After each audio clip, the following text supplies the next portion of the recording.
It's the NBA on 2K Sports. This is Kevin Harlan with Greg Anthony and two Hall of Famers. Doris Burke here at the table, and on the sideline, David Aldridge. Hey, Dave. Thank you very much. Now, the calls to shorten the NBA season continue. One NBA president has even suggested a 58-game schedule. And for the playoffs, one and done. He says there's a reason people tune into every football game. The college tournament in 63 games gets more TV money than we do in our entire regular season. The more drama, the more TV ratings, the more money. Kevin? What's not to like? Everything makes sense. Rest the players, more practice time, and all the things you just talked about. Maybe, DA, less is more. And thanks for the report. And a look at the starters for the Hornets. The big men on the floor. It's Washington and Plumlee. Rozier's out there with Kelly Oubre, and it's Hayward in at the 3 spot. And for Los Angeles, the guard spots filled by Jackson and George. Post tandem for him, Morris and Zubac. And it's man in at the small forward position. And for teams that have gotten off to a less than ideal start to the season, Doris, when is it time to start thinking about changing strategies or even more? Well, I think if you're a head coach or a member of the front office, it always is an opportunity to evaluate where you are, win or lose. But I think the first few months, you've got to think about, all right, is the whole group connected? Are they working toward winning? Are they being unselfish and putting the organization first? If you can answer those questions, then you can make your next move. And so the Charlotte Hornets get the first points of the ball game. And he gets it to go as they call the foul. He's on his way to the line for one more. This is a case where it's just the pure strength of Paul George, able to fight through contact so well on these shots. Summer of 2014, Doris, Paul George suffering a leg injury playing for the national team. Kevin, I remember that injury like it was yesterday. There were many, including me, who wondered whether Paul George could ever be the same guy. And amazingly, he puts in all the necessary work and I think has come back better. That is a huge credit to his work ethic and his grit.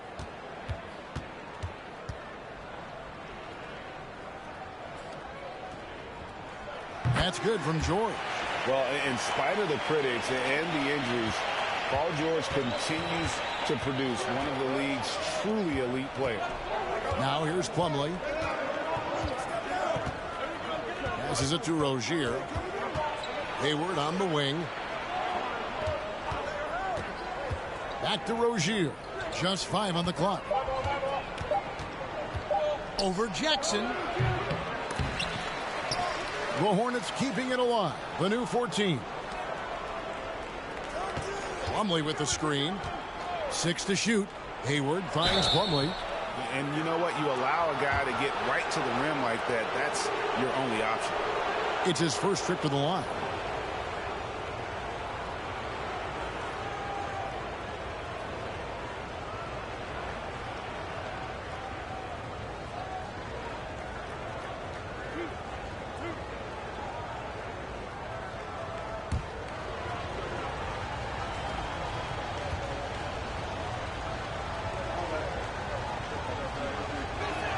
That free throw missing.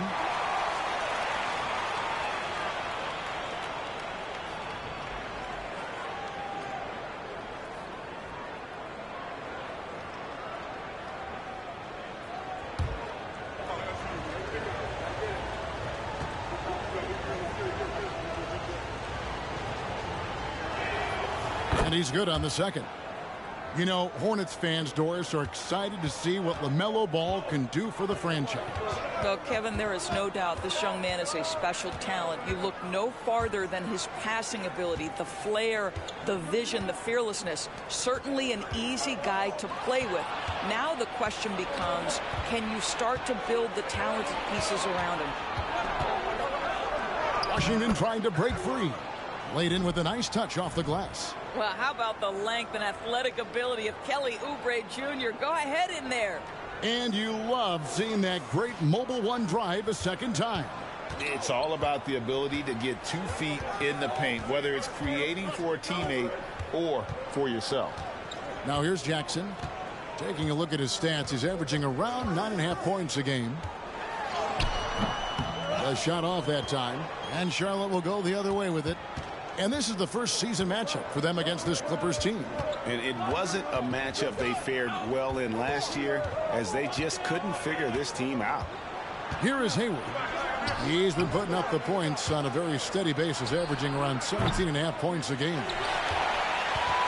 Here's Los Angeles now, trailing by 2. This game coming after a loss against the Jazz. And that was a tough one. They expected to play well and did, just not well enough. You know what? At the end of the day, it wasn't as close as it should have been. There were lapses all night that led to the deficit they couldn't overcome.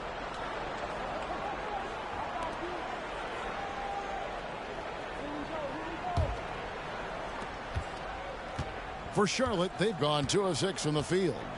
The pass to Plumlee. And here in the first, approaching 3 minutes played, Rozier kicks to Washington. Trying to get open is Rozier. Washington, that's good. And he can time his passes so perfectly. Wow, what an assist. Clippers trail by 4. Jackson with it. And Rozier pulls it down. Boy, this guy is a good finisher, so he misses a chippy. That's tough to take.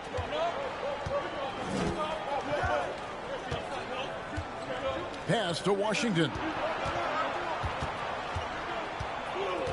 Here's Oubre. He's been putting up the points on a very steady basis, averaging around 17.5 points a game. Just 2 to shoot. And the ball travels out of bounds. It was last touched by Oubre. Let's take a look at the numbers for Paul George.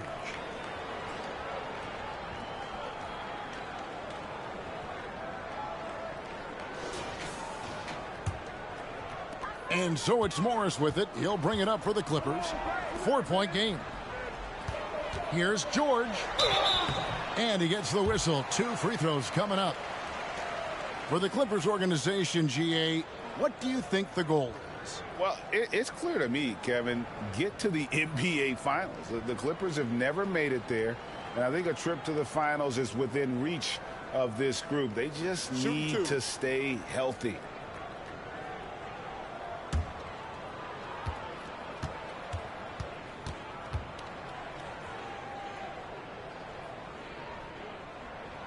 That free throw good from George. There's one thing that's become clear about this Hornets team. They've become one of the best passing teams in the league. Book night. He's checked in for Kelly Oubre.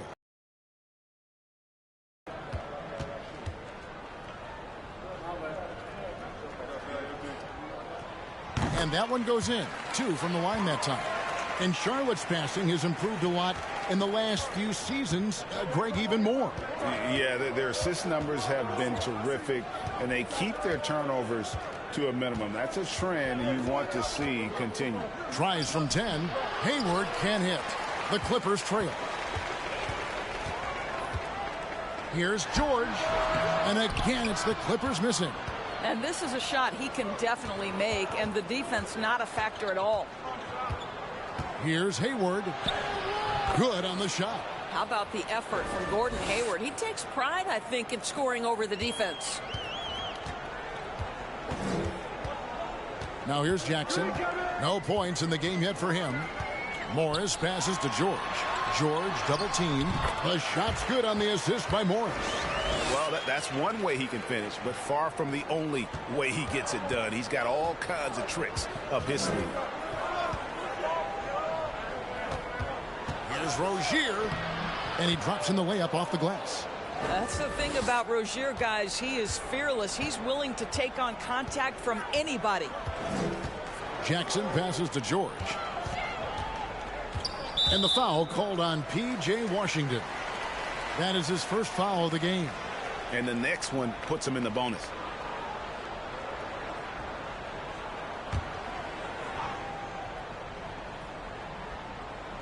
And so here are the Clippers, trailing by 4.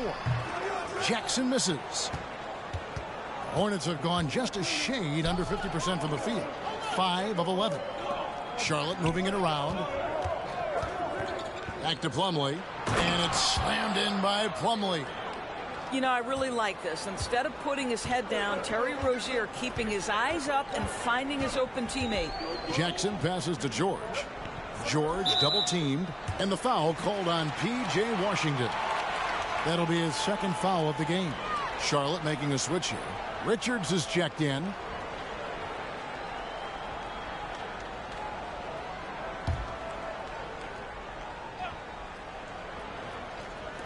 On defense, Charlotte. 6-point lead. Zubac, a screen on Rozier. Jackson passes to Zubac. Great pass to set up the lay-in. And they've scored several times already here in the first quarter on the inside. Pass to Richards. Rozier with the ball. Here's Richards. Shooting foul as the whistle blows. He'll shoot 2 free throws. That's on Reggie Jackson. I mean, even from over here, you can see that one pretty clearly. And a chance to catch up on some numbers here. Scoring breakdown for the Hornets. And, guys, they've done a great job feeding their bigs inside. They are just punishing the opposition in the paint.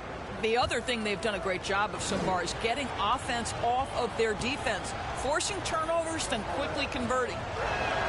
And the first one drops. Gentlemen, if we go back to the summer of 2019, that is the summer where the Clippers got both Paul George and Kawhi Leonard. When they made those moves, everyone expected this to be an NBA Finals team.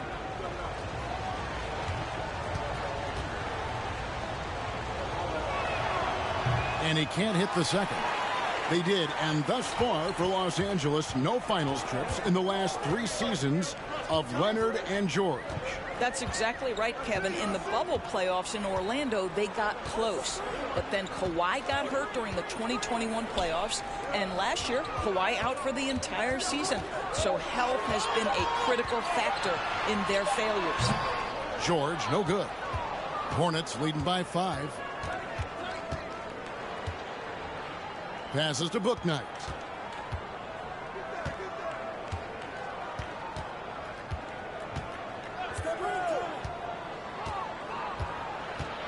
There's the pass to Richards.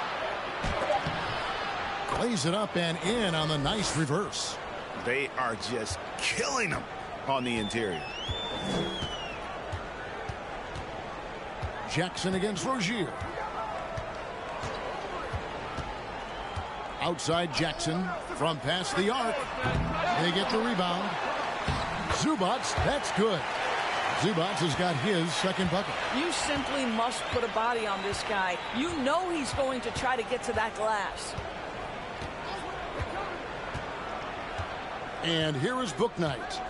He's been quiet so far. Still no points in the game. And it's Rozier missing. This has not been a good period for this guy. Out of sync, not letting the game come to him. He's got to settle down and make shots. Pass to Jackson. Left side, George. It's in. That's his 3rd field goal of the game. He's 3 for 5. Well, that's about strength from Paul George. You touch the paint, he will finish. Here's Bouknight. Looking at his numbers, he's averaging about 6.5 points a game. Plumlee with a screen on George. Here's Bouknight. And Bouknight slams it in. Yeah, that's a great setup. Screen the defender off and let him elevate. Oh, right. And wasn't the timing ideal? My goodness, the D with no chance to react. The execution was simply flawless. That, ladies and gentlemen, is how you run that play. And the Clippers decide to take their first time out here.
And Los Angeles will go for a different look here. Nicholas Batum, he's checked in for Zubats. Robert Covington comes in for Marcus Morris. Powell, he's checked in for Mann. And it's John Wall in for Reggie Jackson. The Hornets also changing it up. Williams, he's checked in for Plumlee. McDaniels comes in for Gordon Hayward. And Smith subbed in for Rozier.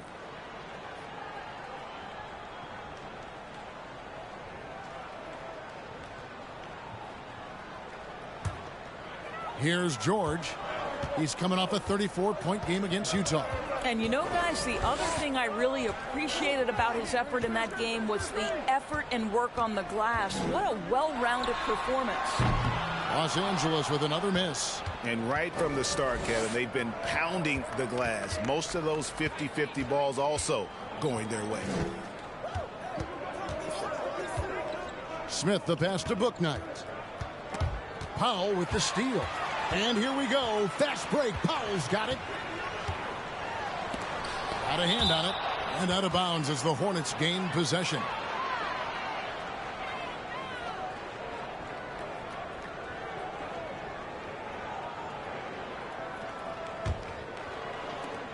Hornets leading by 5. Now here's Bouknight. Screen by McDaniels. 14 feet away. Here's Smith. That shot off. Excellent D there from George. Los Angeles has gone 0 of 2 from deep here. Misses off the left iron. Well, you simply have to shake that one off, right? You can't let that kind of missed opportunity bother you. And here is Bouknight to the paint. Richards passes to McDaniels. Knocked away. 5 to shoot. The deep three from Smith. From outside, off the mark. Clippers trail by 5. George passes to Wall. McDaniels with the ball. George picks him up. McDaniels dishes to Smith. Pass to Richards.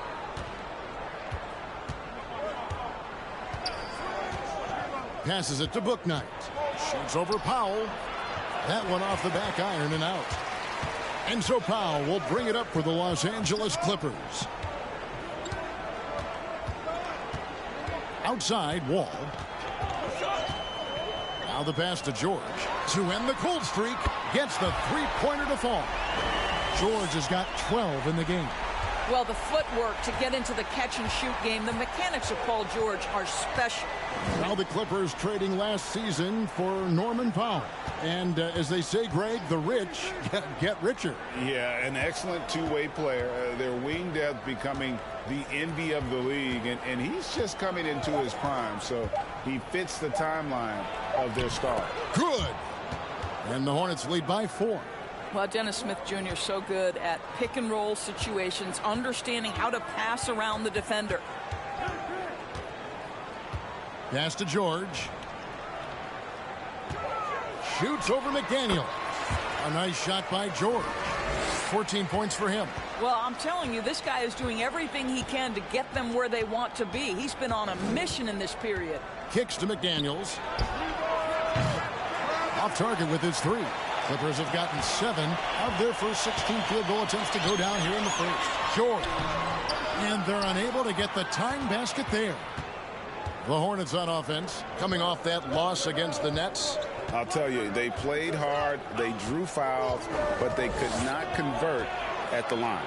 One of the things that you know when you miss free throws is you're giving the team opposite you all the momentum. You're failing to capitalize on their mistakes. And it's Smith missing.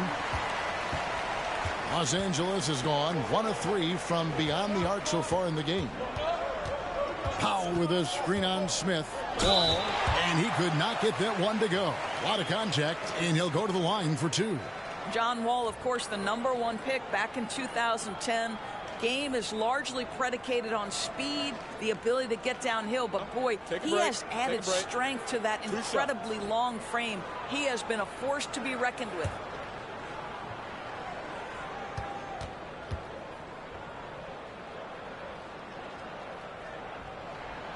first one falls. Amir Coffey's checked in for George.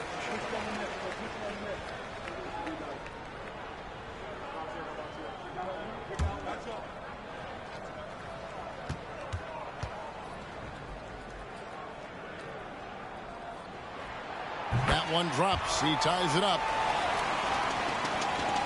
29 seconds left in the first quarter of the game. Pass to McDaniels. Williams, a screen on Batum. It's Williams, high post. And foul on the shot. He'll shoot 2 at the free throw line. All the officials are all over that one. Charlotte shooting their 5th and 6th free throws of the game.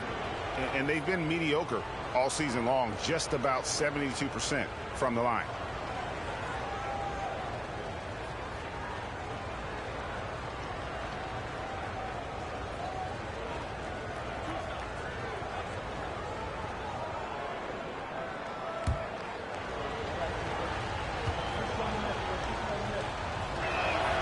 And that one falls for Williams.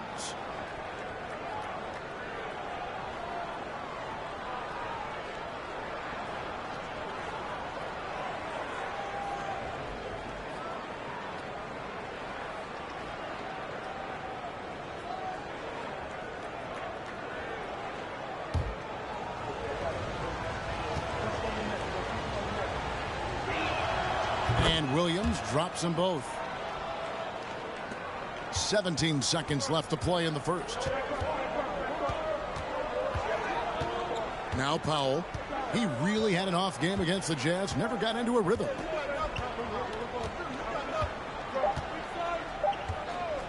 From deep three-point range. 1 quarter in the books, and it's been a close one so far. Hornets lead by 2. We'll get things started in the second quarter when we return.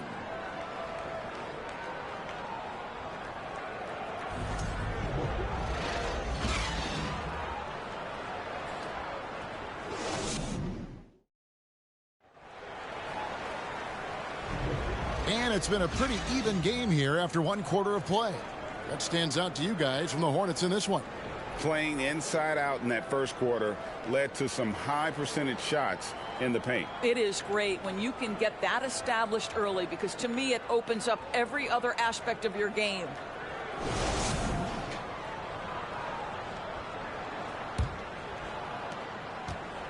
And so it's Wall. He brings it up for Los Angeles. Trailing by 2. Following this one, they get to host the Cavaliers.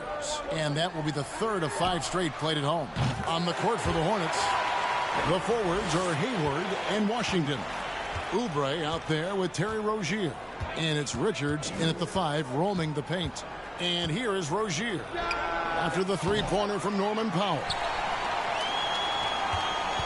During last offseason, the Hornets decided to part ways with their coach of the past 4 years. Always a tough decision, and this is a critical time for Charlotte. They've got a tremendous young core. They think their time is now, and they want to make a bold move with the new hire. Charlotte shooting under 40% all in all for the game. And we're about a minute into the second quarter of play. Rozier kicks to Washington. Washington sets the pick for Hayward. And that one is off. The Clippers in the lead. And with an update from the sidelines, let's check in with David Aldridge.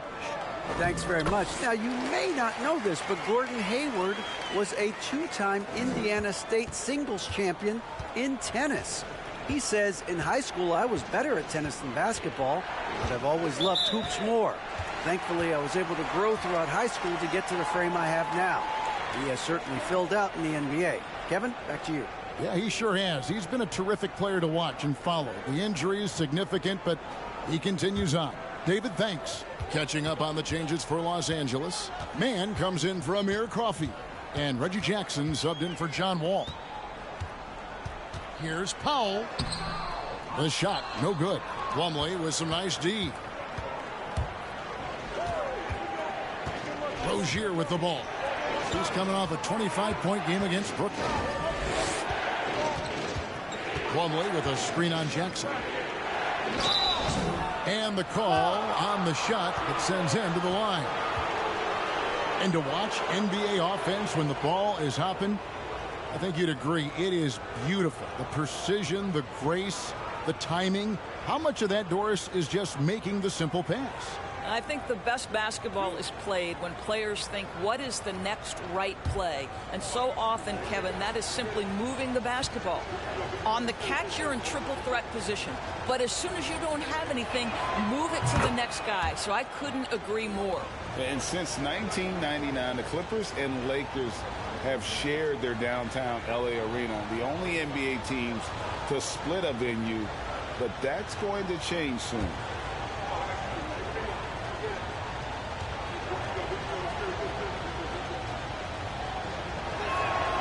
Plumlee hits them both. The Clippers broke ground on their new arena, set to open in Inglewood in 2024. I've seen the footprint. You fly right into LAX, and you see it every time. It's going to be beautiful. And that'll be huge for the Clips. They're trying to create their own identity in Southern California. Having a venue just for the Clippers will help.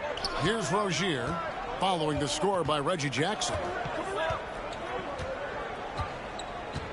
Rozier looking around. Oubre for three. The offensive rebound. Yep, it goes, and the Clipper lead is cut down to one on the bucket from Plumlee. Boy, the work ethic on the offensive glass just refuses to give up on that possession. Passes it to Powell. Morris inside. He's covered by Washington. Hornets have gotten only one of their first 4 shots in the second quarter to drop. Rozier kicks to Plumlee. To the middle. And it's slammed in by Plumlee. That's what we call a power finish. There's no such thing as gentle for the big man. Powell, the pass to Zubac. Back to Powell. 6 on the shot clock. Los Angeles needs to get off a shot here. And the dunk by Zubac.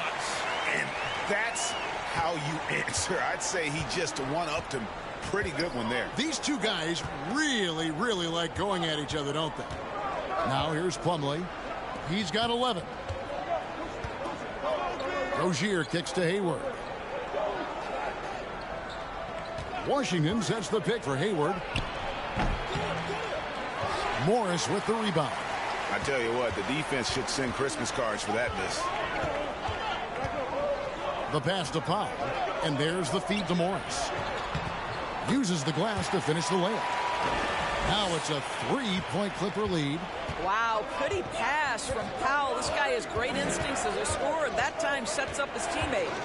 Hayward finds Oubre. Over in the corner, Rozier.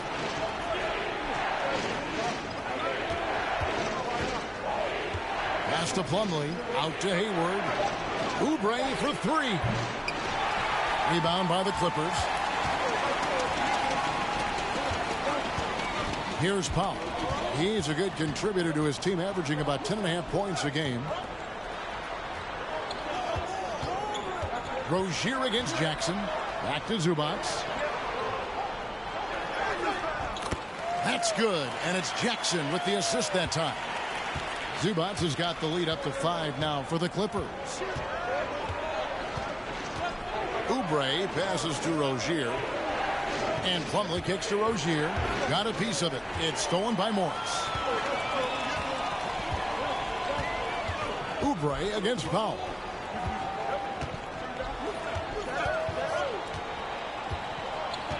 Zubac, a screen on Oubre.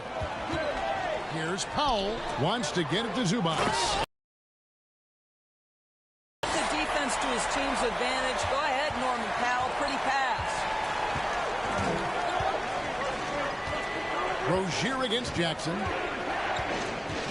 There's the lob to the hoop. It's tipped. Now here's Powell. Pass to Zubac. Rozier against Jackson. Morris with the screen for Jackson. And he can't extend the lead to double digits. I'll tell you, he has looked just a step slow all game, but his teammates, boy, have they come through. Oubre on the wing. Guarded by Powell. Shot clock at 6. Rozier the pass to Hayward. The Hornets need to get a shot off here. And it's slammed in by Plumlee.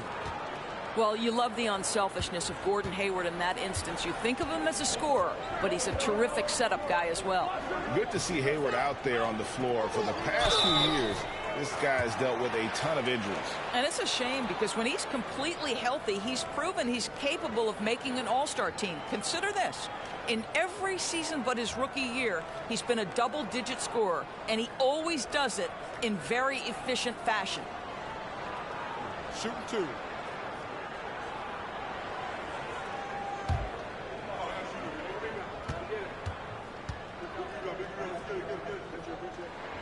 The first free throw is good. Doors to an opportunity knocked in the 2021 playoffs. Terrence Mann was ready to go.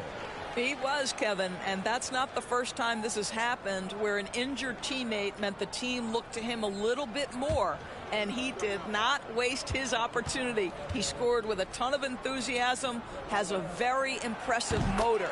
That's also good, so he hits both free throws. Hornets trail by 7. And now the first timeout called here for the Hornets. Without question, George is displaying his skills today. Absolutely on fire. They need to regroup and figure out a way to slow his roll.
Here we are in November. Let's see how things are shaking out in the West early in the season. You take a look at Los Angeles. They're sitting 8th right now in the early going. Yeah, and I think the Clippers, they haven't had the great season that some were expecting, but it hasn't been a disaster. They just need a few things to go right for them down the stretch. It's an amazing thing. If you can get a couple of wins, generate some momentum, you've got to believe they'll be just fine. Now, here is Smith. Still getting warmed up offensively. No scoring yet from him. Pass to Oubre for the 3. George with the defensive effort. Clippers leading by 7. Launches it. It's good. The assist this time from Jackson. Jackson's got 3 assists tonight. Yeah, and they're shooting really starting to pick up here in the second. Now, here is Smith. He's a good contributor to his team, averaging about 10.5 points a game. Oubre against George. Oubre dishes to McDaniels. It's hauled in by George. George has got his 4th rebound in this one.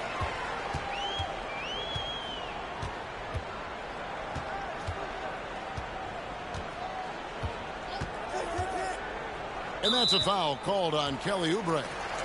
That's his 3rd foul of the game. 3rd foul of the half, and that's the risk you take leaving him out there. Robert Covington's checked in for Los Angeles. Luke Kennard comes in for Mann. Bouknight, he's checked in for Charlotte.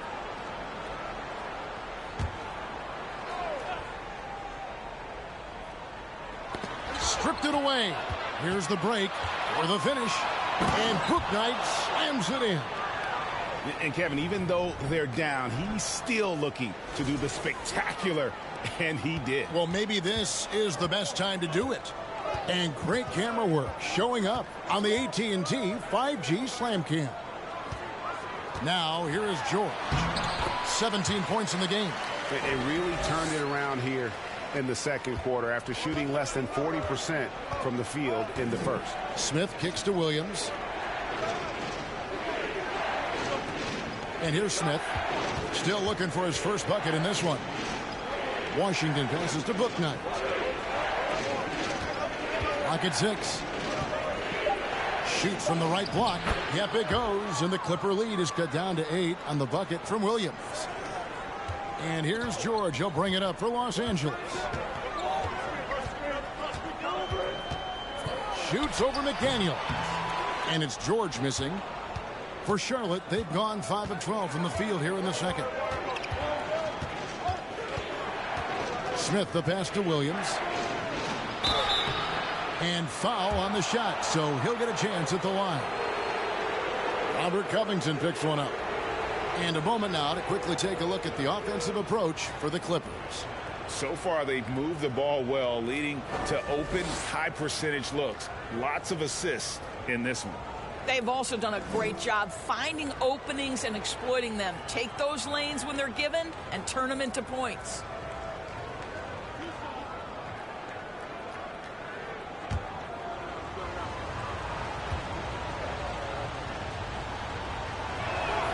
And the first one at the line is good. And getting to the line and hitting your free throws, a good way to get back into the game. It stops the clock and extends the game and allows you the opportunity to set your defense. They've been perfect from the line so far here in the second quarter. John Wall's checked in for Los Angeles. And a switcher also for Charlotte. Richards is checked in.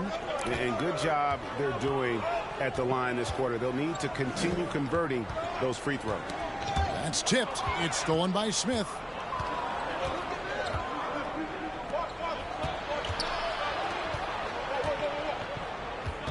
The pass to Bouknight. Takes the three. Not going to go that time. And the Clippers will go the other way with it. Pass to George.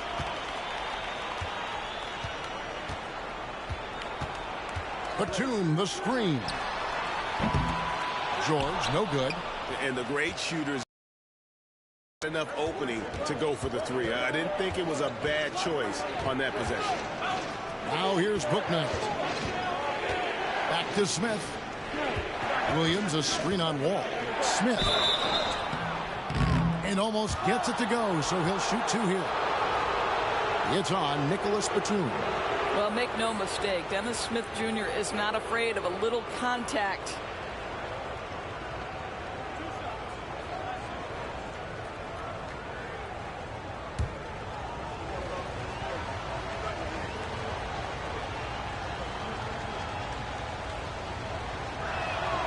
The free throw drops for Smith. This is an area where Dennis Smith Jr. is working on, right? As the primary ball handler, you have to be able to make your free throws.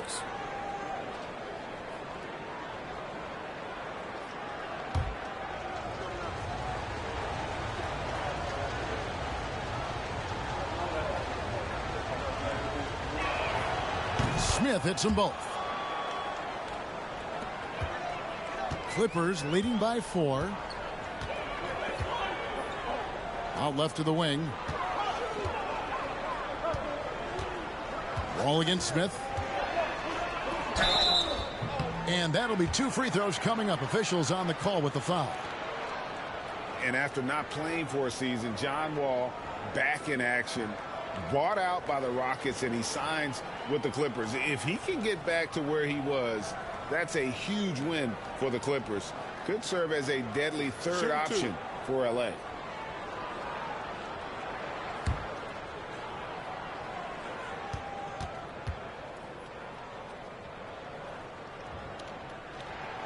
That's good from Wall. And they have yet to miss a shot from the line here this quarter.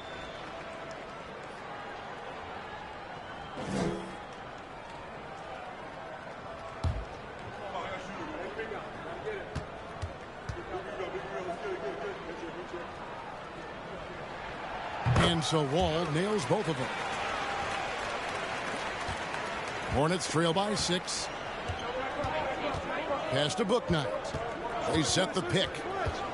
And there's the drive. And that's out of bounds. Charlotte will retain possession.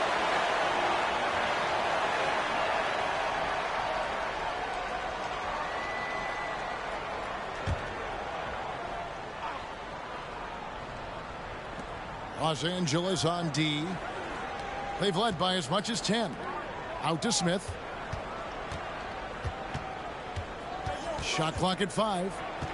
Leans. Blocked again. Tremendous anticipation from Robert Covington. Sends it back. Here's Kennard. Scores after the quick crossover. And the Clippers lead by 8. And look, he's not the best athlete, but he's able to create the space he needs to operate. Smith in the posts, covered by Wall.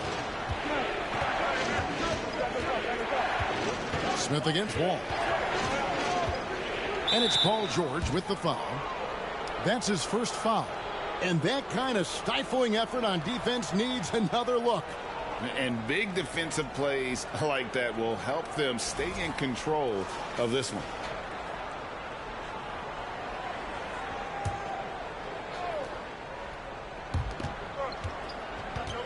Passes it to Richards.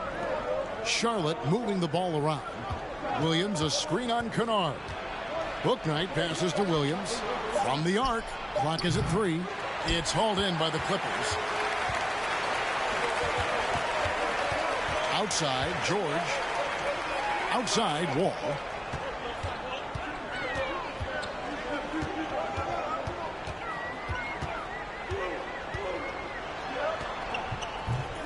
Smith with some nice D. Hornets trail by 8.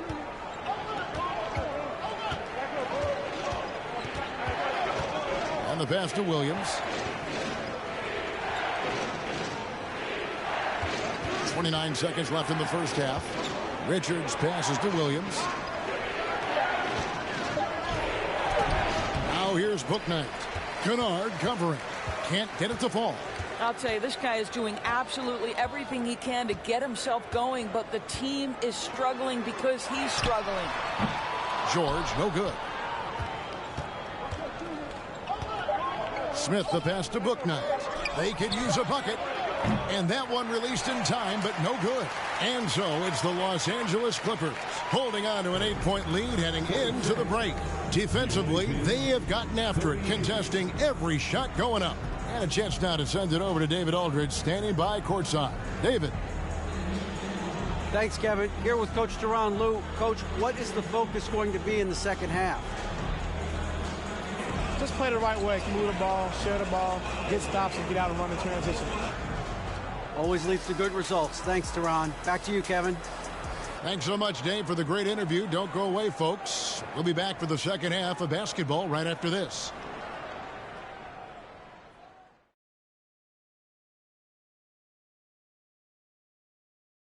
Greetings, everybody. Before we review the first half, let's take an early season peek at how the Western Conference is shaking out so far. Well, I think for the Clippers, they've looked okay early on, but it's going to take a lot of work to get this team to the next tier. Plenty of competition ahead of them and not much room for error. And coming back to tonight's game and the first half, some light work for Paul George. I love his aggressiveness, getting buckets on buckets. He's putting his stamp on this game. And credit his teammates for consistently putting the ball in his hands.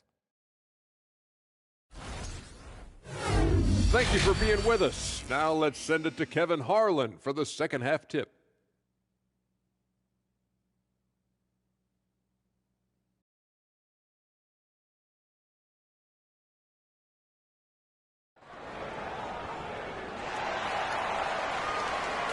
And happy you could join us.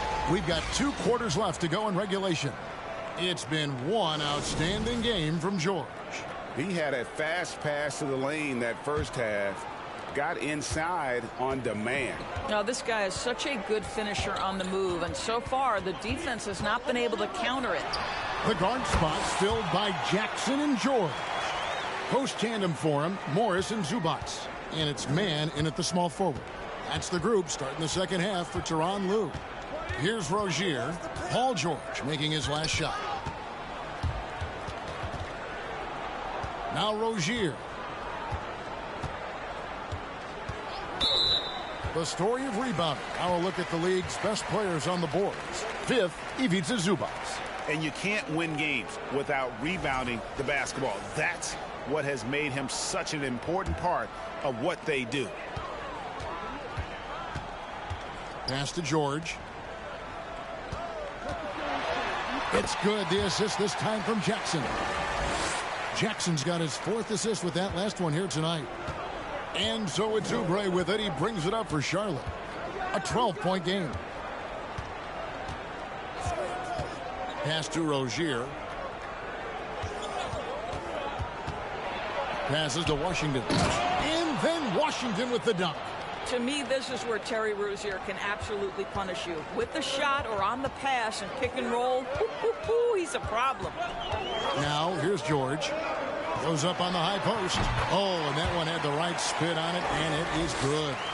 George has got 6 here in this quarter. Hornets trail by 12. On the wing, Rozier. Guarded by Jackson. Hayward, right side. It's stolen by Morris. George looking around. Morris passes to George.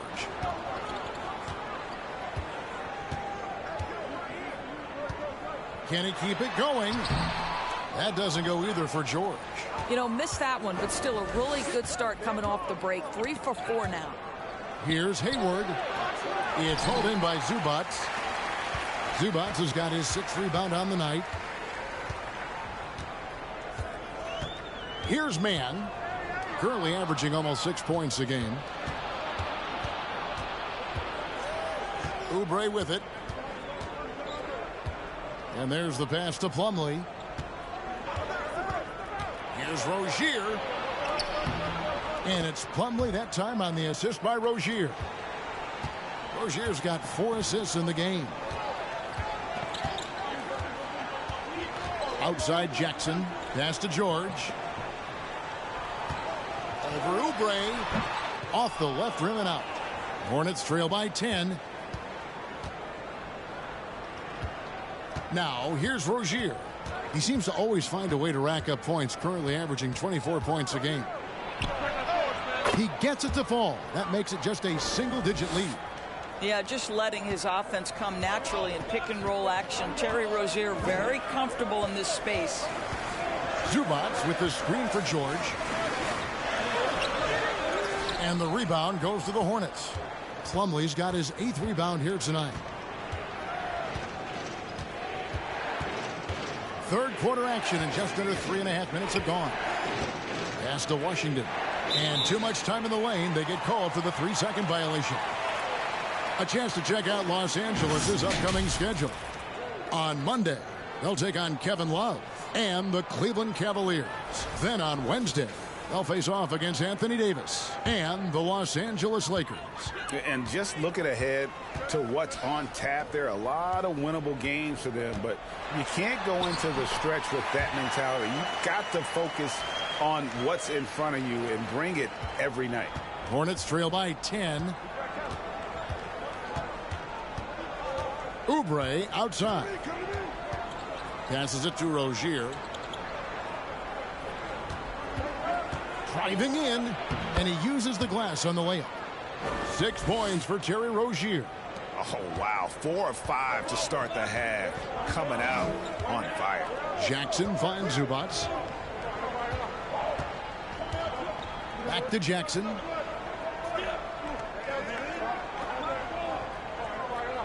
The pass to George. Morris with the screen for George. Morris, no good. Hornets have gotten 4 of their first 5 second-half shots to fall. 80% since the break. George against Oubre. Rozier for 3. Rebounded by Jackson. Los Angeles leading by 8.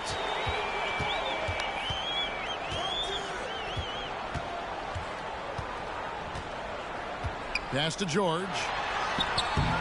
He's off on that one. And the Hornets now going the other way. The Wizards on the road to face them after this game. That game marks the first half of a quick 2-game homestand. Hayward from outside. It's hauled in by Los Angeles. Jackson's got his 4th rebound in this one. And another miss. Oof. He's having a really ugly game. Yeah, about as ugly as you can have. You're right. Zubats against Rozier. Here's Jackson, and the dunk by Jackson. It's easy to forget about Jackson's bunnies, but he's more than happy to remind you. Oubre against George. Pass to Rozier. Now here's Plumlee. Trying to get open is Rozier. Good on that shot, and with that, the Los Angeles lead is cut down now to just 8 points with the basket from Plumlee. Passes it to Zubats. Back to Jackson. Latrey knocks down the 3-ball. Jackson's got 5 points now this quarter. Well, over the years, Reggie Jackson's improvement as a range shooter has really unlocked his game. What a career arc when you consider Reggie Jackson. Here is a guy that literally was so frustrated at one point he considered retiring, and yet he puts in the effort and has a tremendous season. And credit the screen for giving him the space he needed to get to the rim. For sure, GA allows him to come in with the sledgehammer. Boy, that's a play you just practice time and time again, and that's the result of the work put in. Time now to turn to our sideline reporter, David Aldridge. David. Thanks, guys. Now we see more and more top prospects bypass college or even leave high school early to make 6 figures playing for G League Ignite. For many years, going pro at such a young age was something we only saw abroad, but that reality is now here. Kevin? I like it too, David. The landscape is shifting, and I think for the better. Thank you for the report. Doris, looking at Reggie Jackson, he's coming off one of his best seasons ever. Yeah, and you love that for a guy like him, not giving up, not letting the struggle impact his passion, giving the same effort he did as a rookie. I love his story, Kevin. Good on that shot, and with that, the Los Angeles lead is cut down to 9 points with the basket from Hayward. The Clippers have gone 7 of 12 from the floor since coming out of the break. Los Angeles calls timeout. For viewers, timeout's a chance to check your phone, grab a drink, but for the teams, it's all about business. Well, there's something that the coach doesn't like. I'm curious to see which kind of adjustment he makes here.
And it's a completely new group for Los Angeles. So an almost entirely new group in now for Charlotte. Nick Richards, he's checked in for Plumlee. McDaniels comes in for Washington. Book Knight, he's checked in for Kelly Oubre. And it's Dennis Smith in for Rozier.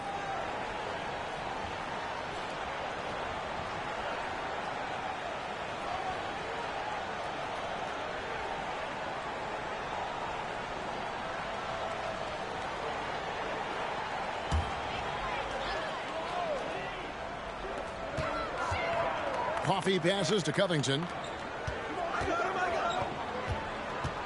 Wall looking for an opening. And it's McDaniels with the rebound. And here's Hayward. He'll bring it up for Charlotte. Smith outside. The pass to Richards. The dish to Hayward. Takes a three. Hands it from downtown. Hayward's got his third basket of the night right there. Listen, this guy's a viable threat from deep range. With a lot of time put into it, Gordon Hayward has morphed into a consistent three-point threat. Now here's Powell, and it's blocked, and they get it back.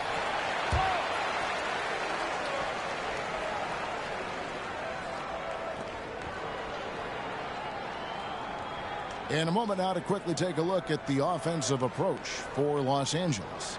Their accuracy in this one has just been on another level. I mean, the three ball keeps falling, and the defense just hasn't been able to run them off the line. I also like how they've played in the painted area. They've made an effort to work on the inside and convert those chances. And he makes the first. What's interesting to me is when somebody takes a buyout, that typically means they're close to done. That is not the case with Nick Batum. He got bought out of Charlotte in 2020, and he's still a very good basketball player. Williams, he's checked in for the Hornets. Both free throws good from Batum. Talking about Batum, that buyout doors seem to really rejuvenate him. It's exactly right, Kevin. He moves to L.A., and we know everyone loves playing in that city. All of Batum's numbers went way up, and you have to wonder, maybe that buyout refocused Nick. And there's a pattern starting to take shape here. They're working it inside and getting good shots from close range. He's had 4 chances at the line, made them all.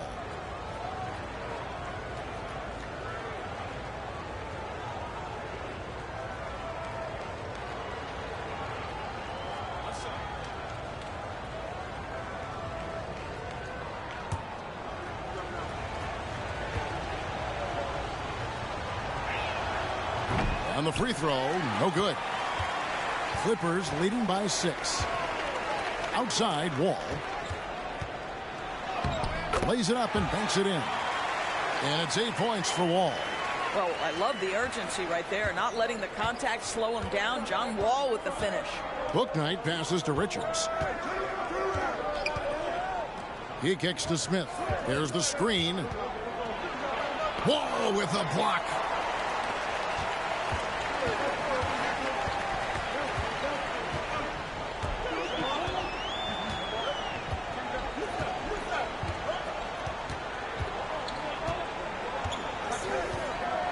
Covington, a screen on Smith from deep. Wall. Hornets with the rebound. Smith surveying the D. Pass to McDaniels. And here is Bouknight.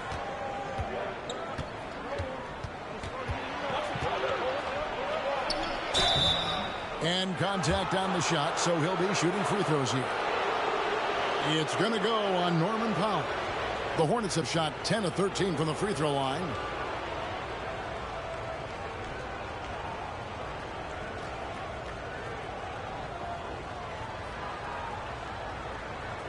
Shooting 2.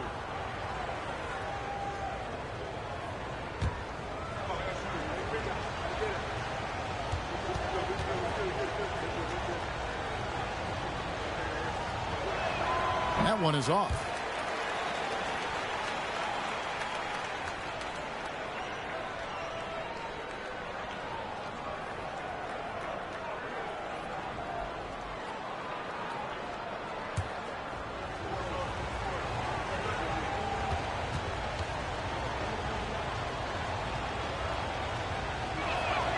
Good on the second free throw. Los Angeles leading by 7. And here is Powell. Here's Wall. And he banks in the layup. Wall's got 10. John Wall is assertive when he touches the paint. This guy always capable of doing damage inside. Pass to Bouknight. Feeds to Williams. Passes it to Bouknight. Shoots over Powell. Charlotte no good that time either. He is single-handedly dropping the temperature in here with that cold streak. He is trying to shoot his way out of it, and it might be better for him to pass the basketball at this point. Tries from 10. Rebound by Williams. Williams has got 6 rebounds in the game.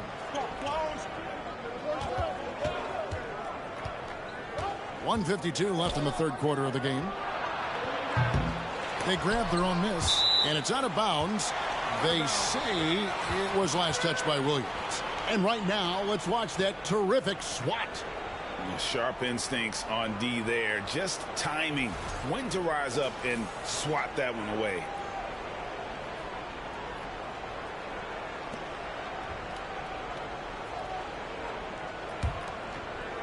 And the Clippers have possession. Outside, Wall.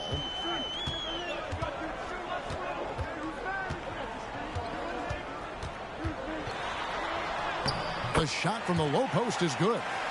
Wall's got 6 here in this quarter.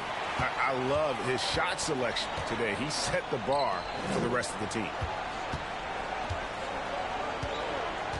Now here's Bouknight. He's guarded closely.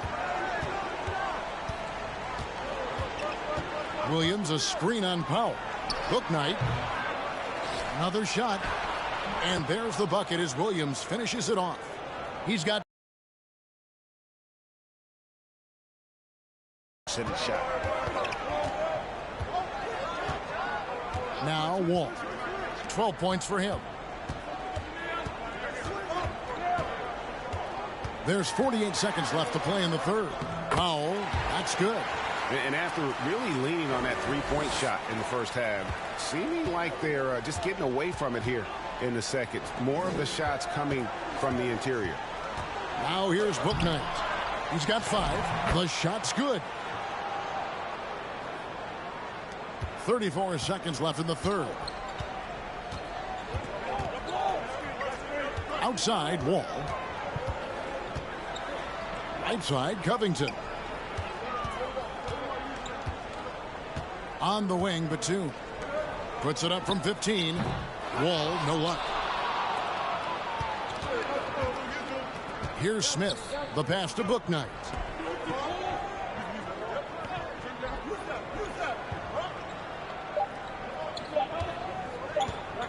Shoots the 3.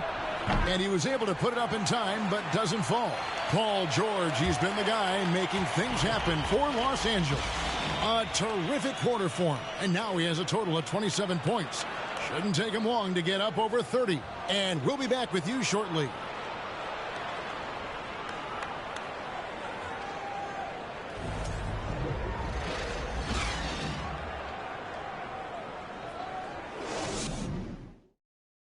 And let's take a listen now to Coach Tyronn Lue. You got to make the right play like you've been doing all night, all right? You're going to try to help and tag. You got to make the right play, finish, or make the right pass, all right?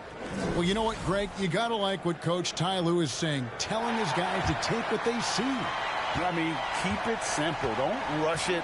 Let's just stay focused. Really good advice. And this is it. Glad to have you along for this fourth and final quarter. And on the court for Charlotte as we start the fourth. The forwards are Hayward and Washington. Rozier's out there with Oubre. And it's Richards in at the 5 down low. And it's the Clippers with the ball after Terry Rozier's miss. Here's Zubac. Nice work on the board. It's paying off with the basket. And the Clippers lead by 11. Well, this is what he does. Find ways to make his presence felt. And this time on the offensive glass. How about the hustle on display there? That kind of effort will earn respect from everyone. Well, exposing a weakness in the defense, that's just way too easy, guys. Fourth quarter just getting started. 1 minute in the books. Here's Jackson. Good for another field goal. Number 5 in the night. 5 for 10 shooting. I really like the way he's playing in this half. He looks so much more aggressive and confident. Oubre against Powell. Oubre with it. To the inside. Stolen by Zubac. Powell inside. Rozier defending. Powell kicks to Jackson.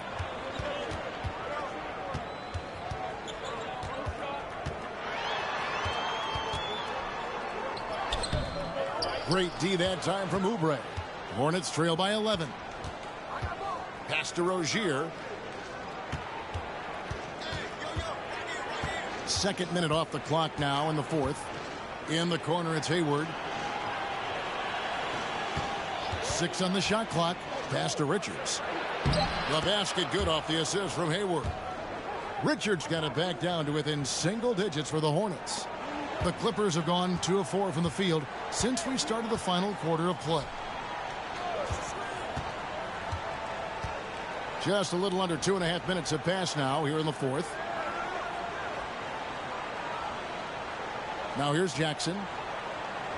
5 on the clock. Morris with the screen for Powell. No good on the triple.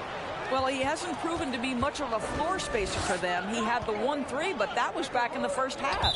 And Charlotte turns it over again. That looks like a lack of focus. You've got to question what he was trying to accomplish there. Los Angeles making a switch here. George is checked in. The Hornets also with a sub. Plumlee is checked in for Nick Richards. For those just joining us, fourth quarter here. We're just over 2.5 minutes into it. Zubac's a screen on Rozier. And again, it's the Clippers missing. Hornets trail by 9.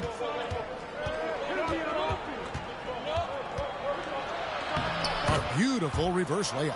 You love that this guy doesn't get down on himself after a rough first half. Keep your composure and keep grinding.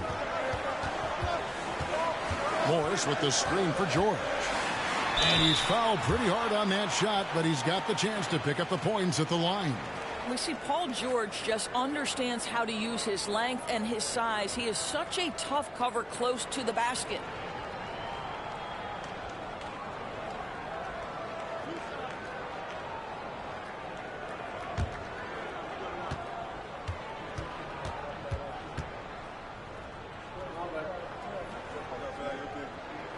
First free throw is good.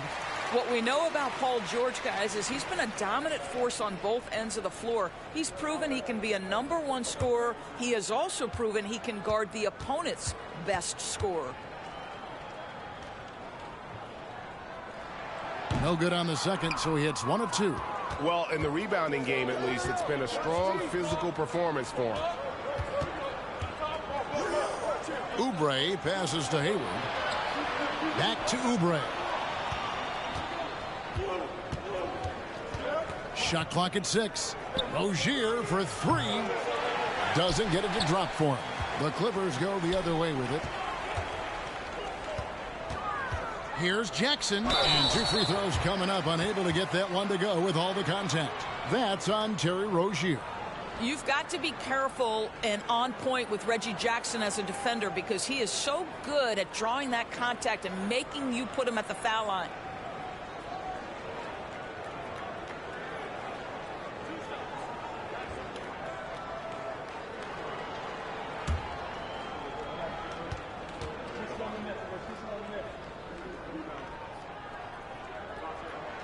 No good on the free throw. Reggie Jackson, one of those guys who does a little bit of everything. Can score it, can be a setup guy, can play the 1, can play the 2. You love his versatility.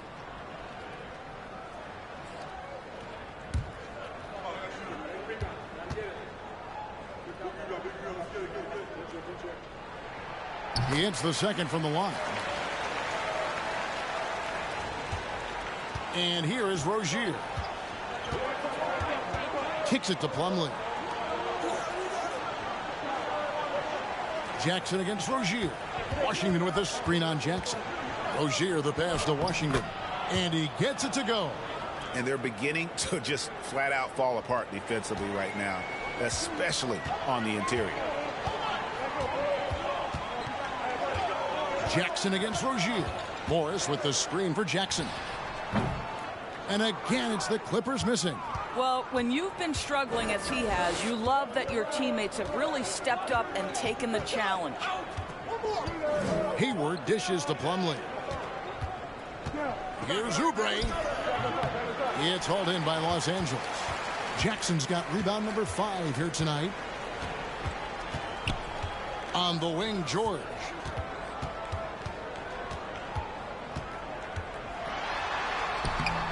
That one's not going to go. Hayward with some nice D. Hornets trail by 7. Plumlee with a screen on Morris. Over in the corner, Rozier. Plumlee trying to break loose. And there's Rozier on the assist by Oubre. How about the lightning quick release from Terry Rozier? Wow. Oubre against George. Second shot opportunity. Out to Morris. Fires from deep. Hayward grabs the board. Hayward's got 5 rebounds tonight. Washington against Morris. Passes it to Rozier. Lets it go with the 3. The Clippers grab the miss. George has got his 7th rebound of the game with that last one.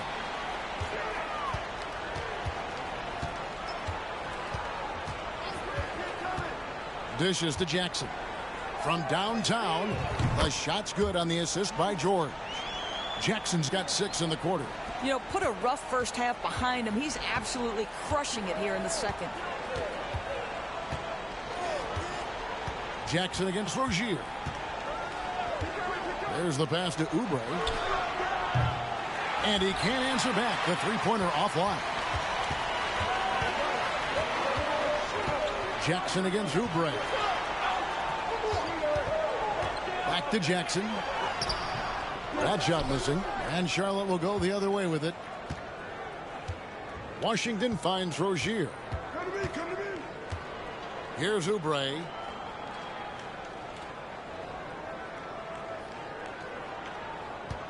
Washington sets the pick for Oubre. It's hauled in by Paul George. And so George will bring it up for the Los Angeles Clippers. 2 free throws coming up, and they call the shooting foul. Well, Paul George is a difficult defensive assignment precisely for this reason. He's going to force you into contact.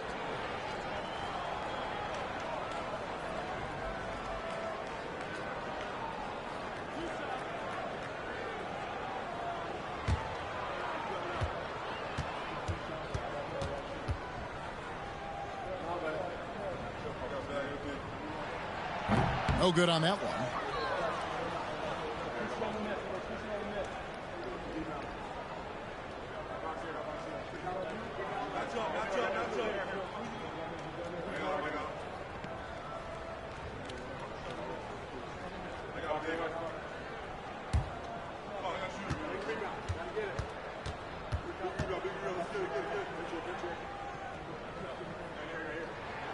No luck that time either. Boy, that's not the result I would have predicted. Usually you can take those to the bank when he's at the line. Hayward passes to Rozier.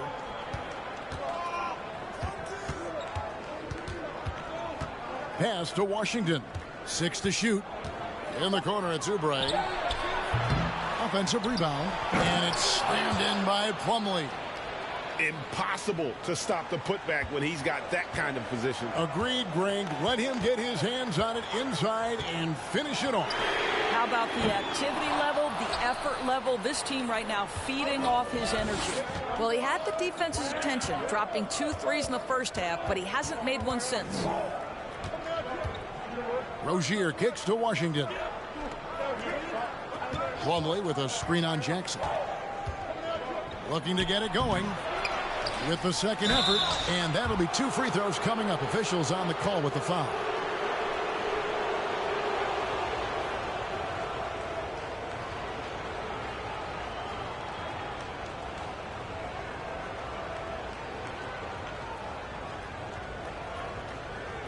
Shooting 2.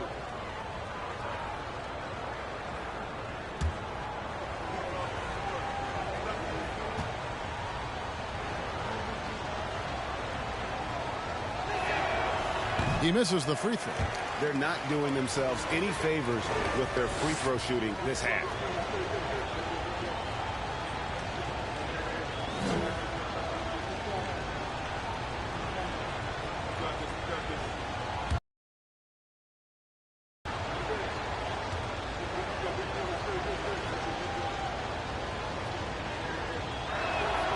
And he sinks the second.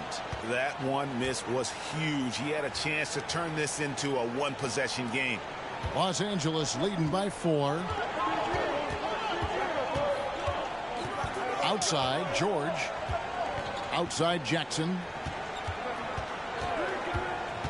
A baseline J. That one wide left.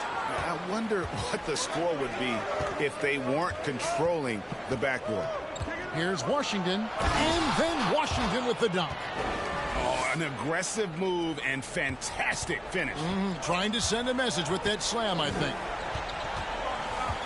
George double-teamed. Man. And they call the foul, so he's got the and one chance here to make it a three-point play. And, guys, all about hard work from this point on. They've worked hard to create that high-quality shot and then able to knock it down.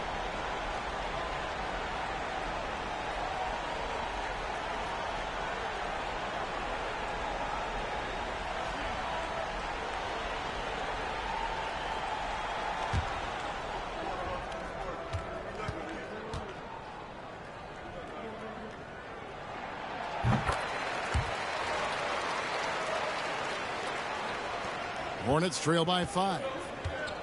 Charlotte calls timeout.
A moment now to hear from our sideline reporter, Hall of Famer David Aldridge. David.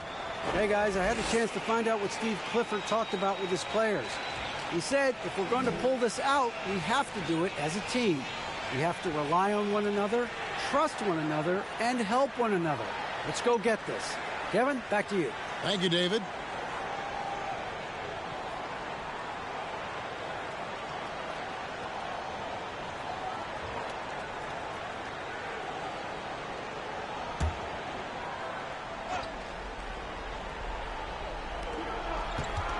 Here's Plumlee. 9 for 9, looking deadly accurate. Like guys he cannot miss. You can't just stop when there's a pick set up. Gotta fight over it as a defender. You know exactly what that takes. It takes energy, it takes activity, it takes intensity. Williams, he's checked in for Charlotte.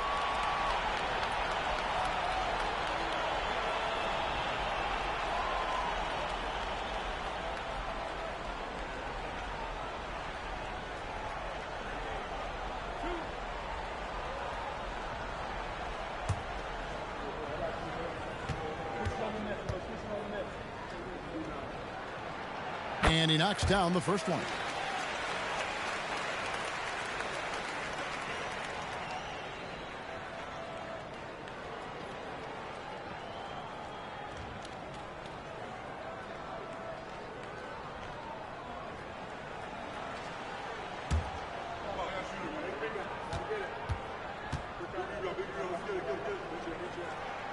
That one falls, so he hits both of them.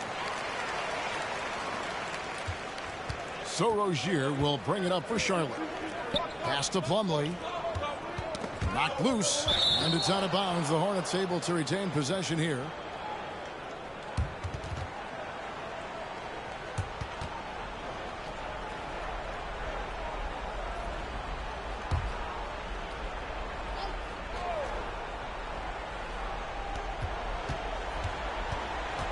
Now Rozier. It's Williams high post. Hayward on the wing. Plumlee sets the pick for Hayward. In the corner, it's Oubre. Just 3 to shoot over George. This guy has not been a factor at all in this quarter, and it has hurt the team. Jackson finds George. Shakes him. Basket is good. He'll get a chance for one more at the line. Well, all night he has made an impact at the offensive end. Now he's trying to shut the door.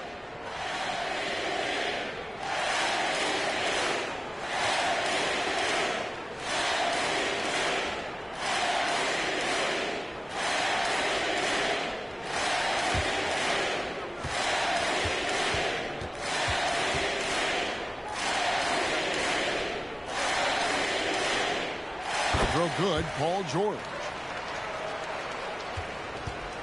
Hornets trail by 8. Here's Rozier.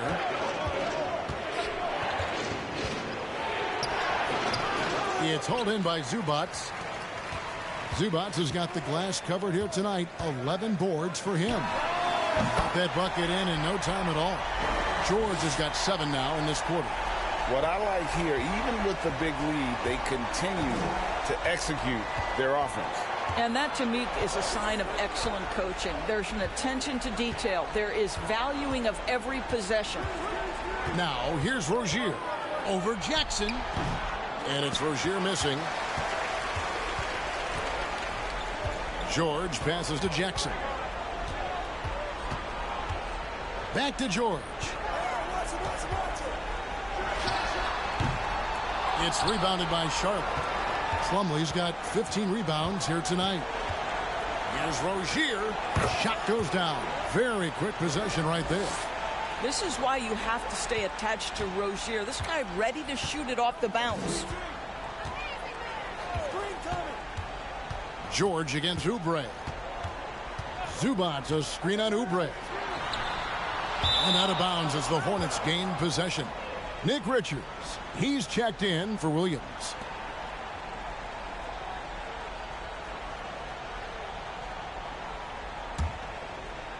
So it's the Hornets now. They trail by 9 points. Rozier with the ball. Plumlee sets the pick for Rozier. A second chance effort. Richards no good. Los Angeles has gone a disappointing 2 of 6 on 3-point attempts here in the fourth. Passes to George.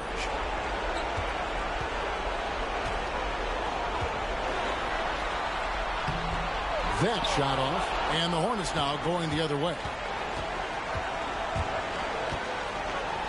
Oubre up top, defended by George. Rozier against Jackson. From deep. And so the ball is out of bounds. Rozier touched it last. So an almost entirely new group in now for Charlotte. Williams, he's checked in for Plumlee. McDaniels comes in for Gordon Hayward. Bouknight, he's checked in for Oubre. And Smith subbed in for Terry Rozier.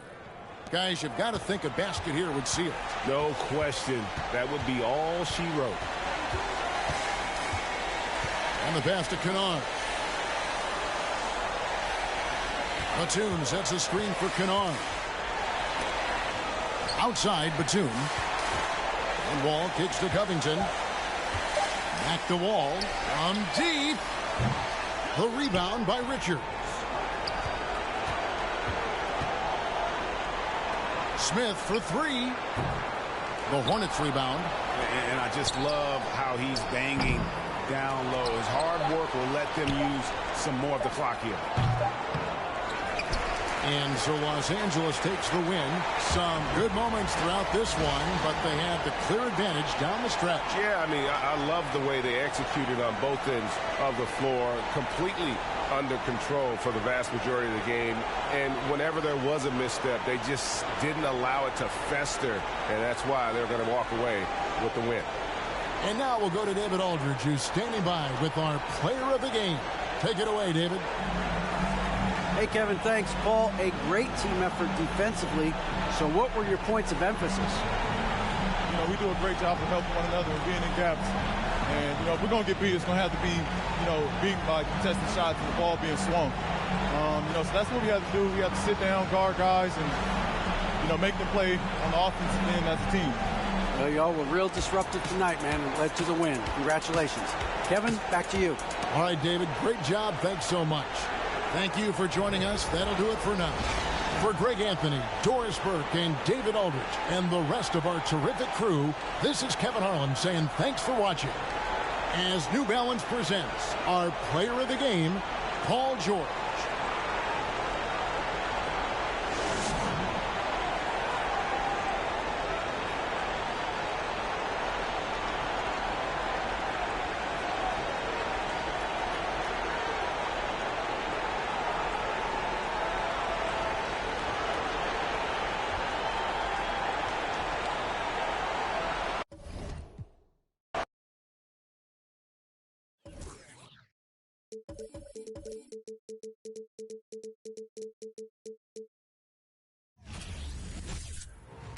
Hi, and thanks for joining us on 2K Sports NBA action.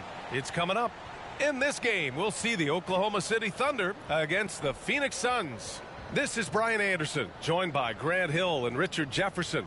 Allie LaForce will be our reporter from the sideline. And here's a look at what's coming up for the Phoenix Suns. On Monday, they'll be playing against Joel Embiid and the Philadelphia 76ers. Then on Wednesday, they'll be taking on Rudy Gobert and the Minnesota Timberwolves. The upside of road trips, like the one they have scheduled, is you really get a chance to come together as a team. It's a great way to get closer with your squad and build trust among your teammates. Before we get going here, we have time for a pregame courtside report. Allie LaForce, it's all yours. Well, guys, the Thunder may be in a rebuild, but the finished product could be special.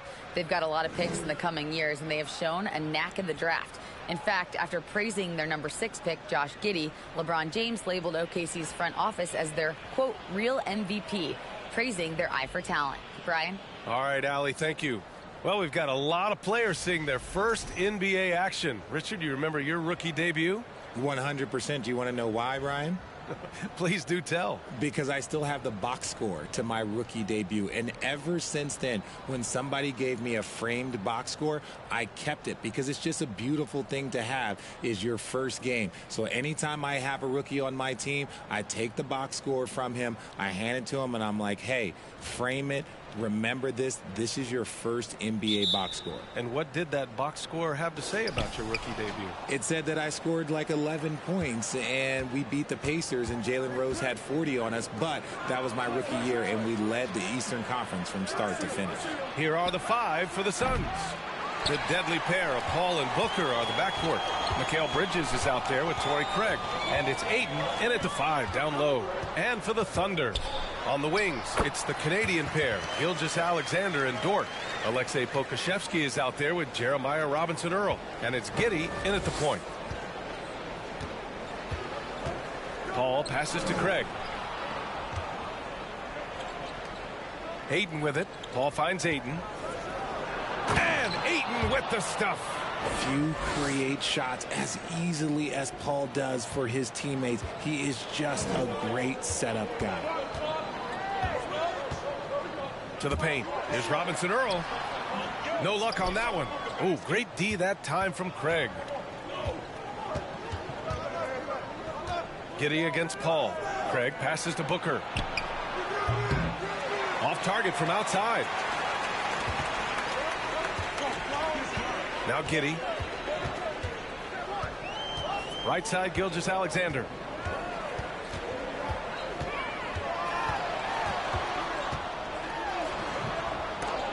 Booker with the defensive effort. And you don't see that every day. Usually he'll convert when he gets that close to the rim. Here's Craig. Pass to Ayton. Outside Paul. 6 on the shot clock. The Suns need to get off a shot. And the basket by Bridges. Obviously, this guy has a talent for scoring, able to problem solve for whatever the defense tosses at him. And think about this. In an era of load management, Mikal Bridges is a rarity. He has never missed a game in college or the NBA. Gilgeous-Alexander, and a nice finish on the layup. And I like what the defense was thinking, but Gilgeous-Alexander just outworks them and gets his shot. Booker with a screen on Giddey. The baseline J. Paul shot is off. And if you talk to Bridges, Grant, he really credits his mom for his determination on and off the court. You know, B.A., it's a terrific story. Now, she actually made the NBA before Mikal did. She joined the 76ers organization in 2015, 3 years before Mikal was drafted. Now here's Gilgeous-Alexander. Shoots over Booker. Oh, they get a hand on it.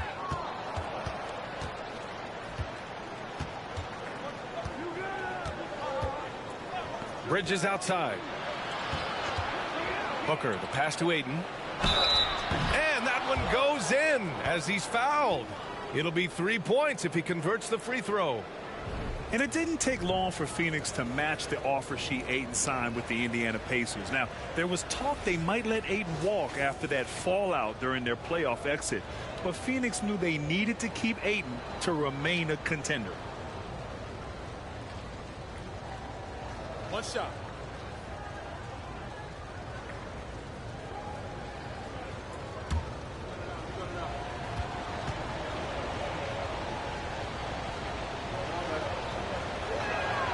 The Thunder have really struggled the last couple of years. Yeah, remember back when they had Durant, Harden, and Westbrook? Oh, quite a lineup. Not that they need 3 superstars again, but they need some sort of boost. Now here's Gilgeous-Alexander. His last outing, he had 18 points. Here's Giddey. Phoenix grabs the miss. Here's Craig. It's wide right, hits off the rim. When you're that open, do you really need to go with the leader? And the shot counts. He's fouled, and it's a chance for a 3-point play. In his rookie season, Grant, Giddey opened up a lot of eyes, certainly with his playmaking, but also with his rebounding. Oh, B.A., he averaged almost 8 boards a game, playing around 30 minutes a night. His toughness and willingness to mix it up inside have been a welcome addition to this team.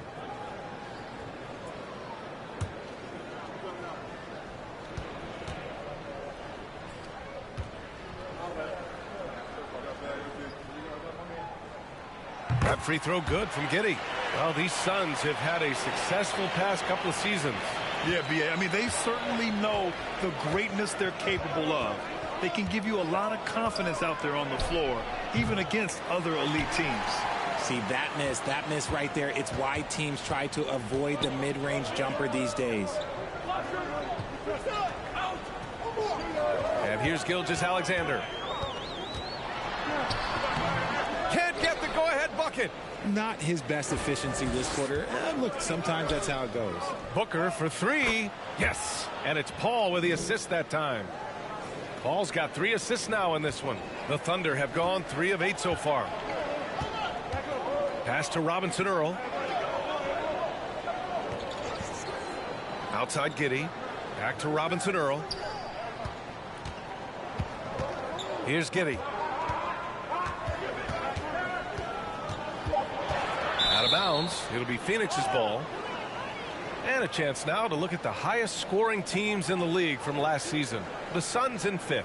And last year, I liked watching this team operate on the offensive end. The ball movement, the patience, the confidence. You love seeing all that come together. Paul against Giddey. Takes one from 10 feet. Got a hand on it, and they get it back. They retain possession. Oh, and the jam by Ayton. I mean, come on, a 7-footer with a 7'5" wingspan. Ayton beats everyone to the ball and converts easily. Now here's Giddey. 5 points in the game. There's a screen by Robinson Earl. They double him with Booker. From deep, Gilgeous-Alexander. He buries it from 3. Gilgeous-Alexander's got 5. You have to chase Gilgeous-Alexander off the arc. A guy with his confidence is just too dangerous. Bridges finds Booker. Ayton, a screen on Gilgeous-Alexander. Booker missing again. Man, miss after miss for him. When you're having a quarter like this, the only beneficiary is the defense. Pass to Pokashevsky. The three. And Aiden pulls it down. The Suns leading. Outside Craig. Back to Booker. Over Dort. Goes back up. And Ayton with the lay-in. He's got 9. Grown man strength right there. Ayton just pushing through contact and getting it done. Gilgeous-Alexander with the ball. Now guarded by Ayton. And that one's good. Gilgeous-Alexander. Hey, that right there was a lot of confidence given the size of the disadvantage there. And I like his belief in his game. Go at the taller defender, make him react to you. Now here's Paul. Still getting warmed up offensively. No buckets yet in the game from him. This man is on fire. His team is winning, and it doesn't get better than that. Here's Giddey. 4-point game. Oklahoma City calls timeout. And the players take this opportunity to get some Gatorade. Getting some fluids in you is so important during these timeouts. Get fresh, keep those batteries charged. Yeah, without proper hydration, a player can completely run out of gas down the stretch of a ball game. And that's something that none of these guys can afford to have happen. If you're going to battle all the way to the finish, you have to be hydrated.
The Thunder making a switch here. Baisley's checked in.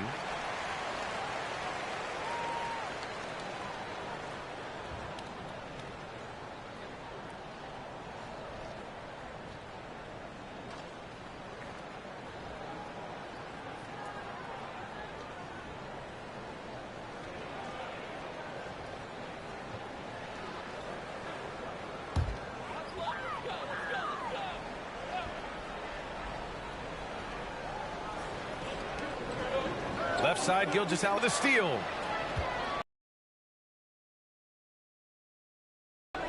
Looking for his first basket, still in this one.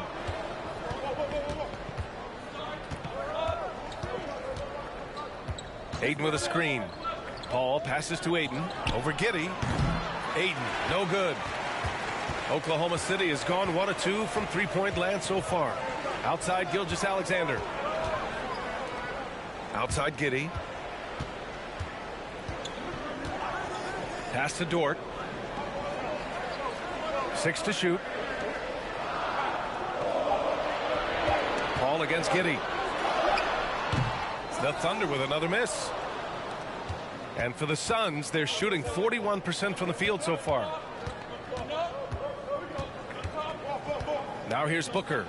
His last outing, he had 24 points. He's off on the layup. Now Dort, pass to Giddey.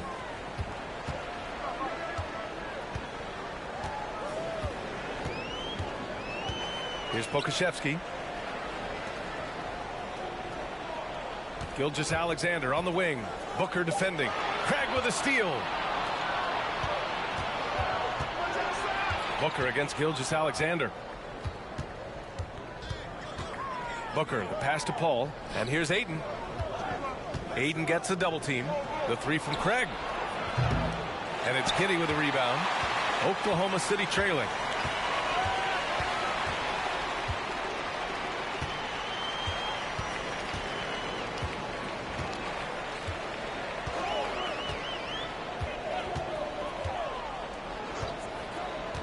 Pass to Gilgeous-Alexander. And again, Oklahoma City, no good. It's Booker on the wing. Gilgeous-Alexander defending. Good. That's his second make in 7 attempts. Not a pretty start. Now a timeout called by Oklahoma City.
A big group substitution here for Oklahoma City. Muscala, he's checked in for Pokashevsky. Williams comes in for Dort. Williams is checked in for Shai Gilgeous-Alexander. And it's Mann in for Giddey. And a new group getting ready for the Suns. Biyombo, he's checked in for DeAndre Ayton. Saric comes in for Craig. Lee, he's checked in for Devin Booker. And Payne is subbed in for Paul.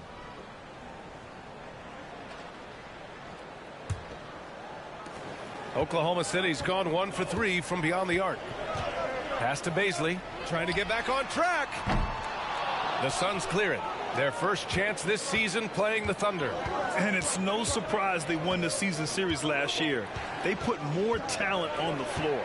In their eyes, that's just taking care of business.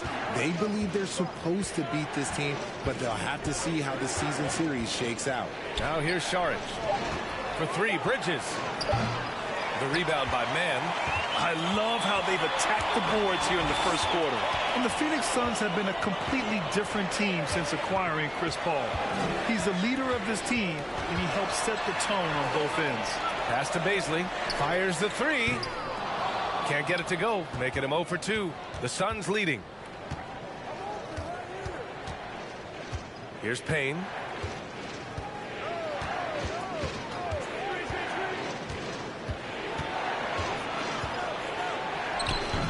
The shot no good. And the Thunder going the other way now. Boy, the city of Phoenix really embracing Chris Paul as soon as he arrived. Yeah, I mean, he's in the latter stages of his career now. But you would never know it based on how hard he plays every single night. He just makes everyone on this team so much better. Now here's Williams. Boy, no scoring yet from him, but that's likely to change. Coaches loathe empty possessions. You got to be able to hit the easy ones. Here's Payne.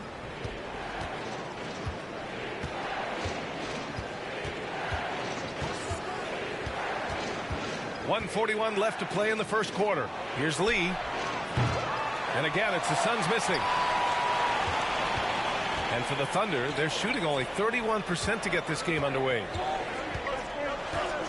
Here's Williams. Up and in from the low block. Well, the Suns shooting only 35% so far in this quarter. Pass to Bridges from downtown. The shot won't fall. Bridges has gone 1 for 3 from the field here. Here's Mann, defended by Payne. Muscala down low. Biyombo's there.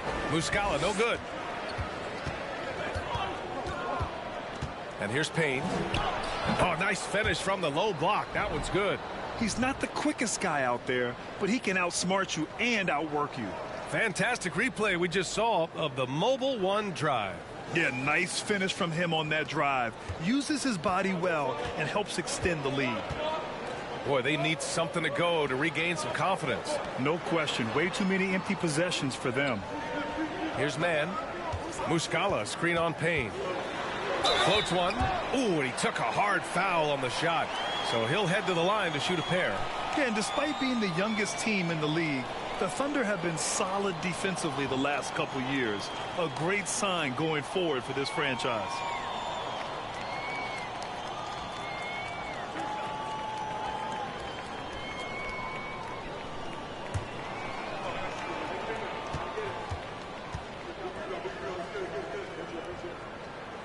First one falls.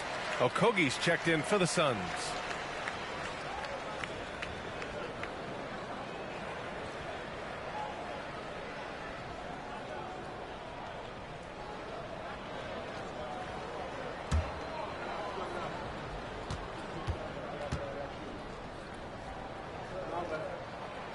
That one misses.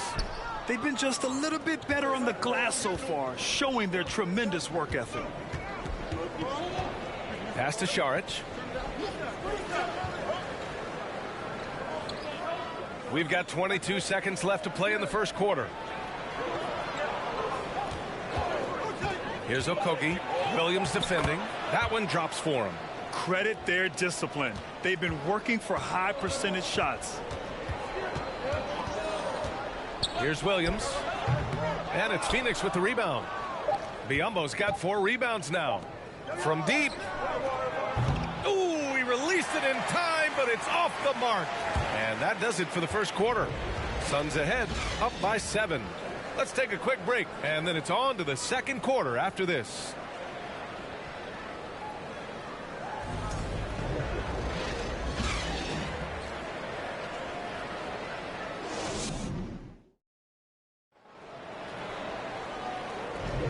Hope you've enjoyed the broadcast so far. Halfway through the first half in this one. All right, guys, what do you think about the offensive approach we've seen so far for the Suns? Oklahoma City trailing. Tandem at the 1 and the 2. It's Giddey and Gilgeous-Alexander. Aleksej Pokusevski is out there with Lou Dort. And it's Muscala in at the pivot spot, manning the middle. That's the group for Oklahoma City, getting going in the second. Now here's Gilgeous-Alexander. Just 5 to shoot. And it's Phoenix with the rebound. Coming off a win against the Blazers. And you know, some games you're plagued by false starts and slow momentum. You could tell they were getting frustrated. But what a gutsy win. To struggle in the offensive end that much and still win the game, that says something about the character of the team. Booker against Giddey. Right side, Gilgeous-Alexander.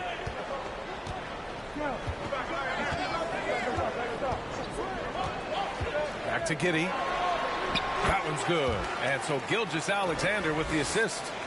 Giddey's got 7 points. Good execution. They're getting some short-range looks here. Craig with a screen on Giddey. Ayton inside. Covered by Muscala. Out of bounds. It'll be Oklahoma City's ball. Robinson Earl's checked in for Muscala.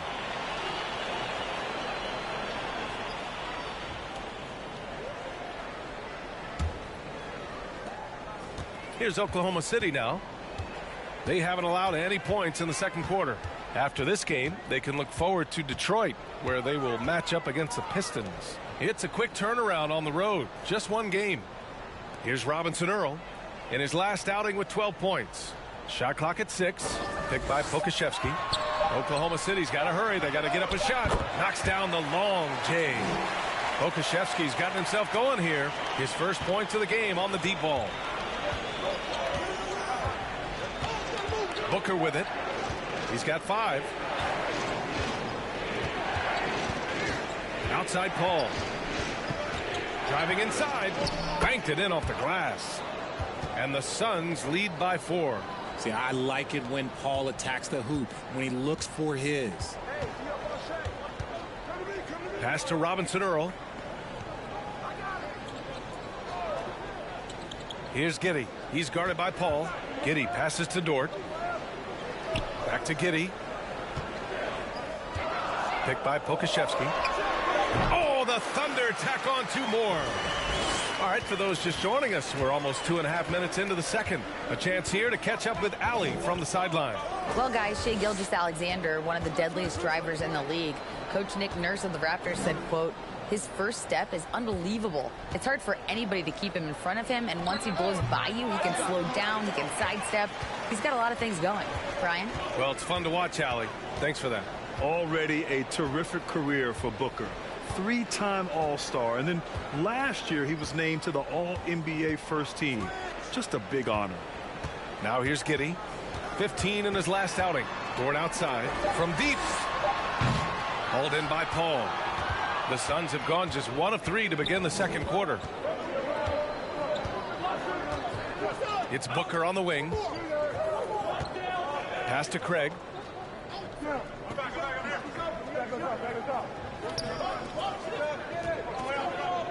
Gilgeous-Alexander against Booker. To the inside. Ayton. That one's good. Give the assist to Booker. Ayton's got 13. And with Booker, it's not just the scoring. Grant, he does a little bit of everything. Hey, B.A., I mean, you go back and look at last season. He had career highs in rebounds, steals, blocks. I mean, he's learned how to affect the game even when his shot isn't falling, which is rare.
Mikal Bridges checked in for Okogie.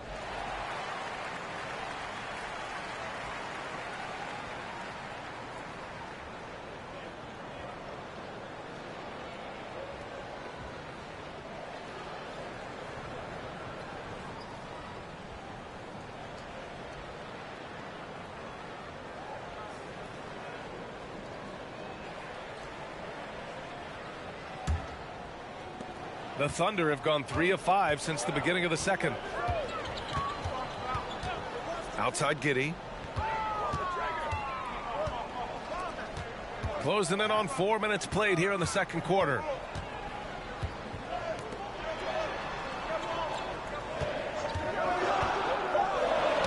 Knocks it loose. Here's Dort. And Ayton pulls it down. Ayton's got his 8th rebound here tonight. You gotta love how they've been crashing the boards, fighting hard for every miss. Pass to Paul. Craig with a screen on Giddey. Here's Paul. It's rebounded by Oklahoma City. Okashevsky's got 6 rebounds now in the game. Gilgeous-Alexander against Bridges. Gilgeous-Alexander passes to Giddey. Here's Pokashevsky. Dort for 3. That one falls. He's now 1 for 3. When he gets a quality look like this at the perimeter, he can almost be automatic. Now here's Booker. 5 points in the game. Pass to Bridges. With the teardrop. Good work defensively by Dort. Oklahoma City has gone 2 of 3 from beyond the arc so far in the second. Outside Gilgeous-Alexander. Shoots over Booker, and that one's good. Gilgeous-Alexander. Gilgeous-Alexander's got 9 points. Moving or shooting, Gilgeous-Alexander has such precision, able to quickly lock in his shot. Booker finds Paul. Over Dort. Craig on the wing. Paul against Dort. Now here's Paul. Not a lot of room. Over Dort. And too long on the shot. Here's Oklahoma City now. They're on a 12-4 run. Pass to Robinson Earl. Now Giddey. 9 points in the game. Here's Dort. There's a screen by Robinson Earl. And that's out of bounds. Last touch by Giddey. You know, the point forward is an archetype that by now fans are familiar with. Grant, you were one of the OGs at the point forward. How's that position? Today have the skill set to be a point forward. Before me, there were guys like Paul Pressey and Scottie Pippen in the 80s and early 90s. But as I said, players today, the skill level is so elite. And with this positionless basketball that we're in, you must have a point forward or two on your team to be successful. Now here's Wiggins. Down low. Here's Gilgeous-Alexander. And he got the whistle on the way up. So he'll be headed to the line for a pair. It goes on Chris Paul. I love when Gilgeous-Alexander looks to score because it forces the defense to act.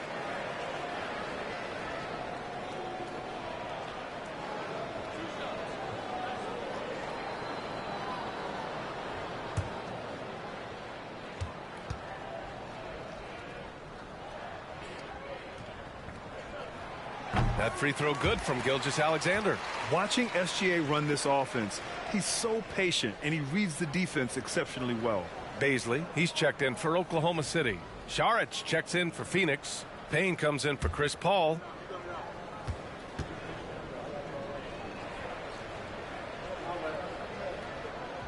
Both free throws good from Gilgeous-Alexander.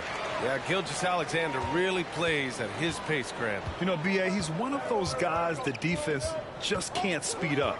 And every move is purposeful. No wasted motion. He methodically breaks you down. Now here's Payne. For three, Bridges. Sinks the tray. Bridges has got 5 now. Fantastic decision making. Ayton electing to move it for the high percentage look. Dort right side. And the foul is called. He missed it, so he's got a couple of free throws coming his way. It's going to be on DeAndre Ayton. I like that. I mean, some physical play inside. He's not about to give up any easy baskets.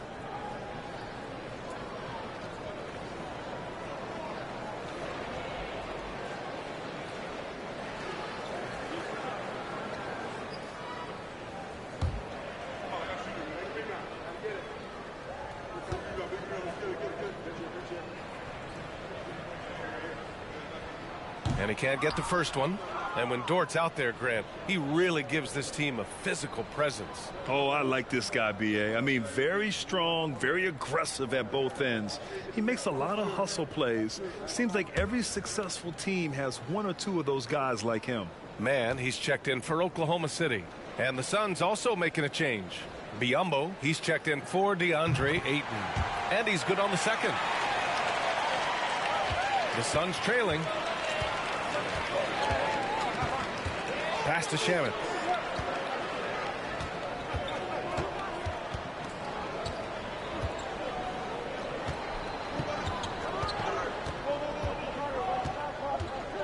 There's a screen by Biyombo. Shamet, no good. Yeah, and the defense has really got to tighten up on him. I mean, he's just too dangerous from the three-point line. Tipped away. Wiggins with it, and Bridges picks him up defensively. And it's out of bounds. The Thunder able to retain possession here. And the Thunder making a change here. Williams is checked in.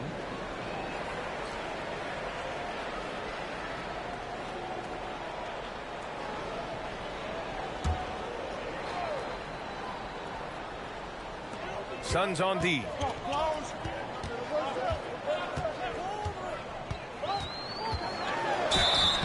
Oh, and there's the whistle on the shot. So 2 free throws for him coming up. Well, that was clearly a foul.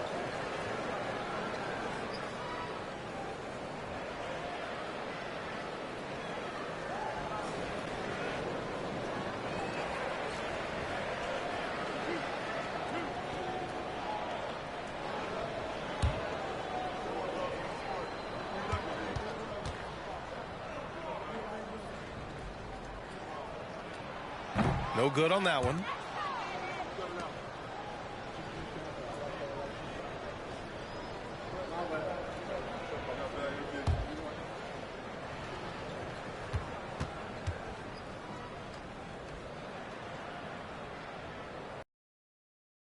Second from the line. RJ, you played with some of the greats. LeBron, Duncan, Dirk, Jason Kidd, just to name a few. But if the game were on the line, who would you want taking the last shot? Put you on the spot here. I'm going to be really honest. I have been in great situations with all of those guys, and they've all delivered. So this isn't, but I'm going to go with the person that's delivered the biggest shot of my career, and that was Kyrie Irving. He hit the clutchest shot in NBA history. Argue with me if you want. You're going to lose it. No argument here. So it's Phoenix now. The Thunder making their last shot. Here's Payne. Oh, a clear foul there on the missed shot. So he'll get a pair at the line. Campaign is the perfect example of how beneficial the G League can be, Richard. Yeah, it gave him a chance to play real minutes, and it kept him sharpening his skills. Then he got to come back into the league better than ever. A true success story. 2 shots.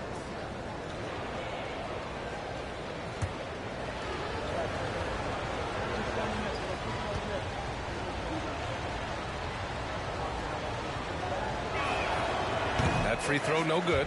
What a job Monty Williams has done in his time with the Phoenix Suns. Hats off to the talent that he's been able to bring in and develop. And that's the way he's created a winning culture.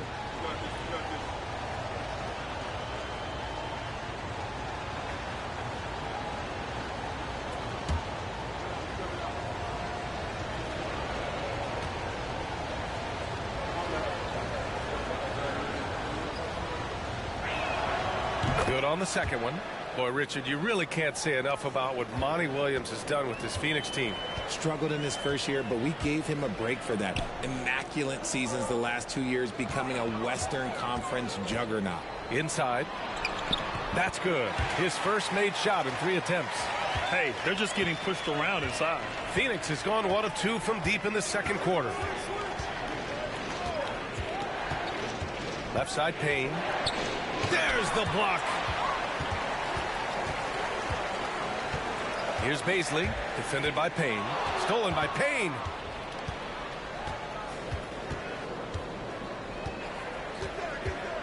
Pass to Šarić. Here's Shamet.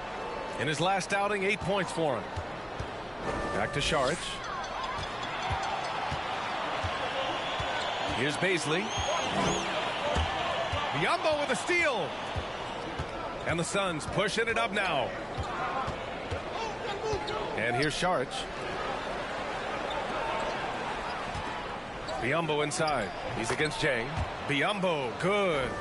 Biyombo's got his first 2 points. When guys are moving the ball, sharing it, it makes the game so much more fun, both as a player and as a fan. Pass to Baisley.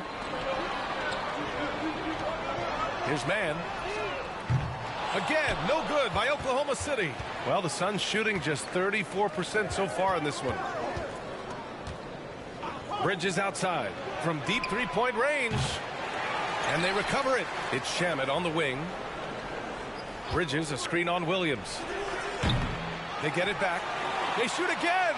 And the basket by Bridges. And now just a 1-point Thunder lead.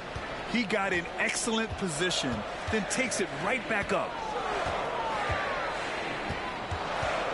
Outside, Williams. A minute 35 left in the second period. Down to 5 on the shot clock. And that's 2 fouls for him so far. But I still think he needs to stay aggressive. And the fans love seeing incredible moments on defense like that block. You know, you can't ask for any better defense than that. He responded so fast to the shooter, and it stifled him. Muscala, he's checked in for Wiggins. And the Suns also making a change. Lee's checked in.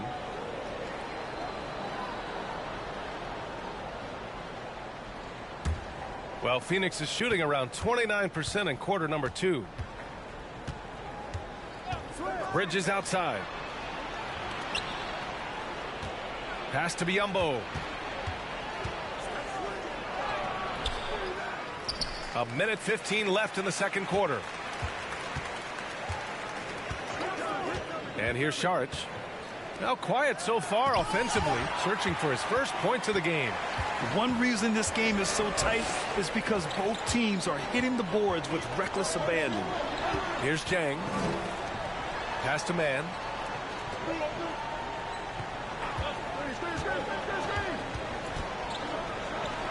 Oh, there's a killer two-hand slam. And one move ahead of the defense. A solid pick. And then the monster dunk to complete the play. Well done. Well, great chemistry on display. He understood where to put the screen in order to free up his teammate. And his struggles have been apparent. Unable to make an impact scoring the ball. Pass to Muscala. Takes the assist and lays it in. Nice setup. And they're trending in the right direction after a rough first quarter from the field. The Suns trailing. They need something good to happen here. Yeah, they've gone way too long without a score. Outside Payne.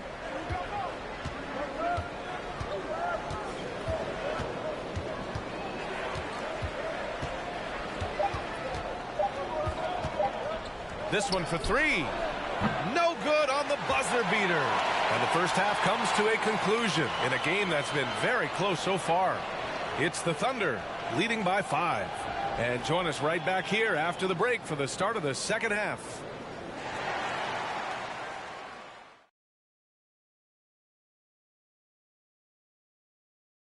Hey everybody, halftime is upon us and the scoreboard showing a deficit for the Phoenix Suns. Great job minimizing turnovers, making the simple pass, not trying to do too much. Yeah, the inclination is to press too hard sometimes. They certainly letting the game come to them. And since we've got a moment, let's go to social media, see what's on the fans' minds. All right, Kenny. Hans Jackson 14 has a question. What meal would you make for Shaq and Ernie if you were trying to convince them to go vegan? Ooh, you know what I would do?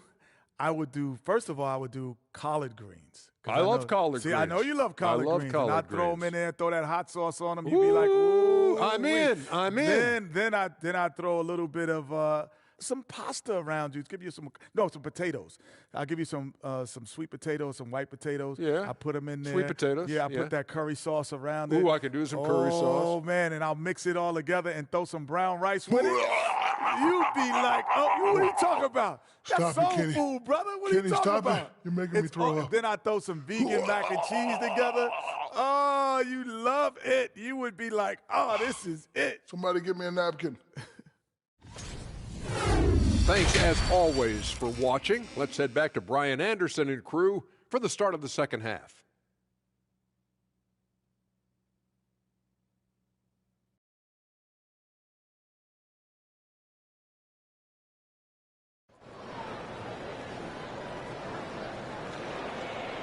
We've got second half action for you, and if the next couple of quarters are similar to the first, this one could go down to the last possession. We're seeing a tremendous game from DeAndre Ayton.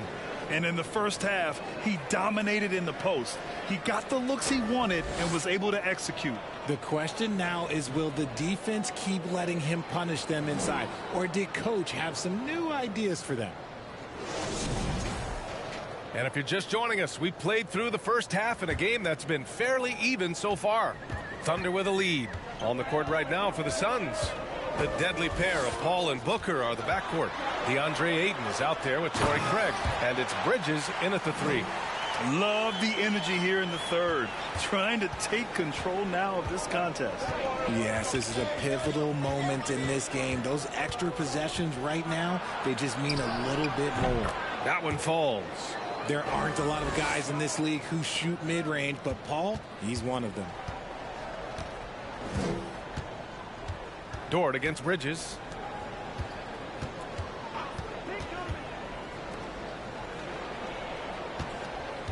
Outside, Gilgeous-Alexander.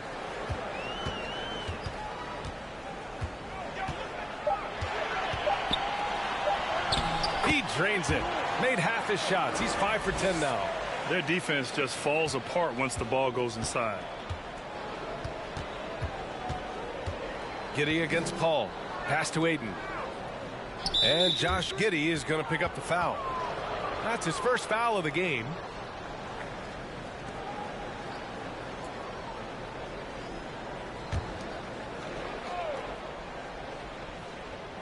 Second half of basketball, just over a minute played so far. Tries to break his ice. And good, as it takes a nice bounce off the right iron and down. Booker with one of the most effortless strokes you'll ever see. Gilgeous-Alexander against Booker. So it'll be 2 free throws. He was fouled in the act of shooting. And it's going to go on Devin Booker. The officials were right on top of that one.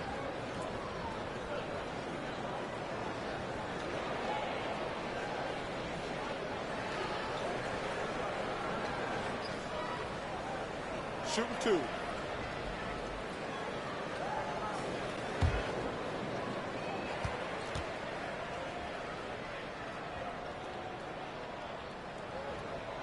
The first free throw is good.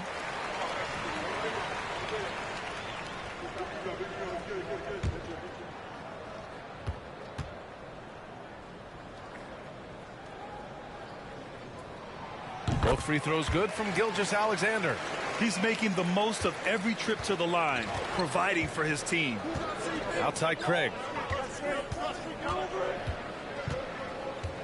Over a minute and a half now into this third quarter action. And the lob disrupted. Not to be. Dort with it. And Bridges picks him up defensively. And Gilgeous-Alexander missing. So it's Phoenix now. They trail by 7. Craig finds Booker. Another one falls for Phoenix. Here's Giddey. He's got 9.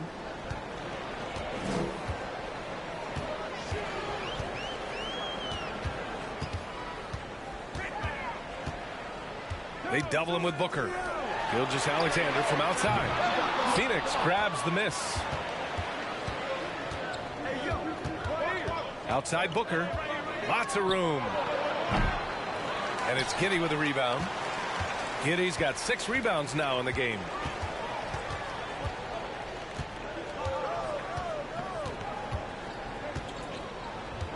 Well, we're into the third quarter. Just over 2.5 minutes played. 5 to shoot.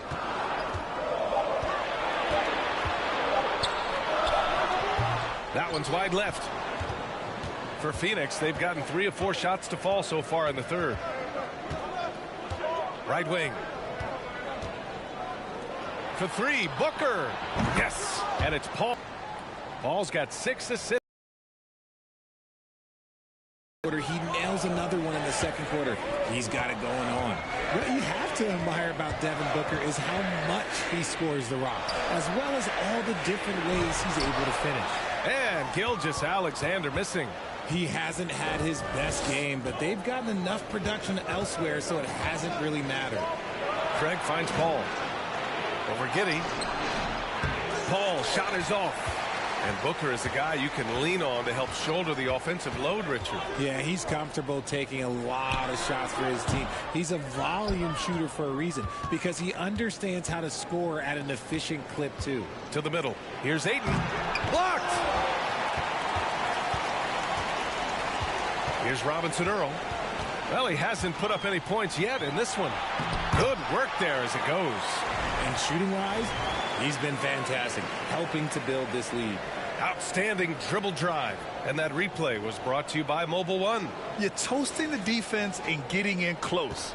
They'll take possessions like that one all day. Booker, the pass to Craig.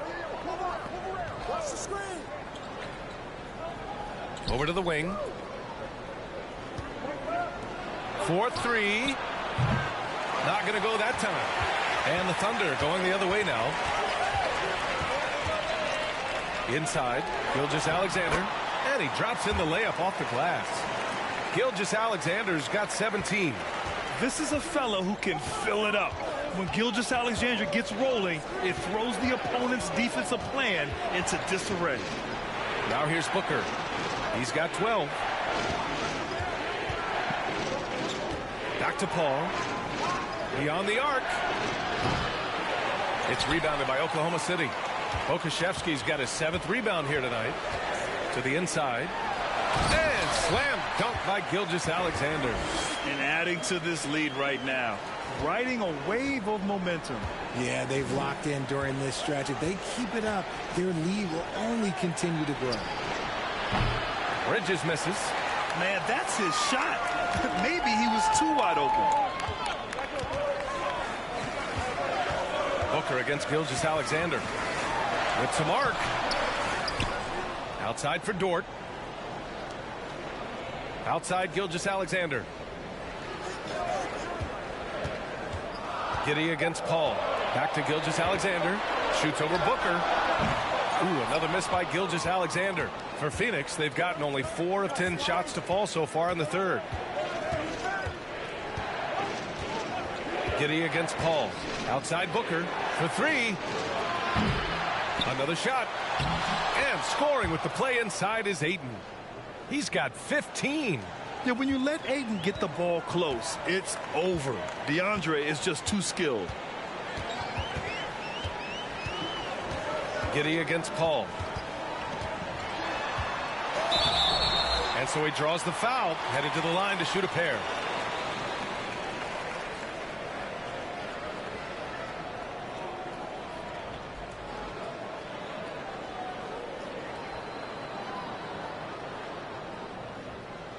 Take a break. Take a break. 2 shots.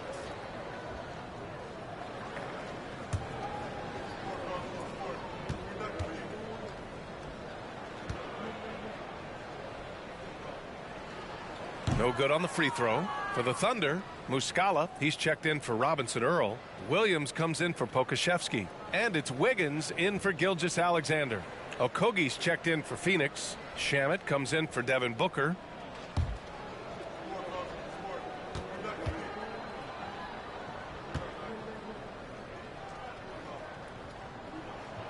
And the second free throw is good. Phoenix has gone just 1 of 5 from 3-point range here in the third quarter. Craig with a screen on Giddey. Paul with it. He's picked up by Muscala. And Ayton with the stuff. So challenging trying to guard Paul, especially when he's slicing passes through the defense like that. Dort outside. To the paint. Here's Muscala, and he'll draw the foul. He'll head to the line for 2. It's going to be on DeAndre Ayton.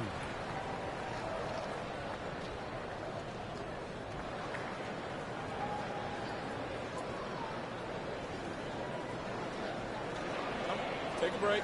Take a break. 2 shots.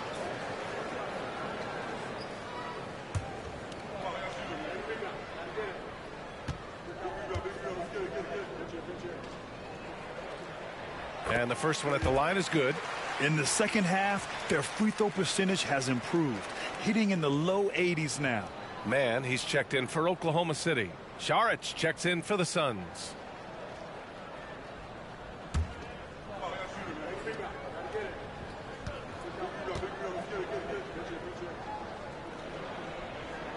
And that one goes in. 2 from the line that time.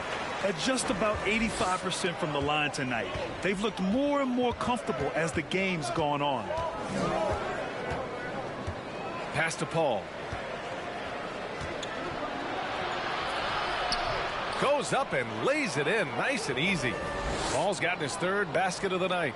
The defense looking lazy there. You can't allow Paul to get inside like this. That's just asking for trouble. And here's Muscala. He's covered by Ayton. In transition, here come the Suns. Ayton with a screen. Shoots from 12. Deflected. Dort with it. Wiggins outside. Dort outside. Pass to Wiggins. Shoots from 12. And he's going to the line for two. The official saw contact while he was going up. It's going to be on DeAndre Ayton. Man, he made sure to get his money's worth on that foul.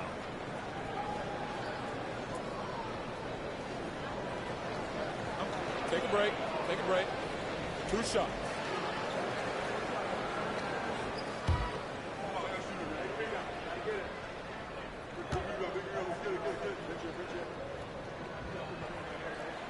And that one misses.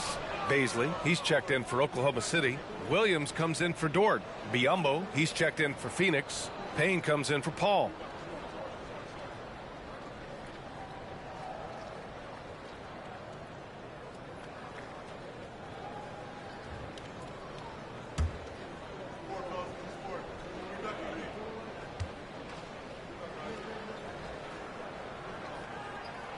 And he sinks the second. The Suns have gotten 7 of 15 shots to hit in this second half.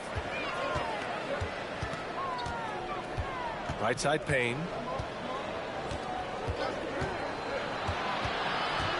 Goes up on the baseline. The rebound by Muscala.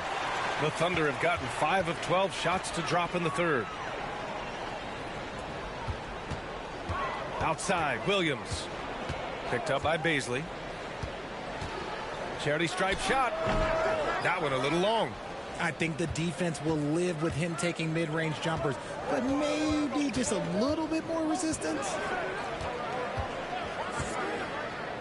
Outside Payne. Here he goes. The Thunder with the rebound. Outside, Williams.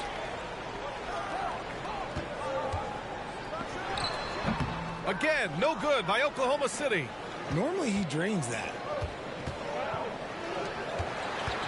Here's Shamet. And he was fouled while in the act of shooting, so he'll take 2 free throws.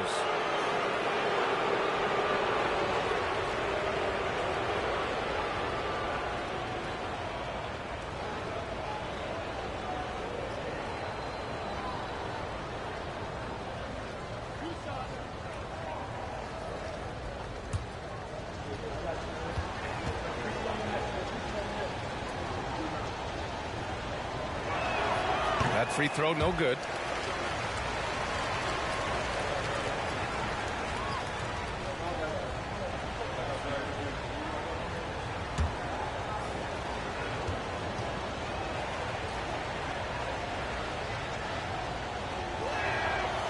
And no luck that time either.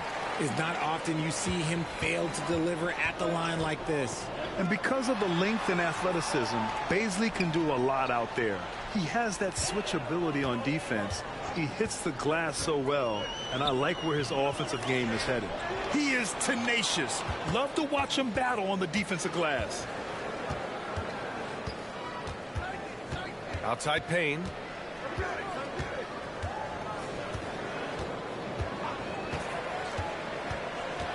It's Shamet on the wing. No good on the triple. And a luxury for this coaching staff. Grant Baisley is happy playing a primary or secondary role. And that's not always the case. You know, BA, sometimes ego can get in the way. But Baisley's just doing what he can to help the team achieve its goals.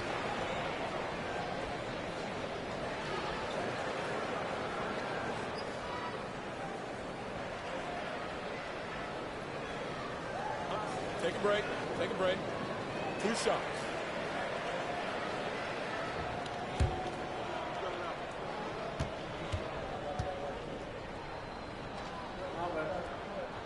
That free throw misses. And the Suns making a change here. Lee's checked in.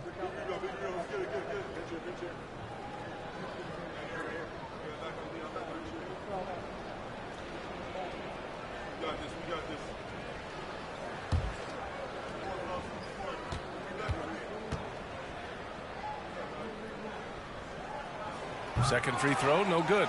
Pass to Williams. Here's Mann.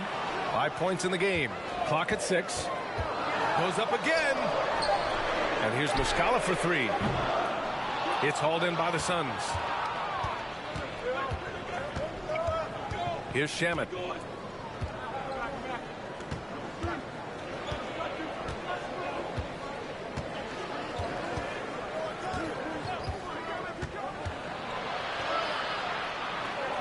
Over to the left wing. Here's Payne. And they'll get another chance. Pass to Šarić. Looking to win the drought. And the layup is up and in. Šarić has got his first points of the night. Nice ball movement there. Delivered the pass right on time. Outside, Williams. There's the drive. Out of bounds. It'll be Phoenix's ball. All right, let's take a quick pause and look at the best shooting teams from last season. The Suns, #1. Tremendous efficiency on offense. They were willing to put in their work to get great looks. Here's Payne. There's 1:40 left in the third quarter. Looking to get back on track. And he takes it up and lays it in. Now just a 2-point Thunder lead. Keeping pace here. That's an excellent move inside. Here's Mann. 5 points in the game. Over Payne. And that one's good. Mann's got 7. 1:11 left in the third. Pass to Lee. Puts up a 3.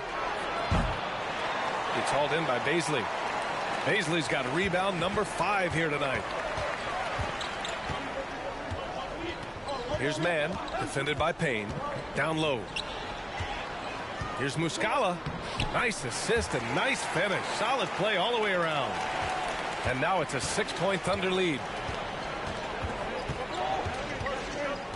Now here's Payne. He's got 5. Pass to Šarić. Lets the 3 fly. The rebound by Muscala.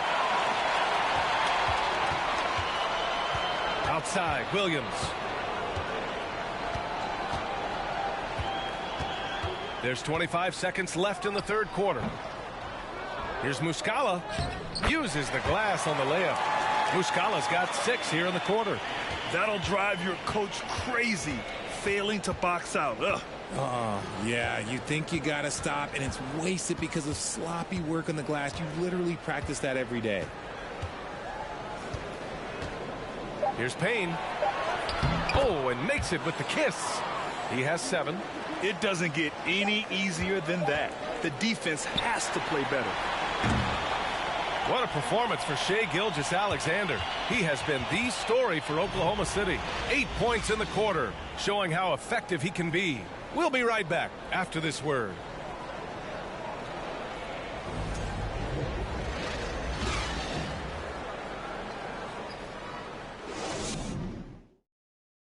And while we have a chance, let's go to our State Farm assist of the game. Yeah, just shredding the defense with that feed. Zero chance to stop that. That's an unguardable pass, flat out. Give him credit for possessing that type of vision.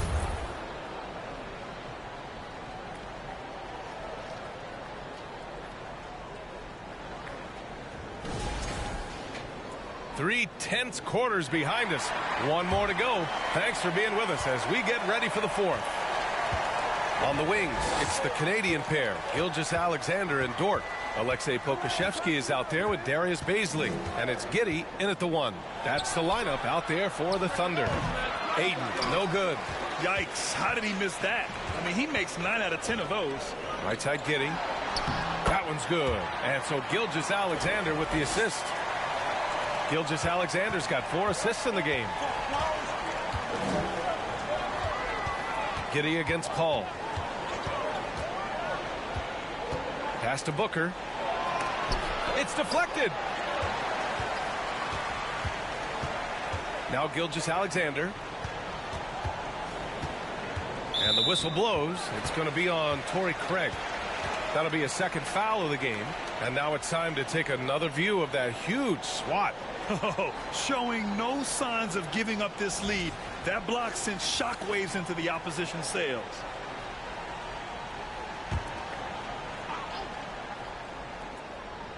Here's Pokusevski. Pass to Gilgeous-Alexander. Shot clock at 5. Picked up by Baisley. Right at the free throw line. Defensively, Ayton's always had the size and length. Where he's really improved is with the angles he takes to the ball. Back to Dort. And he makes no mistake. Slam dunk. I'll tell you what, it's good to be his age. Yeah, I don't have memories like that at my age, though. Ayton, a screen on Giddey. Outside Craig. Takes the three. And the Suns miss again. I think he's gone completely dry. Nothing is hitting. Yeah, and the risk now is that he gets inside his own head. Time to take deep breaths in through the nose, out through the mouth, and let the game come to you. And the D can't allow Gilgeous-Alexander to get this positioning, because once he does, he makes you pay. Booker for three. It's hauled in by Pokusevski. Pokusevski's got double-digit rebounds now in the game. Pass to Gilgeous-Alexander. Moving along, 2 minutes gone in the fourth. Over Booker. And Gilgeous-Alexander missing. The Suns have got none of their shots to go in this final quarter. 0 for 4. Paul passes to Craig. Back to Paul. Ayton inside. Baisley on him. Ayton, no good. For Oklahoma City, they've gone 3 of 5 since this fourth quarter started. Up top, Giddey. He's guarded by Paul. Pass to Gilgeous-Alexander. Soft touch off the glass. Gilgeous-Alexander's got 4 points in the quarter. And just totally relentless, only increasing the intensity level. Always plays hard until the final whistle, no matter what the situation is. Phoenix calls timeout.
Let's take a moment to present the New Balance Player of the Game, Shai Gilgeous-Alexander.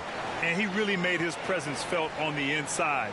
Just so active and looking all game long for openings. And he found them by scoring a lot of baskets by slashing to the hoop. Well, they were coming off 2 straight losses, and he put his foot down. He stepped up his game, had a big night, and got them moving in the right direction again. All right, let's check in with Allie LaForce. Thanks, guys. I got a chance to hear what Monty Williams was saying to his team. He did everything he could to fire the team up, saying, quote, "I don't care how far down we are. We can do this. Attack and take what's ours. Let's go out there and show them it's not over." And Allie, thank you for that. Phoenix has gone 0 for 2 from outside here in the fourth quarter. Paul passes to Ayton. Craig inside, working on Pokusevski. Oh, and he got fouled on his way up. He'll head to the line to shoot 2. Man, good whistle there. And let's take a moment to get your take, guys, on the scoring so far for the Thunder.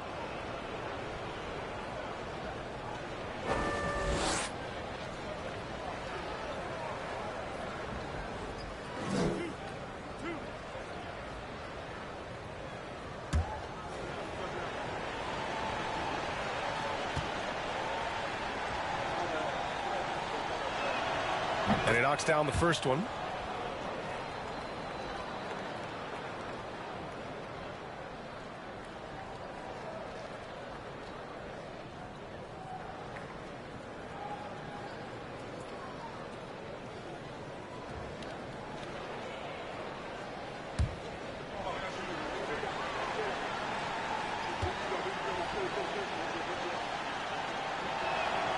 So after making the first, he goes 1 for 2.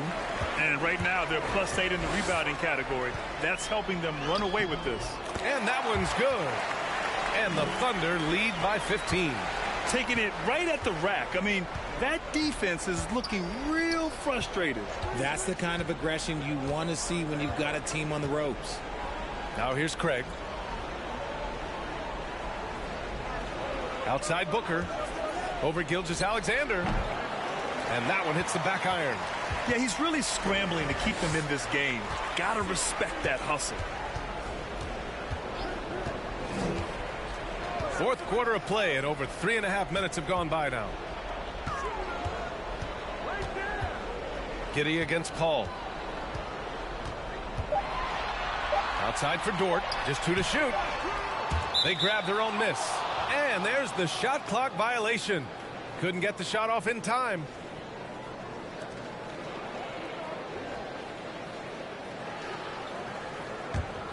The Suns have gotten nothing to go so far in the fourth. They're 0 for 6. Paul finds Booker.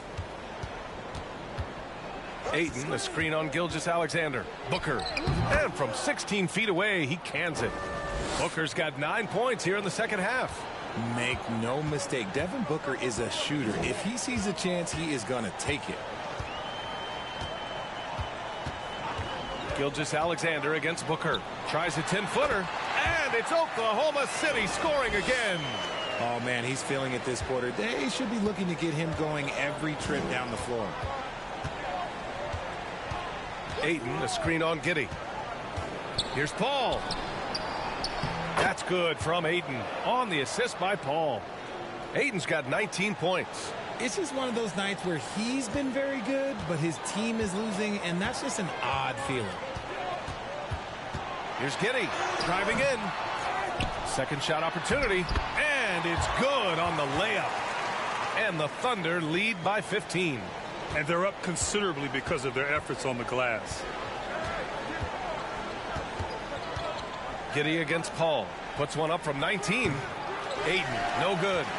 And it's Thunder's ball. They're on a 14-5 run. Giddey into the lane. Counted. Now 8 for 13 with that basket. Phoenix has gone 0 for 2 from outside here in the fourth quarter. Booker for 3.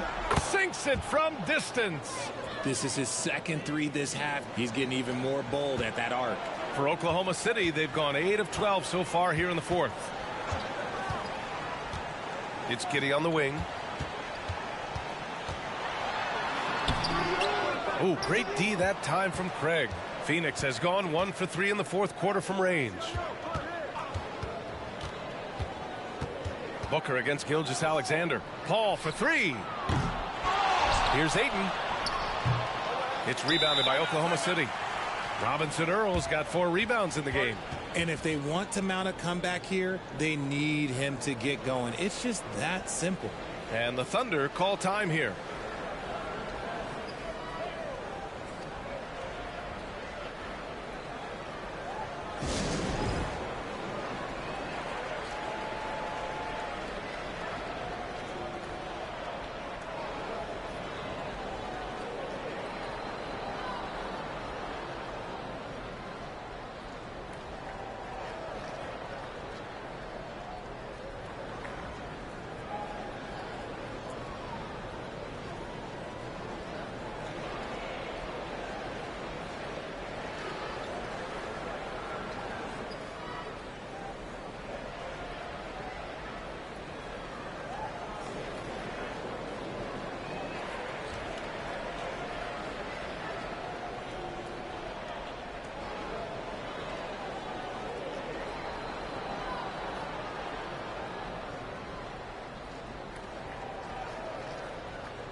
And the Thunder making a change here. Jang's checked in.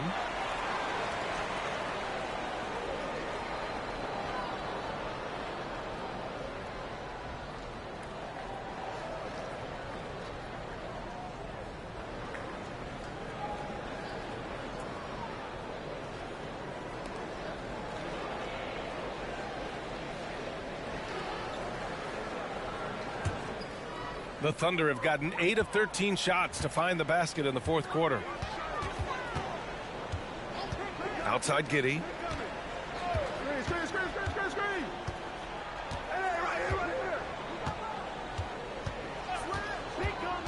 With the 10-footer, shot clock at 6.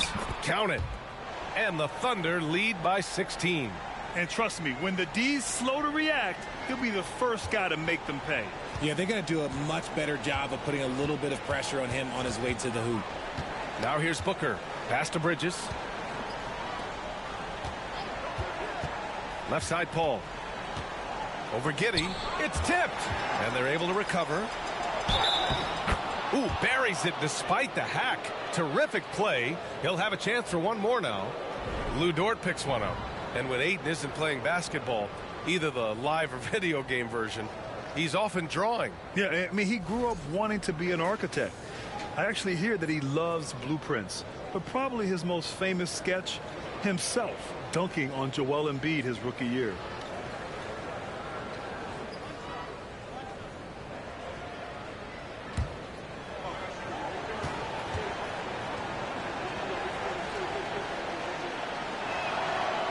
Free throws off from Ayton. Yeah, what I appreciate about Ayton is that he wants to keep getting better. You have to be excited about his future. Yeah, no triples for him here in the second half. One fell in the first, though. Can he turn it up? From 13, offensive rebound. Craig with a screen on Gilgeous-Alexander. Tries again. Nice jump shot. Good luck at trying to match up with Paul in these sets. He's just so good. It's nearly impossible trying to stop him from breaking your defense apart. Now here's Gilgeous-Alexander. And slam dunk by Gilgeous-Alexander. Woo! Defensively, you can't afford to let him get to the rim that easily. Well, that might be why their deficit is what it is right now. Yeah, it's going to take better rim protection than that if they're going to climb out of this hole. Paul against Giddey. Craig passes to Paul. Who poked away. Dort with a steal.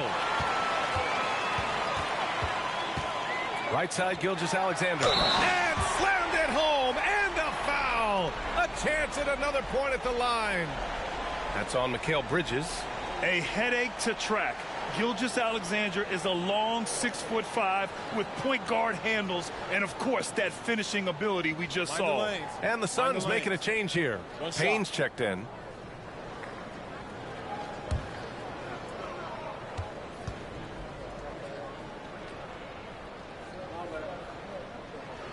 Gilgeous-Alexander, no good on the free throw.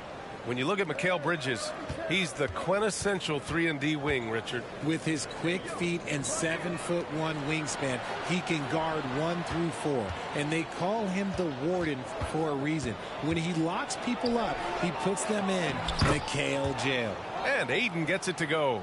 And that's just terrific body control by Ayton, setting a solid pick and then quickly getting himself open. Giddey passes to Gilgeous-Alexander.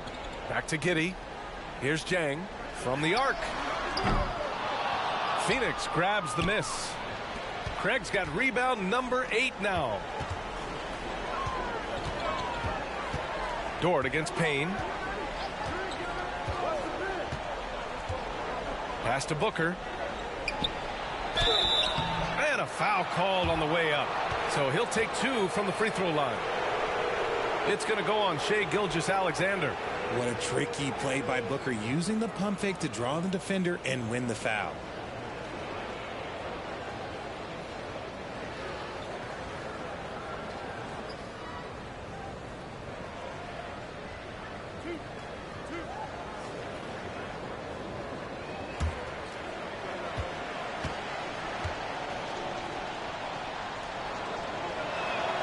First free throw is good. They've been playing with much greater physicality this half. Getting themselves to the free throw line is a must. Muscala, he's checked in for Jang.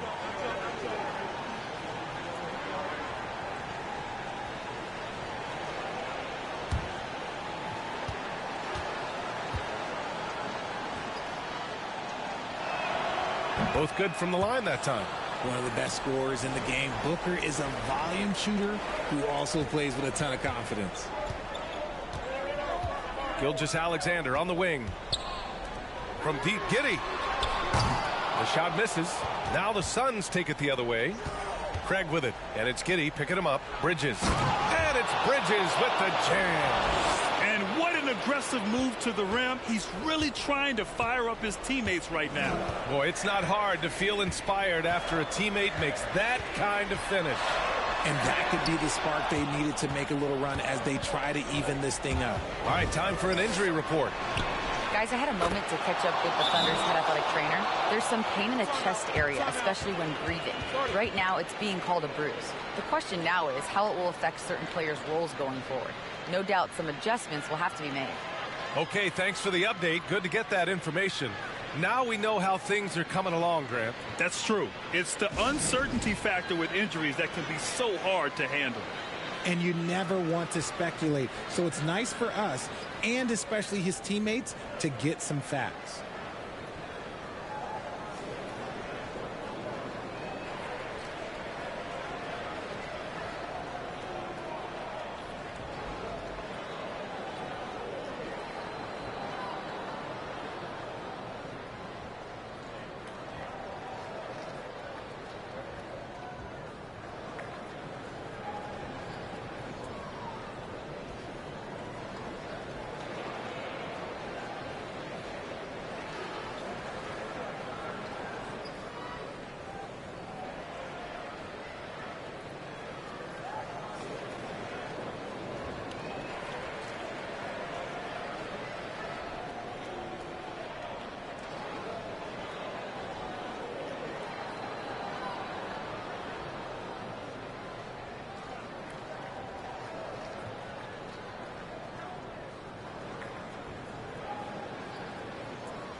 Pokashevsky's checked in for Oklahoma City.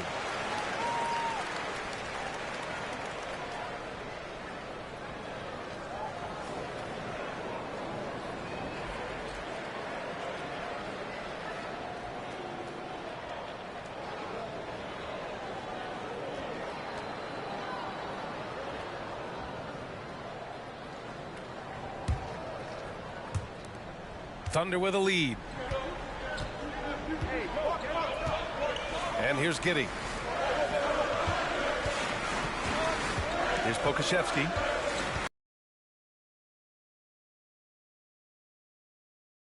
They get it back. And there's the bucket. Staying with it that time. Offensive glass getting it done. Yeah, and Gilgeous-Alexander is a fighter. Someone that challenges the defense and bullies his way through contact. Booker against Gilgeous-Alexander. Takes a three. And the rebound goes to the Thunder. That is not the shot they needed there. You gotta work it around and get a better look. Robinson Earl down low. Is covered by Ayton. Back to Giddey. Pass to Gilgeous-Alexander. 6 on the shot clock. And he dunks it down. Yeah, the guard instincts of Gilgeous-Alexander. I mean, fantastic work dishing the rock to uncover teammates. Gilgeous-Alexander against Booker. Gilgeous-Alexander with a rebound. Oklahoma City shooting just about 57% in this fourth quarter. Pass to Robinson Earl. There's the three. The rebound by Bridges. Bridges has got 5 rebounds tonight. To the paint. Here's Booker. Here's Craig. And he got the whistle on the way up. So he'll be headed to the line for a pair.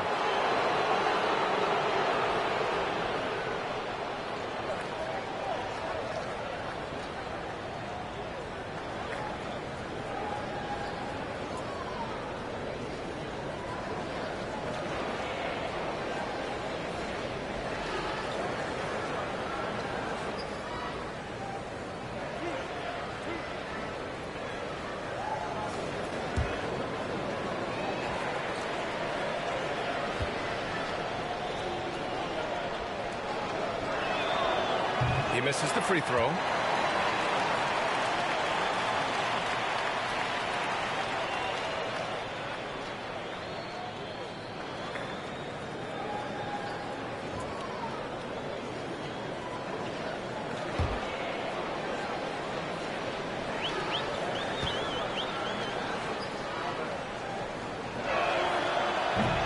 trip coming up empty, missing both. And for the Thunder, they're shooting a solid 47%.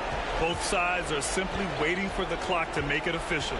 This is going to end up in the books as a nice win for the Thunder. They made the most of the extra rebounds tonight. Helped them out a lot. Yeah, when you look at these teams, they're both great rebounding clubs. And any night, either one could have the advantage on the boards. And it's a performance that will signify their 5th win of the year. And as it was happening, as it was building, you knew this was a monster game for Shai Gilgeous-Alexander. Anytime they needed a bucket, they'd put the ball in his hands and say, go make a play. It was impressive to watch.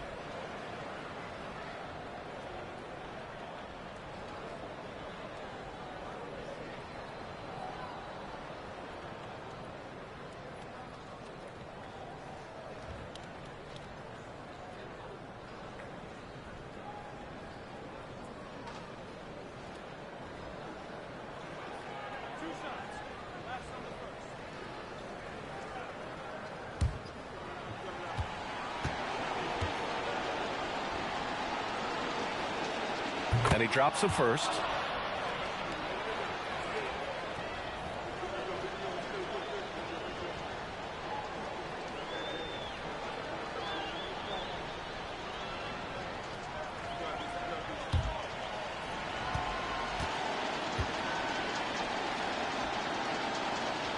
And so he makes both from the line.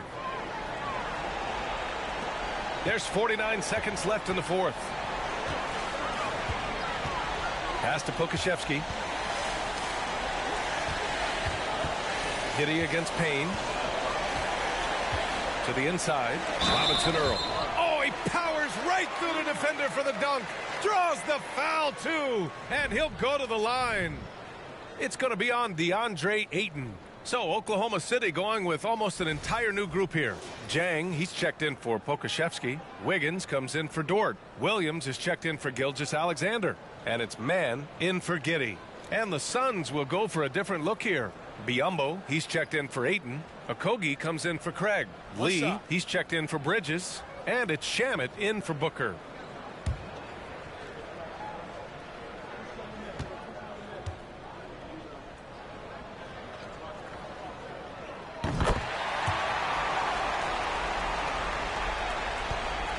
We've got 33 seconds left in the 4th. Pass to Lee. It's Shamet on the wing. Williams defending. Now Biyombo. And that one's good.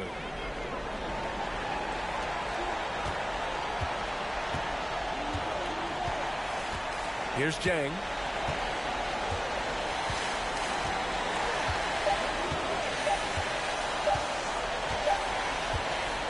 And so Oklahoma City takes this one, and by a big margin. Even early on in this game, they appeared happy to be playing at home. And it makes a huge difference. Once they started to get into a groove, you never really felt like they wouldn't come out on top. And that'll do it, folks. This is Brian Anderson, along with our 2K Sports crew, thanking you for tuning in. So long, everybody.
Greetings, everyone. Welcome to 2K Sports and another exciting edition of NBA basketball. This is Kevin Harlan alongside Brent Barry and Greg Anthony. We've got David Aldridge reporting from the sideline. D.A., take it away. Thank you, Kevin. You know Chris Paul is nicknamed the point god. Some say he's the best ever when it comes to running an offense while limiting turnovers. CP3 says, when I step on the court, I don't think that anyone should be able to take the ball from me. I pride myself on making the right decisions, passing and ball handling. Kevin, he remains a wizard. He's unbelievable. Hall of Famer in every way. Thank you, David. And the starting lineup for the Pelicans, McCollum and Jones are their guards. Up front, it's Williamson at the 4 and Valanciunas at the 5. And it's Ingram in at the small forward position. And for the Suns, Ball and Booker, the talented backcourt pair. Torrey Craig is out there with Mikal Bridges. And it's Ayton in at the center position. And talking about a franchise that has done a complete 180, look no further than the Phoenix Suns. Before 2021, they hadn't even been to the playoffs in 10 years.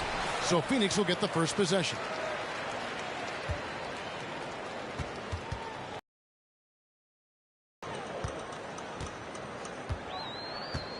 Paul outside. Good. A nice assist from Booker. In just 4 seasons, Phoenix, Greg, went from last in the conference to the best record in the entire NBA. It's been an unbelievable story. And there's a lot of talent on this team, not to mention a great coach in Monty Williams. The future is bright for this franchise. Steady as can be. Talk more, Brent, about what Jonas Valanciunas means to the game. Truly the definition of consistency. Jonas Valanciunas averaging double-digit scoring for 11 straight seasons and a double-double the last 4. That's the epitome of a guy who does the dirty work and produces.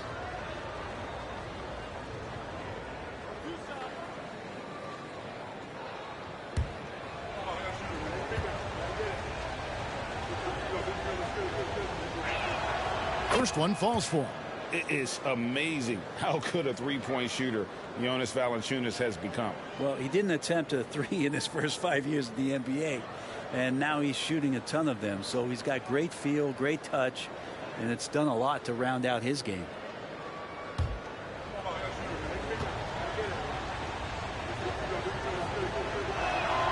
And he makes both free throws. I think people underestimated the Pelicans last year. They had such a tough start to the season, but still were able to make it to the playoffs. Now here's Paul over McCollum. Kept alive. Here's Ayton. Second chance shot, and that's 2 points on the layup. Ayton's so big inside, he turns a miss into an opportunity. Unfortunately, the Pelicans did make a first-round exit in the postseason, Greg. In a series they took to 6 games, but yeah, it couldn't put together that deep run. Maybe this year things will be different. Now here's Booker following the miss by C.J. McCollum. Here's Paul. He had 15 points last outing. Back to Booker. 6 on the shot clock. And the first shot of the night for him, no good. And the Pelicans with the possession. The Suns beat them last time these two teams met in Phoenix. Well, I mean, they lost their last matchup with this team, and foul trouble really plagued them throughout the game. Yeah, they had a few important guys sitting there on the bench on the floor. They have to play much more in control here tonight. Now here's Paul. Now about 2 minutes gone here in the first quarter. The drive by Booker. So tough to guard. Devin Booker combining that range with the handle. And it's Jones with the ball for New Orleans. 4-point game. They're coming into this game off that recent loss to Atlanta. Yeah, so close in that one, but that's of no solace to the players. They played their hearts out. You want to respond in kind, but that last game, it was an effort that most of the time can get you a win. You ran into a tough opponent who was playing at a high level. Now here's Paul. First quarter of basketball, just over 2.5 minutes play. Ayton finds Booker. Buries it from 3-point range. Booker's got 5 now. And the story here, Kevin, early on is how well they shot the basketball. They could use a big shot here to get this offense going. Too many empty possessions. Right now, they need a basket. Now, here's Valanciunas. He's coming off a 13-point game against the Hawks in Atlanta. And equally impressive on the backboards. I thought his rebounding was huge. And the basket by McCollum. One of the more skilled offensive players that is on the floor here tonight. Not an easy fella to hold in check. Paul surveying the floor. Steps back. Puts it up from 15. He can't get it to go. So the Pelicans will take it the other way. McCollum against Paul. And the dunk by Williamson. You try to find other ways to talk about Zion's leaping ability. How about timing? Showing it there. McCollum against Paul. Booker outside. Shoots it up. Bridges kicks to Booker. Bridges a screen on Jones. Booker. Again, the miss by Booker. Maybe a time to rest him right now. Just give him a bit of a breather. Try to help him get back on track. McCollum passes to Williamson. Williamson double team. Here's Jones. That's slammed in by Jones. A smart play. Signs of Zion Williamson picking up what it is that's going on out there and being efficient. Pass to Bridges. Fires for three. It's rebounded by New Orleans. He's not the guy that you want to give a wide open look from three-point range. They're lucky that that one doesn't cost them. And it's Valanciunas finishing it off. And Brandon Ingram at that size able to survey the entire floor and make a play. Craig with a screen on McCollum. Here's Ayton. And he can't stop the run as he misses. We'll have a hard time shaking that one off. Perfect position, plenty of space. Just clanked it. Pass to Williamson. Now here's Valanciunas. McCollum deciding where to go with it. Jones for three. A fresh 14 for New Orleans. Tries again. No good from Valanciunas. You're not going to see that very often. Plenty of space, but he just, let's face it, he whiffs on that one. Now the pass to Bridges. Here's Ayton. That's in. He's got two made now, and he's shooting 2 for 3. It's still early in the season, and teams are still trying to figure out rotations. Greg, what's it like to play in a game like that tonight? Well, for a lot of these guys, Kevin, it's all about jockeying for position, making an argument for minutes. You want to earn the trust of your coaches. You gotta love strong defense, especially when it comes in the form of harsh rejections. Wow. And guys, they'll think twice about attempting that shot again. That was a big-time rejection. And so here is New Orleans. It's Ingram on the wing. Defended by Bridges. 4 on the shot clock. Here's McCollum. Goes back up. And the basket good. A bank shot that time. Valanciunas has got 6. And now you see them starting to really work the ball inside. Paul passes to Bridges. Ayton against McCollum. It's good. He's got 6. And so it's Jones. He'll bring it up for the New Orleans Pelicans. They trail by 1. Paul with the steal. Inside. Craig down low. Covered by Williamson. No good from Booker. Well, his shooting has been a little bit below par. You think about what this lead would look like if he was on. Williamson with the bucket. We'll see if they can finally hold on to a lead. It's been back and forth all night. Well, you can tell they really want to increase this lead. They can't keep letting them take it from them. Now here's Paul. Down low. Here's Ayton. Good, and Paul gets the assist.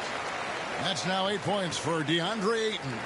Now the coaching staff has to like that as he picks apart the defense there in the pick and roll play. McCollum passes to Valanciunas. He kicks it to Jones. Valanciunas with a screen on Booker. Just 5 to shoot. Jones finds Ingram. Valanciunas inside. Ayton's there. Valanciunas good. They've been beating them to a lot of those loose balls and rebounds here to start. Ayton a screen on McCollum. Here's Paul, and the rejection by Valanciunas. Williamson dishes to McCollum. Bridges with the steal. To the middle. Here's Craig, and finished off by Craig. Well, he passes to the wide open man. Bridges developing some team chemistry. Ingram against Bridges. High post try. And it's off the back rim. No good. The Suns leading. Pass to Paul. And here is Craig. Cranes the three-pointer. Craig's got 5 now. Chris Paul is going to find anybody that's leaning the wrong way, let alone leaving an open man. And first time out of the game called for New Orleans.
And the Suns with a completely new group on the floor.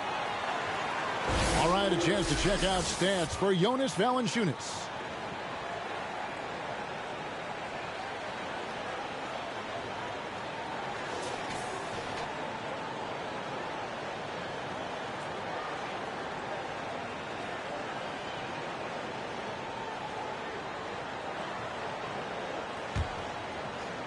Pelicans trail by 4. After missing the playoffs for 10 consecutive seasons, boy, the Suns not only got to the postseason in 21, they made it all the way to the finals. So what a turnaround for that franchise. Daniels with it, covered by Lee. It's stolen by Sharch. And Phoenix pushing it up now.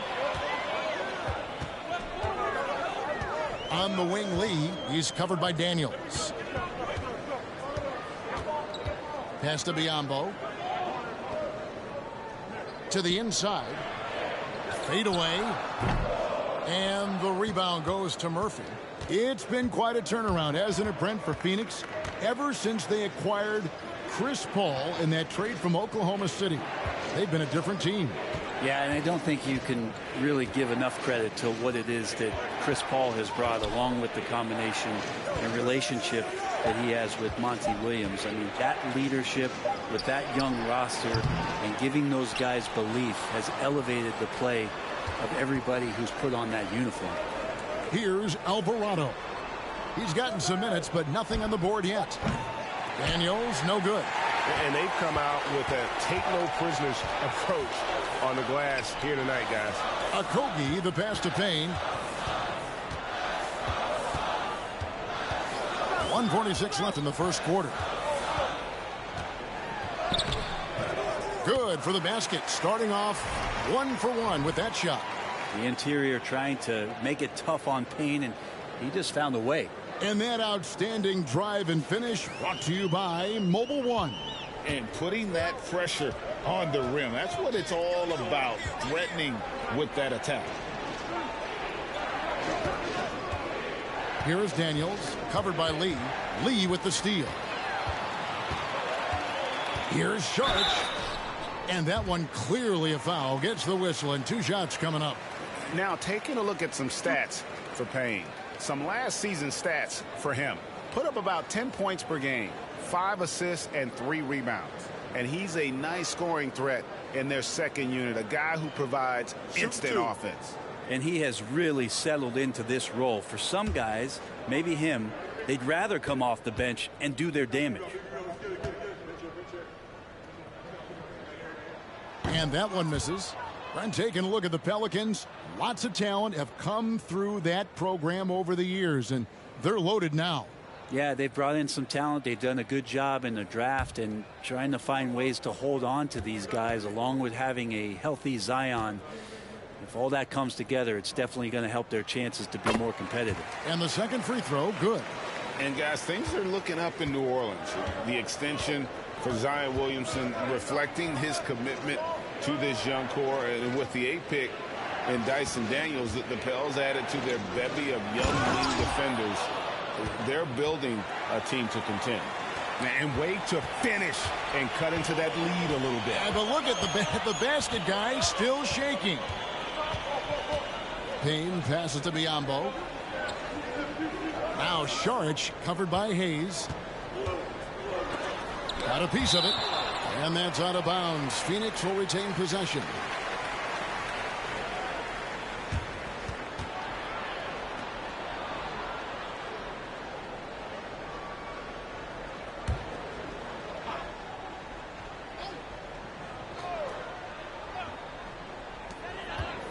Clock at 6.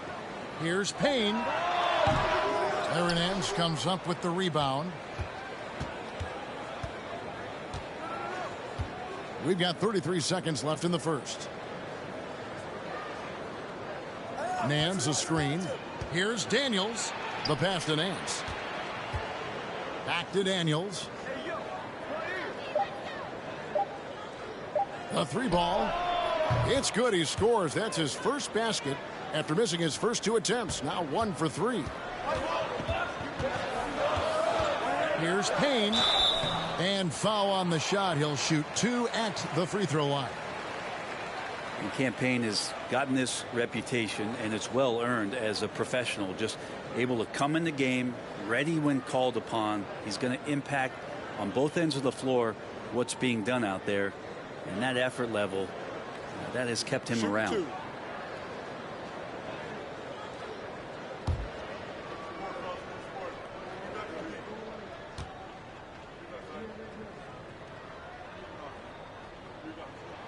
That's good from Payne.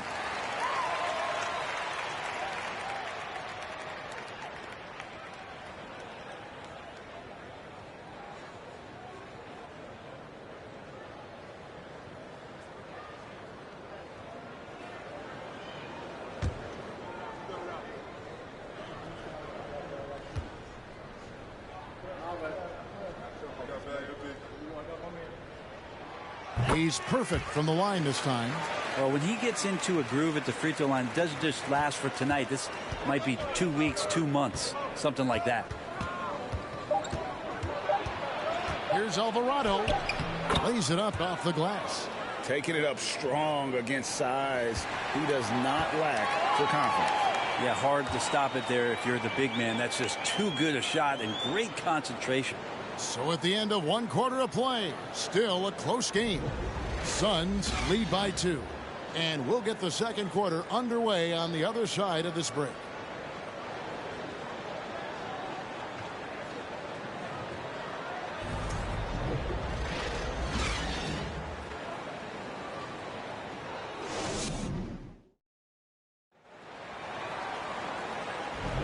And some good action in the books as we get back to the game that's been pretty close here so far. And from what we've seen, guys, from Phoenix, what do you guys see? Well, credit their anticipation skills on the defensive end. They forced a number of turnovers. Just playing some real gritty defense right now, just getting up in bodies and forcing a lot of turnovers.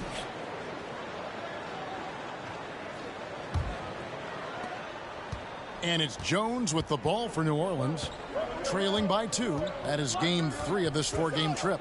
On the court right now, second quarter for the Pelicans. Running on the wing, they'll have Jones and Ingram. He's out there with Jonas Valanciunas, and it's McCollum in at the 1 spot. Can't hit from 12. McCollum's gotten just 1 of his 4 attempts from the floor tonight. Here's Paul. And oh boy, a lot of contact there, but he gets the call and will shoot 2. It's on Jonas Valanciunas. CP3 so good at initiating contact and just irritating the defense. And some stats here, guys. The scoring breakdown for the Suns. How about the ball movement so far? I mean, the unselfishness, everyone here just playing for one another, and that can be infectious. Getting to the inside is really important, but it's how close you can get to the basket. It feels like these guys are all around the rim in their attack tonight. And that one falls for Paul. Brent, as we all know, you were a former slam dunk contest champion. So with that in mind, what was your take on the 2022 contest? Well, I think there was some great dunkers out there, Kevin, and every year it's like that. I know from year to year it takes a lot of criticism to the contest, and certainly there are years that are better than others, but the skill of those guys on the floor for them to go out and put on an exhibition, always appreciated as a fan. Now here's Ingram. He's been patient so far. Nothing on the scoreboard yet. Passes to McCollum. Beyond the arc. They get it again. Here's Valanciunas. Draws contact on the shot, and now a three-point play chance as he'll head to the line. Well, we've seen that movie a few times, haven't we? An easy bucket in the paint. The Pelicans have been perfect at the line so far, albeit just 2 for 2.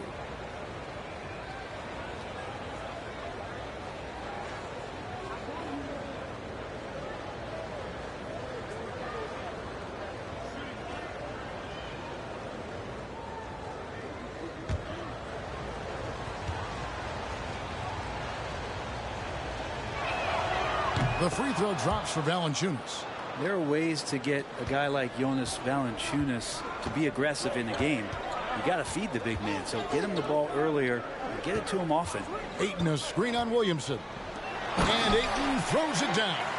And there are only a few players in the league who can hit a teammate like that in stride. Beautiful assist. Outside, Jones. The pass to Williamson. Over Craig. And it's Williamson missing. Suns leading by 3. And let's head over to the sideline and catch up with David Aldridge. Thanks, Kevin.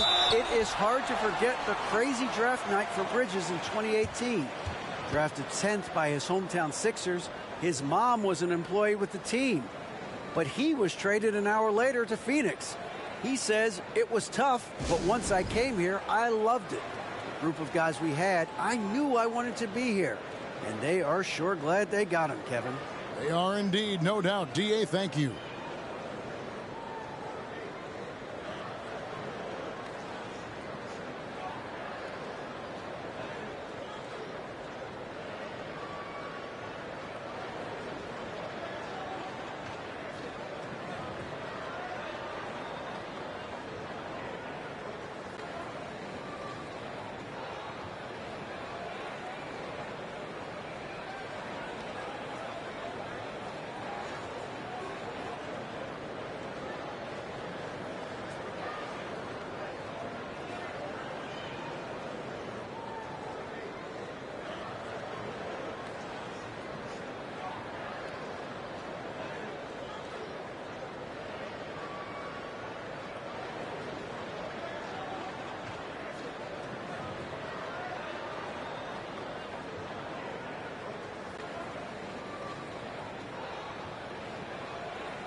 Jackson Hayes, he's checked in for Williamson.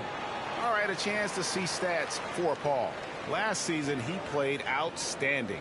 and he also ranked number 2 in steals. Just great anticipation to go along with that quickness to capitalize. And dropping a lot of dimes. He led the league in assists because he's the ultimate competitor, an absolute magician with the basketball. Pelicans trail by 3. Ingram outside. There's the dish to Hayes.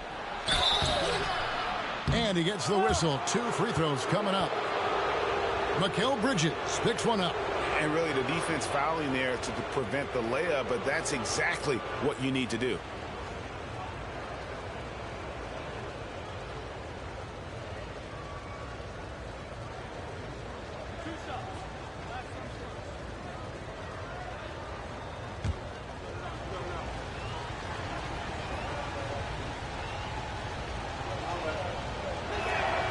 That free throw good from Hayes.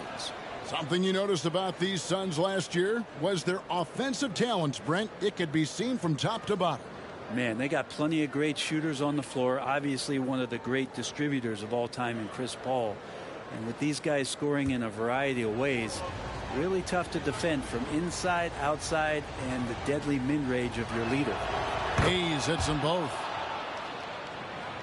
And we're now about a minute and a half into the second quarter. Booker outside. Ayton in the high post. Over Valanciunas. And it's Ayton missing. And they haven't been able to turn it into a big lead, but their rebounding advantage is starting to add up. McCollum kicks to Ingram.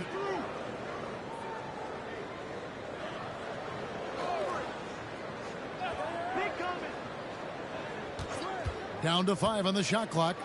And stolen by Ayton. And up the court come the Suns on the break. Paul's running.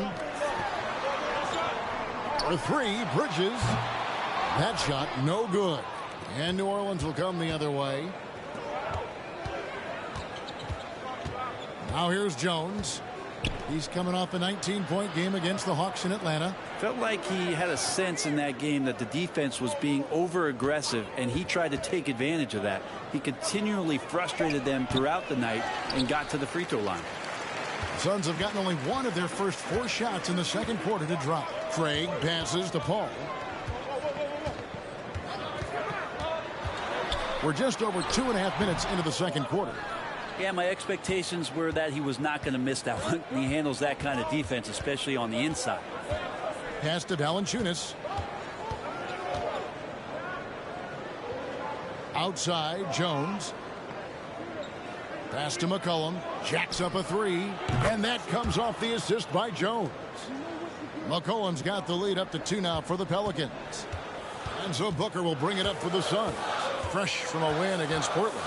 Well, they came into that game looking to be physical, looking to control the boards, and they succeeded. Well, the last time it was about feeding off of the glass and getting rebounds to ignite the offense, and that came up big for them. Great opportunities to get out and run. I mean, the number of points they've scored in the paint already here is eye-opening. Ayton a screen. Trying to end the drought. Ayton, he hangs in there and cashes in on the second chance points. Sweet timing on that play as Ayton up there and ripping it down. McCollum finds Jones. Valanciunas with a screen on Booker. Jones the pass to Valanciunas. Count that bucket. And that's 13 points for Valanciunas. And at the offensive end, he's done about as much as they could have hoped for today. Guys, they're looking for a way to score here. Yeah, they've had a tough time taking the lid off. Here's Paul. That one's good. Maybe that'll get him going after a 2-for-6 start. Attacking the paint, making an adjustment. The defense is right there, but that's a terrific effort by Paul. They get a hand on it and taken away by Paul. Here's Craig. The shot is good. And so is his shooting tonight. 3 for 4. Now that's where you like your shots to come from. Jones looking for an opening. Passes it to Valanciunas. Second chance effort. And it's Jones laying it in. Jones has got his second bucket of the night. And that's a lesson for the D. Fight harder on the glass. Yeah, you just can't afford to give up second chance opportunities again and again. Now here's Paul. He has 6. Count that one. Chris Paul not afraid to go inside, play amongst the trees, and still find a way to score. For New Orleans, they've gone 5 of 11 from the field since the beginning of the second quarter. Moment here now for an injury report. And now David Aldridge has an update for us on Zion Williamson. David, what's the news? Hey guys, I got an update from the head athletic trainer of the Pelicans. He told me that he bruised his rib. He's got a pretty good mark there, and he is really feeling it. Well, this is definitely unlucky, and especially right at the start of the season. The adjustments will be plentiful going forward. Kevin? Good information, David. He's certainly been on our minds. Now, at least, Greg, we have a little more clarity. Yeah, now they have the information they need to take the best course of action. Everybody wishing the best for him. We all know how badly he wants to be out there playing alongside his teammates and competing. Well, Brent, Chris Paul is undoubtedly one of the smartest players in the NBA. And that's why he's been able to maintain such a high level of play for so long. As one of his teammates said, he has an IQ that's going to keep him on the floor until he's 50. Here's Booker after the made shot from Jonas Valanciunas. Ayton kicks to Booker. It's good from long range. Booker's got 8 points. And this is the type of play where Devin Booker is going to gain a lot of confidence and might start getting aggressive. Now a timeout called by New Orleans. After being selected first overall in the 2018 draft, some teams question if DeAndre Ayton was worthy of that. Well, it took time for Ayton to find his comfort zone and all of a sudden became a key piece that nobody's questioning much anymore as an inside rebounder, rim protector, and a guy who can score at a high level when asked to.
Landry Shamet's checked in for Chris Paul. And the Pelicans making a change here as well. Devontae Graham's checked in for C.J. McCollum.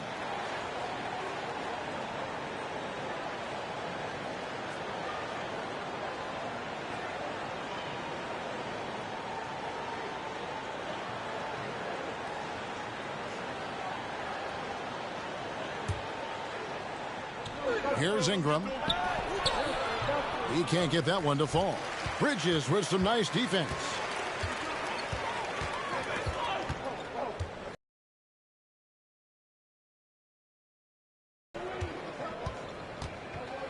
Ayton a screen on Jones. Shamet. And the call on the shot that sends him to the line. Landry Shamet, one of those guys continuing to hone his skills, trying to become more of an impactful player in the two-way format, both on defense and with that shooting ability. Shooting 2.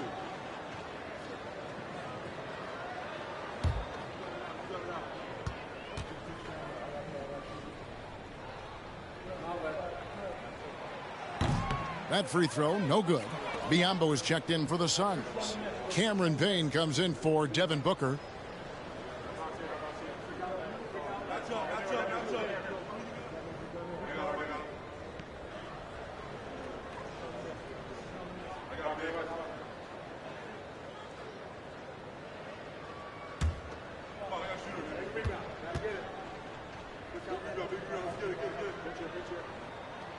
Good on the second free throw. Now, Greg, a disappointing ending to the playoffs last season, certainly for the Phoenix Suns. Well, came in the top seed in their conference only to make a second-round exit after a grueling Game 7. So this season might be revenge time for this group. And, yes, it's good. Hayes has got it all tied up now for the Pelicans. And he has the right partner, Ingram, creating the offense in the pick and roll, and that's a nice read. There's the pass to Biyombo. Ayton at the elbow. Over Valanciunas, and that one's good.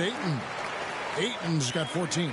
Ayton showing it can be a problem on other spots on the floor, not just the post. Graham with the ball. Bridges covering.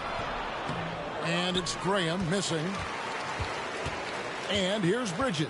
He'll bring it up for Phoenix. Pass to Payne.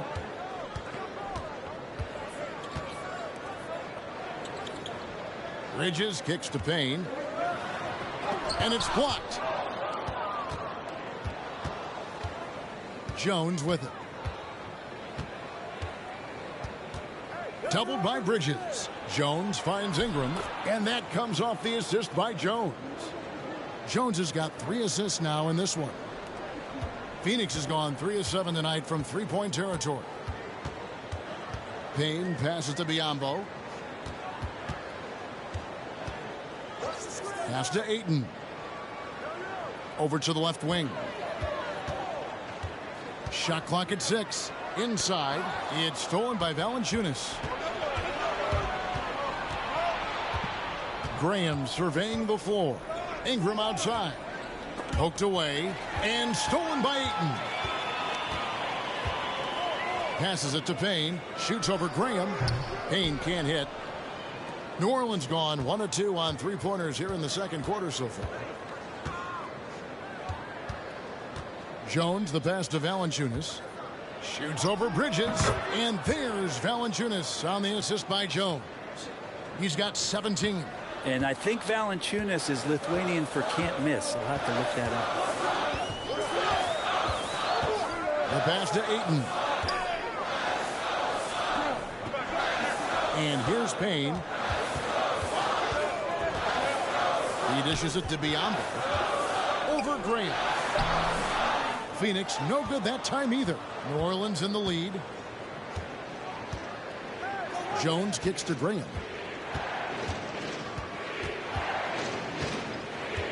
Shoots over Payne. And it's Graham missing. Well, Phoenix shooting at 44%. Pretty reasonable. Bridges against Ingram. Payne passes to Biyombo. To the paint. Puts it up from 12. No good off the back of the rim. Now Ingram. He's coming off a 16-point game against Atlanta. Yeah, but all around offensively, the performance was great. He knew when he had it going, but he also knew he could get other guys going.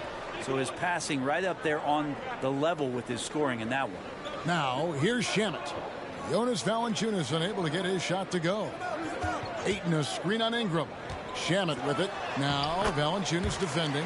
Good work there as it goes. Now, how about how he sets his man up there, runs him right into the screen, and then gets the basket. Ingram outside.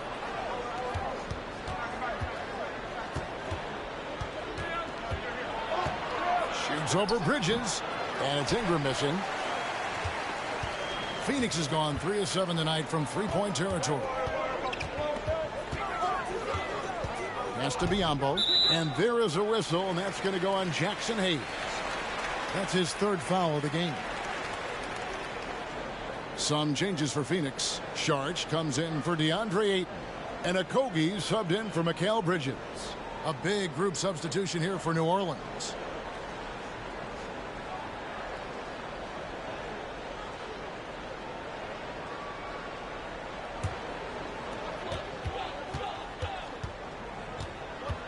.102 left here in the second. Payne passes to Okogie. And trying for the go-ahead basket. It doesn't go in. Pass to Williamson. Pulls it up. Arm's length from the hoop, he knocks it down. Williamson's got 6. Moving it around, 8 of their last 10 coming off assists. Sharge outside. Back to Payne.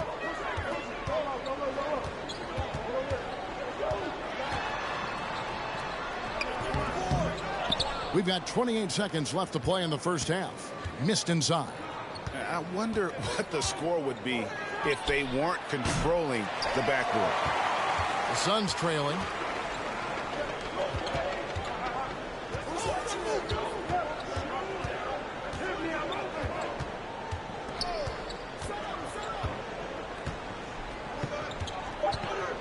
Three-pointer. The shot misses. So that'll be it for the first half. Fairly even battle underway in this one. New Orleans on top, up by 2. And now we'll send it over to David Aldridge, who is standing by courtside. David. Thanks very much, guys. With head coach Monty Williams. Coach, how do you get things going a little bit more offensively? Well, one, we got to set screens. We got to get stops. If we're getting stops, we can play in transition. That opens up a lot for us. Yeah, you guys are hard to beat when you're out and running. We'll see if that happens more. Thanks, Coach. Back to you. Thank you, David. And we'll be back for the third quarter of action following halftime.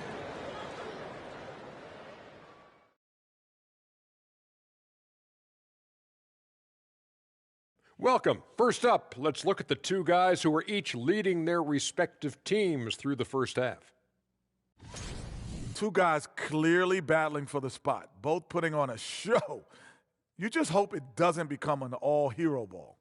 Yeah, it's the scoreboard that decides the real winner in the end. That's pretty profound on my part, don't you think? Yes, it does. Getting back to the New Orleans Pelicans, what a tight first half. They've been attacking the glass, mixing it up, and creating lots of extra opportunities. Sometimes you got to throw your weight around. Say, that's my ball. If you don't like it, do something about it. And that's a halftime wrap. Let's get back to the second half with the call by Kevin Harlan and the crew.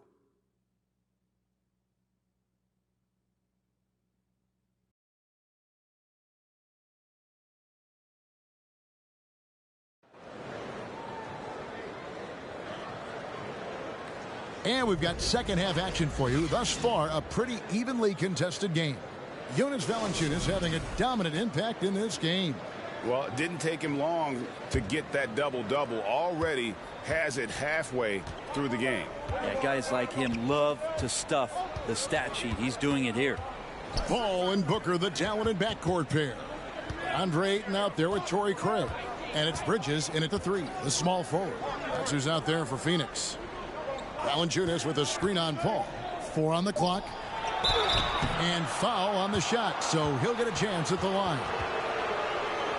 At this break, let's show you the teams that led the league in assists last year. 4th, the Suns.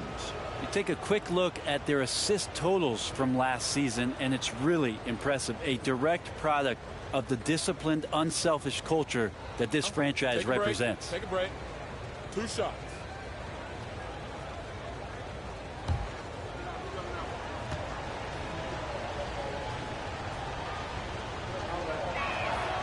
And he can't get the first one. Well, probably a little draft in the arena tonight. He's the last guy you expect to miss the mark by that much. Absolutely.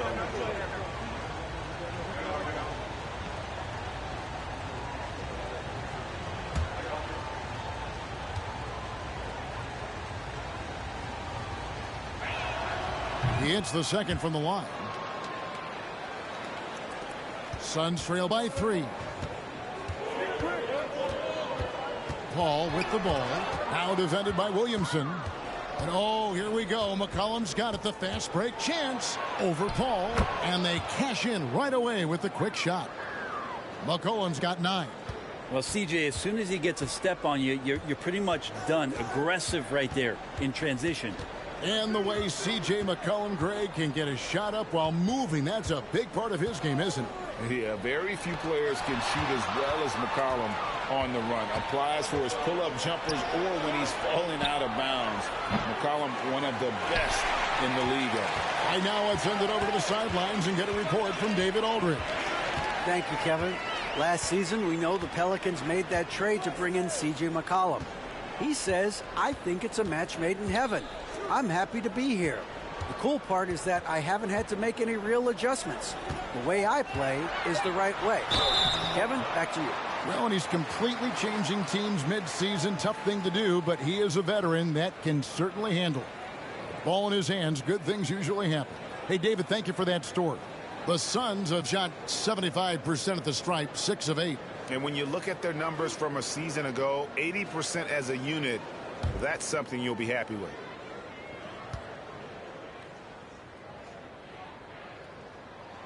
And the first one drops. And we talk about the playmaking ability of CP3. 3rd all-time in career assists, 2nd all-time in career assist percentage, and he looks far from done.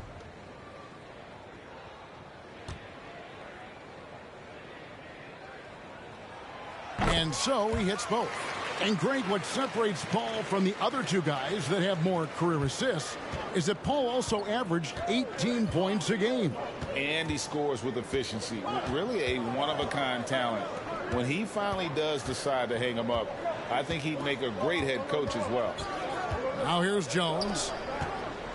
6 on the shot clock. Lets the 3 fly. Again, McCollum missing. And so it's Paul with it, bringing it up for the Suns. Since the second half started, they've only given up 3 points.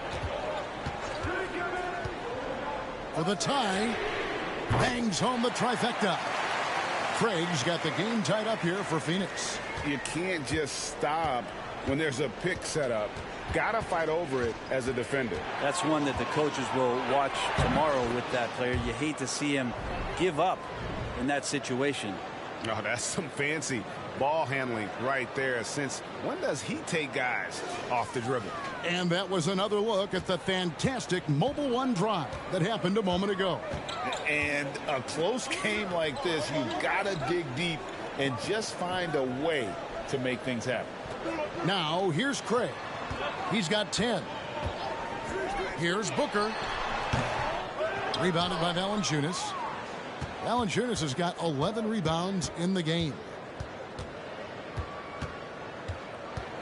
McCollum outside. Over Paul. Here's Valanciunas. And the layup's good off the glass. Valanciunas has got 20. You know, big guys like Valanciunas have spent a lot of time in this league understanding where the ball is going to come off of that rim on a miss. He was in great position that time. Now here's Paul. Bridges a screen on McCollum. Paul finds Bridges. Well, it was such a feel-good moment, at least for a little while. Mikal Bridges grew up in Philly, obviously played his college ball there, and his mom was working for the 76ers at the time, so it just felt right as the 10th overall pick in the 2018 draft for him to be a 76er.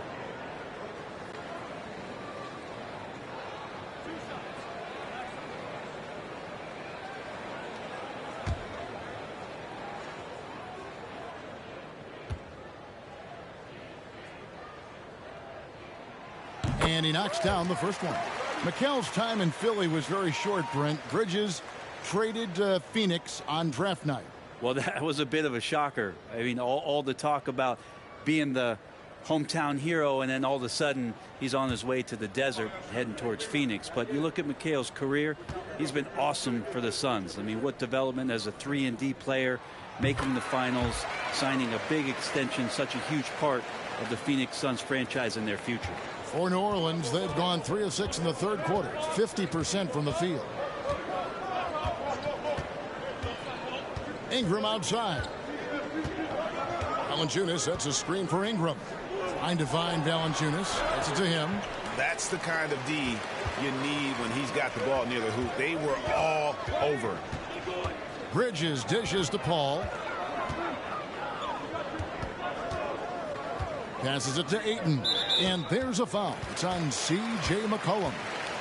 That's foul number 2 for him.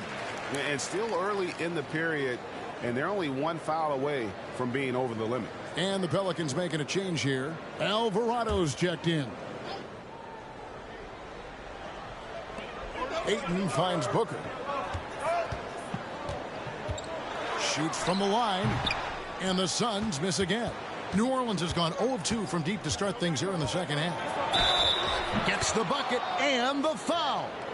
Chris Paul picks up that one. Again and again, they're dissecting the defense and creating those high percentage looks from inside. He's getting his first free throw attempt of the game here.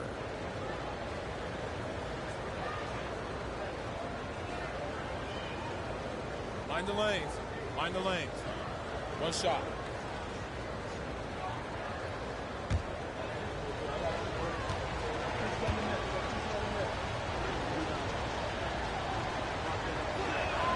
Free throw, no good for Williamson. And as incredible as Zion Williamson has been and is, the big problem, Greg, is keeping him ready to play. His health. And there have been all sorts of opinions chiming in on whether he can play at a high weight. But the bottom line is something needs to happen to keep him healthy. He's lost too much time early in his career. The skills growing maybe right in front of our eyes here for DeAndre Ayton. Ball against McCollum. And the pass to Williamson. Pass to Ingram. Clock at 6. Williamson is screen on Paul. Here's McCollum. Rebound by the Suns. Here's Craig. He's got 10. Down low. It's tipped. Ayton. Nice feed from Valanciunas. And so it's Williamson who brings up the ball for the Pelicans. The lead is 2. Pass to Alvarado. New Orleans moving it around. Valanciunas, good. 22 points for Valanciunas. And obviously his momentum from the last game has carried over here tonight. Yeah, and the coach pretty smart for zoning in on him and giving him opportunities to stay with that confident play. Now here's Paul. That one a little long. Williamson looking it over. And a lot of contact on that one, so he'll shoot 2 here. 2022 is an anxious year for Zion Williamson fans, waiting for his return.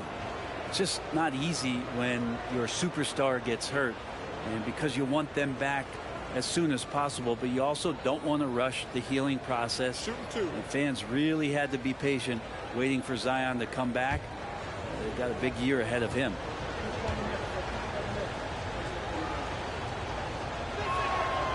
He's off on the first.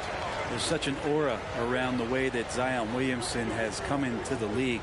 Such a different player, the way he moves, the way he jumps. And there's no doubt that everybody has an eye on Zion. Damian Lee, he's checked in for Mikal Bridges. Jackson Hayes, he's checked in for the Pelicans.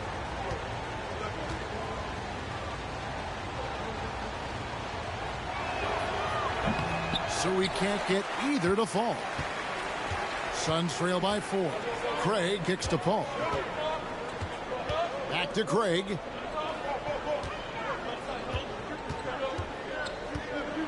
Passes to Ayton.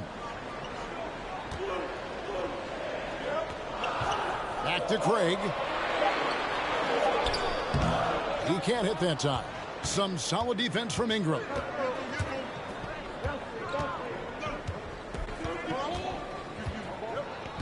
And there's the pass to McCollum.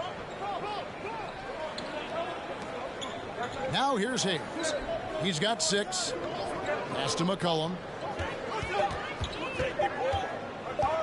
Fires the 3. It's hauled in by the Suns. Ayton's got rebound number 9 now. What an effort here tonight. Craig passes to Paul. At the top of the key, Ayton. Booker with it. Working on Hayes. A nice shot by Booker. He has good size for his position, and Booker mixing it up on the inside. Now a timeout called by New Orleans.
Phoenix making some changes. Biyombo is checked in for Ayton.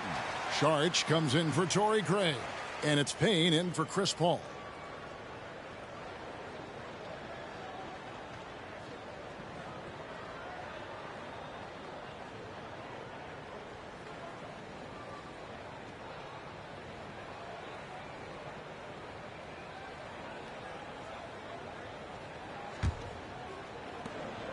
The Pelicans have gone just a bit under 50% from the field since halftime. 5 out of 11. Pass to Hayes. Now Murphy. Kicks it to Daniels. To the middle. Here's Nance. That one no good. The Suns go the other way with it. Saric finds Booker.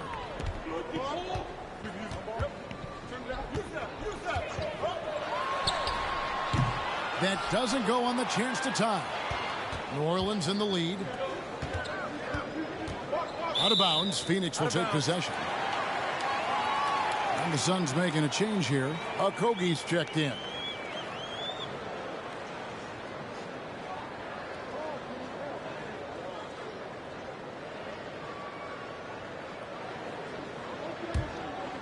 Here's Lee. Nothing yet on the scoreboard for him. Payne with a screen for Lee. Poked loose. Daniels with it. He's picked up by Lee. Daniels with it. Again, New Orleans turns it over. Devontae Graham's checked in for the Pelicans.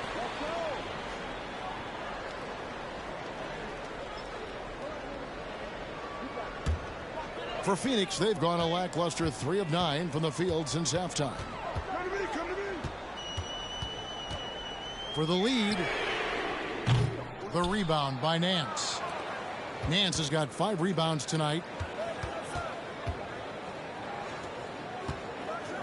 And then Nance slams it in. Over the course of his young career, Larry Nance Jr. has certainly had some memorable dunks.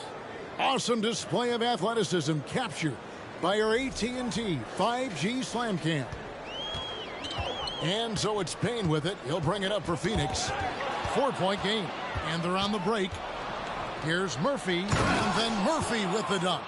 And that's the kind of play you just do not want to give up defensively. You lose the possession and give up a quick 2 at the other end. Now here's Payne. Passes it to Saric. Count it. Fighting through the contact, Dario does a great job that time. New Orleans leading by 4. Alvarado passes to Daniels. New Orleans moving the ball around. Nance a screen on Lee. Graham. Rebound by Okogie. And guys, you've heard of overpassing. Well, that shot was an example of underpassing.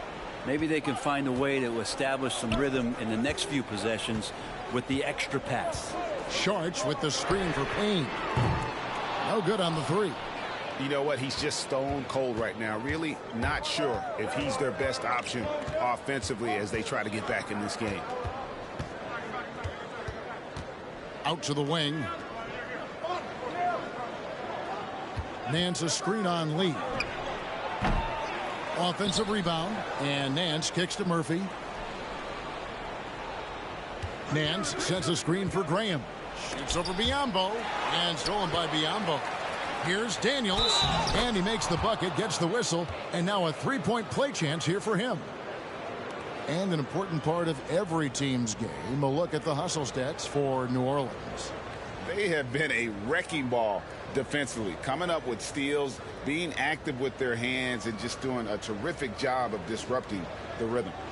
And all game long, they've been finding blocks. Their focus on strong rim protection has helped stifle the opposing team's offense. That free throw good from Daniels. Suns trail by 7. Tipped away. Here's Alvarado. Feeds to Graham. A moment to check out who the New Orleans Pelicans have coming up. On Monday, they'll go up against the Pacers in Indiana. Then on Wednesday, They'll be matching up against DeMar DeRozan and the Chicago Bulls. First trip to the free throw line for him in this one. And going back to his performance at the line last year, guys, 84% as a free throw shooter.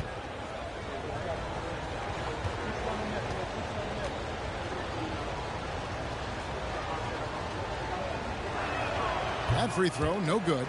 Well, listen, if you're looking for a scorer and you're looking for a threat from the guard position, just look up one Devontae Graham.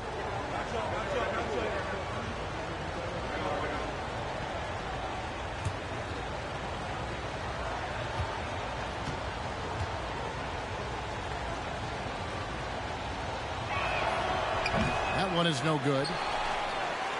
Phoenix has gone 1 of 3 from downtown since halftime. And here's Payne. Now the pass to Okogie. He feeds it to Sharnic. 6 to shoot. Buries it from about 10 feet away. Sharnic has got 4 this quarter. Here's Graham. He's still scoreless so far in this one. Pass to Murphy. Now Daniels. Nance a screen on Lee. Daniels passes to Alvarado. Now Murphy. There's the 3. And it's Shamet with the rebound. Pass to Payne. We've got 1:23 left to play in the third. Sharge outside. Sharge just screen on Murphy. Okogie. And the shot is good. The Pelican lead has been cut down to 3 on the bucket from Sharge. Well, Sharge on the inside has really good quality footwork. Passes it to Graham. 55 seconds left to play here in the third. And the whistle blows. It's going to be on Devontae Graham. That is his first foul of the game. Getting another opportunity here to see that powerful rejection. And guys, that is lockdown defense at its finest. Going right at the shot and then able to knock it away. New Orleans making a switch here. Jones has checked in. The Suns have gone 6 of 14 since halftime. A little cold from the field.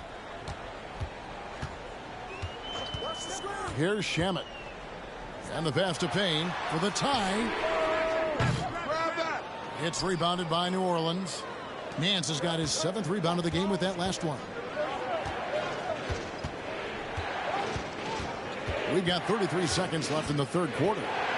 Here's Daniels and the dunk to finish it off. A beauty.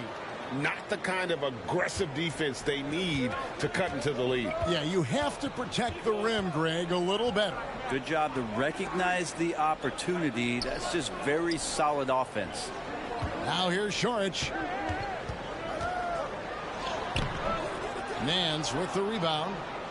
Nance has got rebound number 8 here tonight in the game. Here's the 3.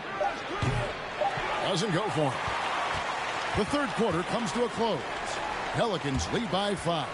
And we're coming right back after this break to get the fourth quarter underway.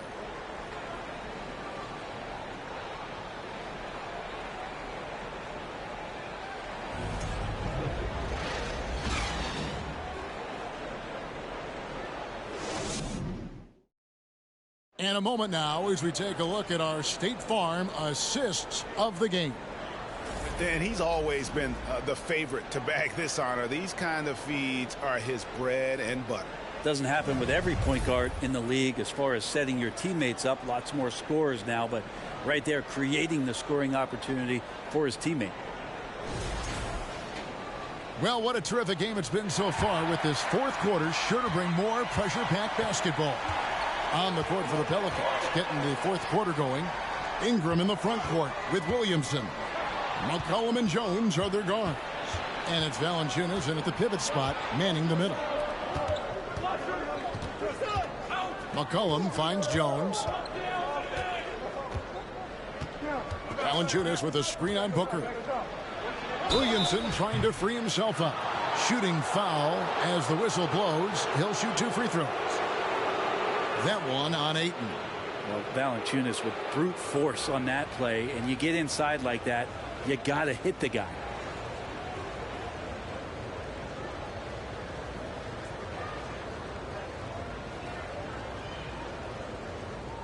Shooting 2.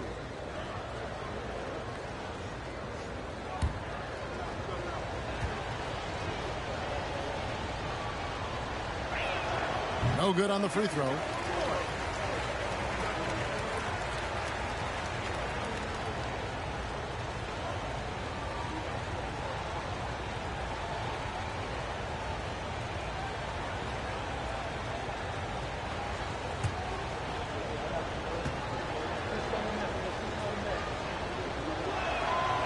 And that trip coming up empty, missing both.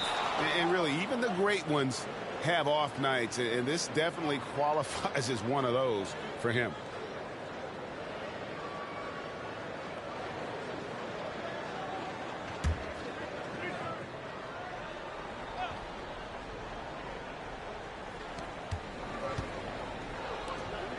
It's Jones on the wing, defended by Booker. 6 on the shot clock. Ingram wide open, good on the triple. Ingram's got the lead up to 8 now for New Orleans. And getting more and more consistent, which means more dangerous as Brandon Ingram knocks down 3. Craig with a screen on Jones. To the inside. And there's Ayton, and that's good on the assist from Booker. Defensive execution.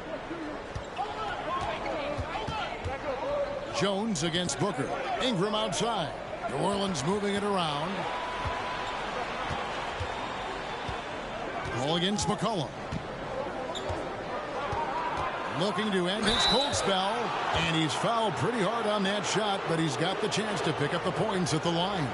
Yeah, using that lengthy frame right there to draw contact, McCollum really baits the defender into committing that foul.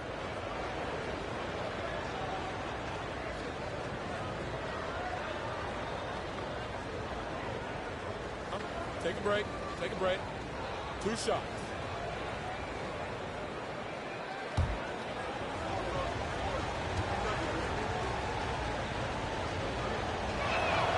And the first one at the line is good. And C.J. McCollum just relied upon for the incredible leadership qualities he possesses. And that kind of respect comes right away when C.J. steps into the locker room.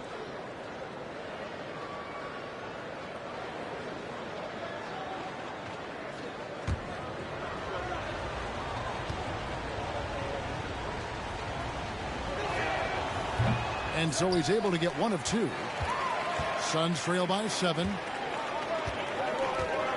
Craig passes to Paul. Ayton up top. Pass to Craig. Ayton against Valanciunas. And Phoenix with another turnover here.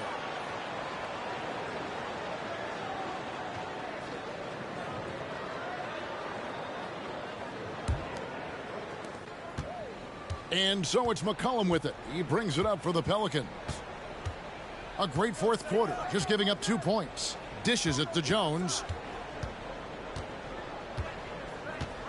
Valanciunas with a screen on Booker. Jones finds Valanciunas. It's good. Valanciunas has got 24 points. Valanciunas continues to work on that shot. The catch and shoot and a great rhythm there. Paul passes to Ayton. Booker the bounce pass. Bridges a screen on McCollum. And it's slammed in by Bridges. Oh, reversed it home. That was pretty. Agreed. The agility on display. McCollum dishes to Jones. Just over 2.5 minutes played now here in the final quarter of regulation. Williamson trying to free himself up. Valanciunas, good. Well, a little physicality for a little guy goes a long way, but a little physicality from a big guy, that goes Valanciunas' way. Now here's Booker. He kicks it to Ayton. And Ayton throws it down. And no doubt they'd love to see him get a lot more of those opportunities. And that deficit will go away quickly if he does, Greg. Ayton against Valanciunas. Now here's McCollum. Pass to Jones. Here's McCollum. Ingram with it. Launches a three. Craig pulls it in. Craig's got 6 rebounds here tonight. Well, there's more he could have done in this game for sure, but it hasn't kept them from pulling ahead. It's good, and the New Orleans lead is cut down now to just 5 on the basket from Devin Booker. McCollum against Paul. McCollum passes to Williamson. That falls. Nice feed that time from McCollum. McCollum's got 3 assists in the game. Paul against McCollum. And here is Paul. Ayton finds Paul. Over McCollum. Here's Ayton. And contact on the shot, so he'll be shooting free throws here. Well, many thought the Suns would let Ayton walk as a restricted free agent, but they had no hesitation matching the offer to bring him back. Looks like he'll be a Sun for the foreseeable future.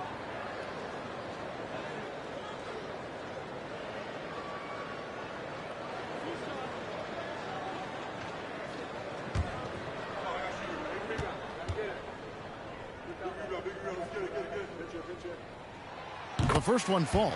This is as good as it gets from the charity stripe here in the second.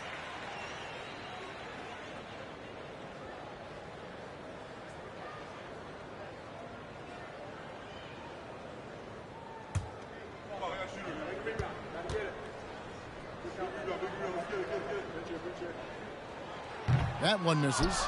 And Ayton has done such a good job of staying focused and really staying in his lane to make the contributions that he does. Valanciunas sets a screen for Ingram. Into the lane. Over Booker. Another one falls for New Orleans. And they're forcing the ball inside, and it's working like a charm. Now Paul. Pass to Ayton. Over Valanciunas. And the Suns miss again. And really credit their advantage on the backboard. That's where the lead has been built, and that's why they are in control. And then Jones with the jam. And how about breaking out the Statue of Liberty on that dunk? A nice way to pad that lead a little more. You're right. Booker the pass to Ayton. The dish now to Paul. Over McCollum. Paul can't get it to go. Pelicans leading by 10. Outside, Jones. Rebounded by DeAndre Ayton. For Phoenix, they've gotten 4 of their 6 shots to fall so far here in the fourth. A pretty nice efficiency there. Paul passes to Craig. And stolen by Williamson. And the dunk by Williamson. Yeah, it seemed like Zion there just swarming defensively and comes up with the rip. Booker looking around. Craig with a screen on Jones. And the shot is good. The Pelican lead has been cut down to 10 on the bucket from Booker. Yeah, you got to get up tighter than that. Some players you can give that much room to, but not him. Here's McCollum. Back to Valanciunas. And it's Valanciunas finishing it off. And Valanciunas on the roll. Really hard to convince somebody to get in front of that. Ayton a screen on Jones. Booker from the top of the key. He buries it. Booker's got 6 here in this quarter. Now that's a high percentage look when the D doesn't fight over the screen. Yeah, coach over there just asking for one simple thing, and that's some effort. Got burned on that one. Now here's McCollum. The outside leaner. Again, the Pelicans score. Well, he knows how to get the shot off at any time on that pick and roll. Natural instincts taking over, and the experience helping McCollum as well. Ayton against Valanciunas. Booker right side. The 3. Pelicans pull it in. And a big lead for them on both the scoreboard and the backboard. thus far. McCollum, no good. Suns trail by 12. Booker outside. To the right side. Paul passes to Craig. On the wing, Booker. And the call on the shot that sends him to the line. It goes on C.J. McCollum. Well, as a young, dynamic scorer, Devin Booker knows how to get his way against most defenders in the league.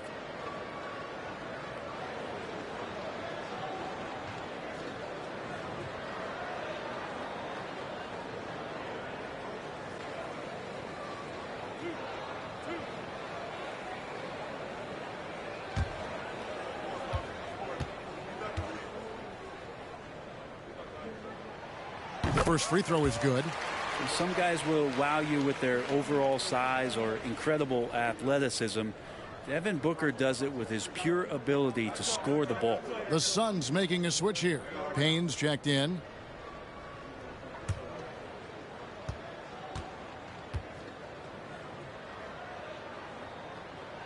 Both free throws good from Booker. Man, Devin Booker is a true shooter. A walking bucket, always ready to let it fly. And the proof is right there in the numbers, Greg. I mean, 2 seasons in a row, he's been top 10 in field goal attempts. So he knows how, when, and where to get that ball up. That makes it 10 of their last 12 coming from inside the paint. And the Suns call time here.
And now we've got some time to check in from the sidelines. What do you got for us, DA?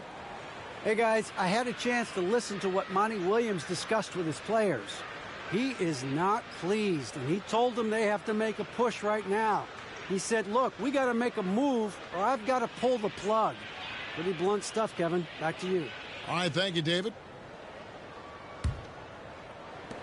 Suns trail by 12. Payne looking around. Booker with it. Now Valanciunas defending. And again, it's the Suns missing. New Orleans has gone 1 of 2 from three-point range here in the fourth. Takes the 13-footer. And Ingram the bucket on the assist by McCollum. McCollum's got assist number 5 here tonight.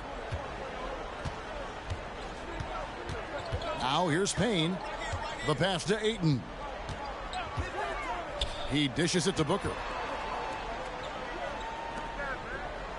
Now here's Payne. He is guarded by McCollum. Puts the move on.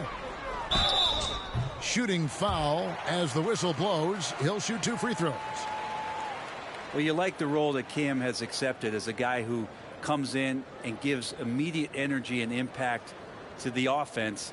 He does a little bit of everything, but he certainly is a spark plug.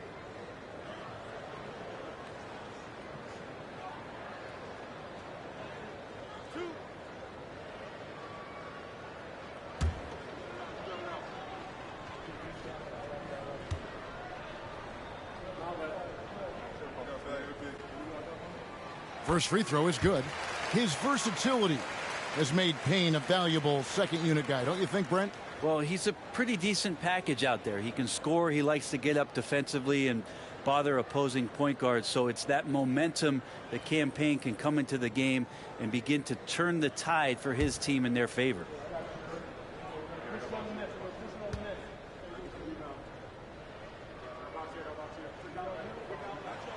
Payne hits them both. They are making it look easy at the free throw line here in the second half. Jones with the bounce pass. Williamson with it. Pass to McCollum. Pocket 6. And there's the foul. It's on Torrey Craig. That'll be his second foul of the game.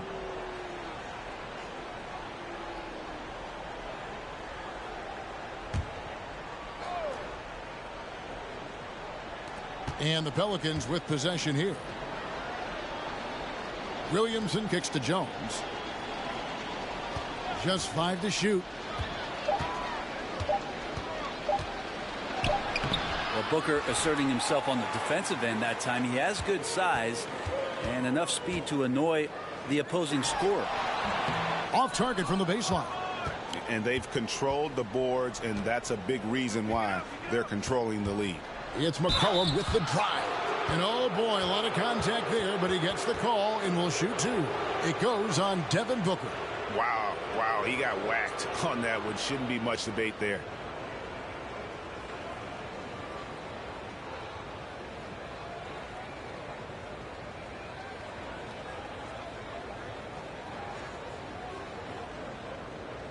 Take a break.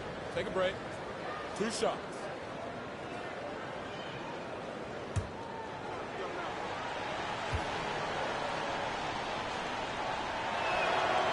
Throw good. McCollum.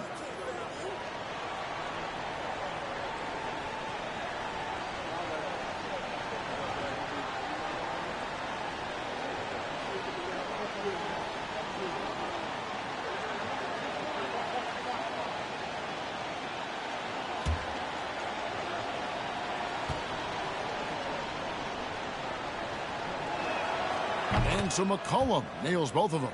I felt like he was a little hesitant in the first half, but really he's amping himself up here and battering around to get himself to the free throw line. Now here's Booker. Kicks it to Payne. Bridges sets the screen for Payne. Ingram with the steal. McCollum finds Valanciunas. Back to McCollum. Tries from 7. Ball's knocked loose. Suns trail by 14. Oh, Ayton in position. Hammers the alley-oop through. As long as passes are in that area, Ayton's going to get up and go down. And so it's Jones. He'll bring it up for the Pelicans. McCollum outside. A minute 50 left in the fourth. And they pick up 2. McCollum's got 11 points here in just the second half. Such a good player on the in-between game, weaving behind bodies to find some space, and CJ cashes in. Craig with a screen on McCollum. Payne kicks to Craig. And that one goes out of bounds. Last touch by Ayton.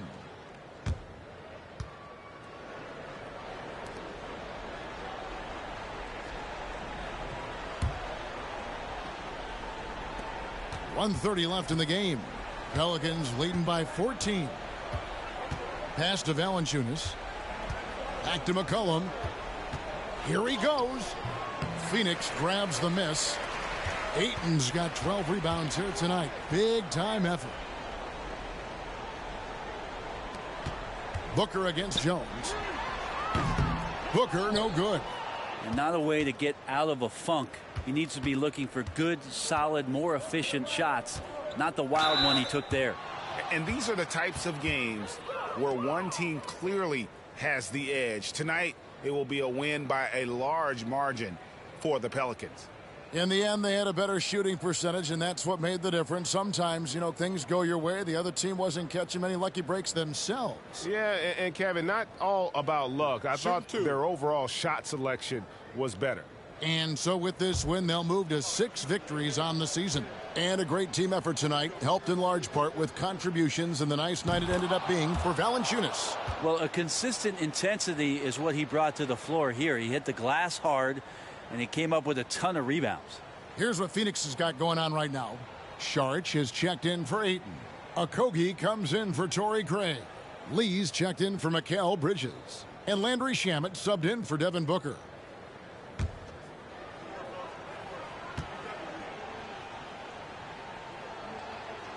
And so McCollum nails both of them. Here's Payne. There's 57 seconds left in the fourth quarter. Sharch with the screen for Payne. Here's Shamet.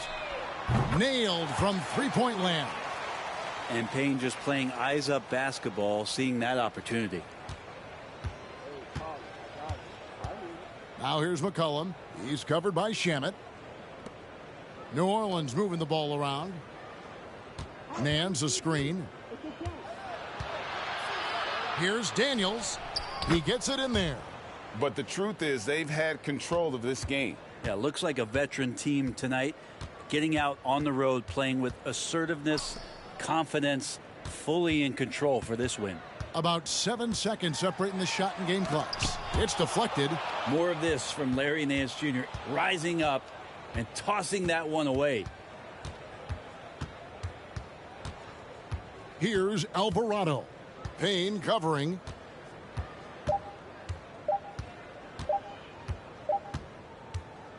So we see New Orleans taking the W here. They came in here and took care of business like they were the home team.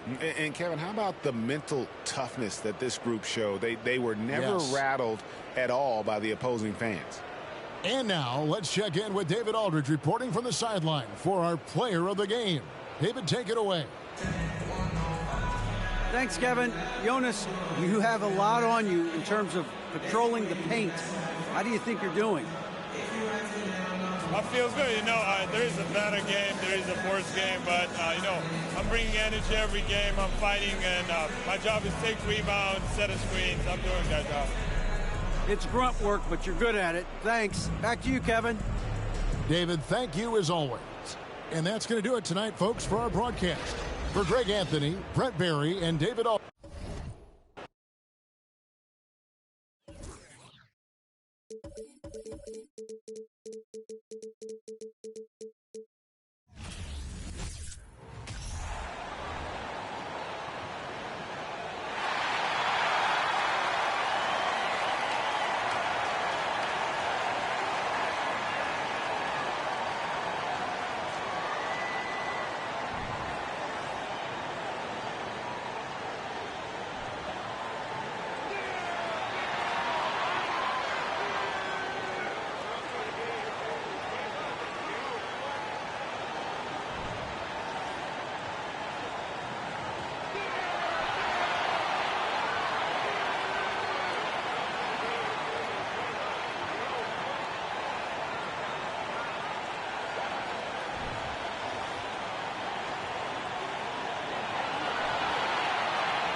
Happy to have you with us for NBA basketball on 2K Sports. I'm Brian Anderson, along with Grant Hill and Clark Kellogg, our reporter, Allie LaForce. Allie, it's all yours. There's no doubt the Suns are behind their head coach, Monty Williams. He said, quote, as a young coach, you can get emotional because as much as we love winning, there's nothing like knowing that you've got 15 guys that are with you. You can walk into any arena in the league and feel confident because you know that your crew has your back. Brian? Tremendous stuff, Allie. Thank you. And here's a look at what's coming up for the Phoenix Suns. On Monday, they'll be playing against Joel Embiid and the Philadelphia 76ers.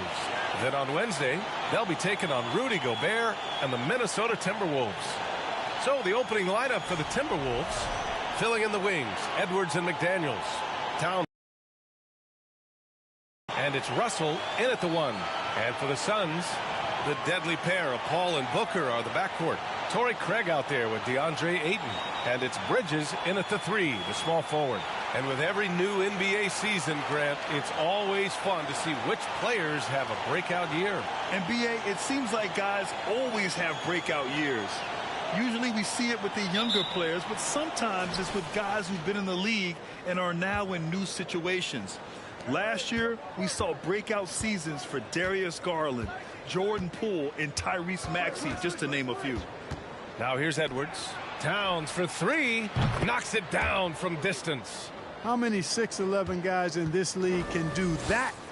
Towns is a unicorn. Awesome ability to catch and let it fly. Here's Paul. Craig with a screen on Russell. Paul with it. Towns covering. Outside Edwards. Pass to Towns. McDaniels with it. He's guarded by Bridges. Here's Gobert. Uses the glass to finish the layup. And this is where you get Gobert the ball. With his size and length, he's so tough to stop from there. Booker against Edwards. Here's Paul. And he makes it on the layup. Just taking it right to the rim, and no one was there to greet him. Well, this early, they should be showing a lot more energy on defense. It's not there. And that streaking rack attack is the Mobile One drive. And I love the way he played downhill on that drive. Love the attack mentality in a close game. Here's Gobert. The Suns getting their last shot to go.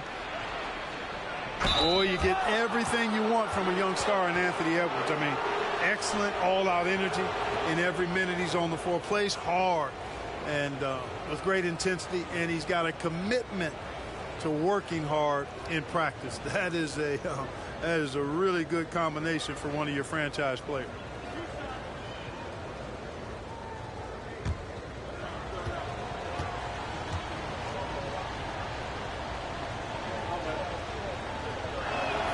First one falls for him.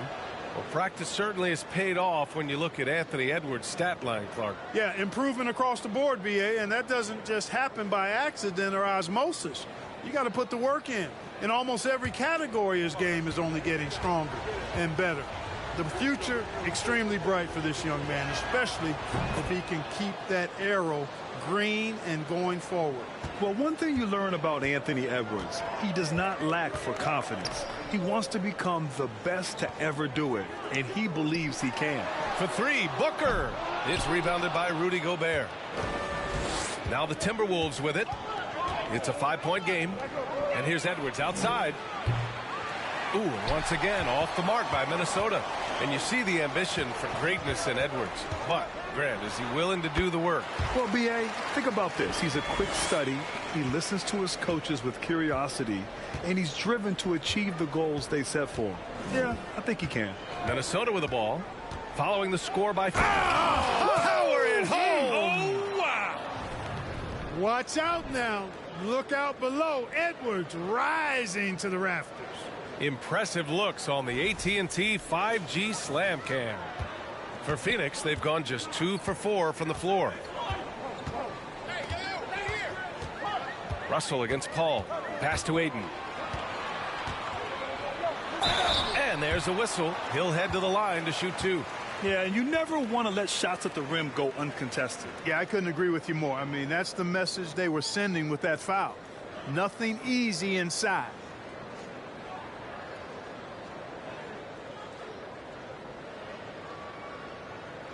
Shooting 2.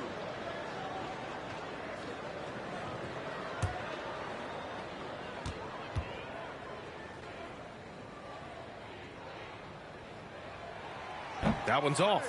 Yeah, what I appreciate about Ayton is that he wants to keep getting better. You have to be excited about his future.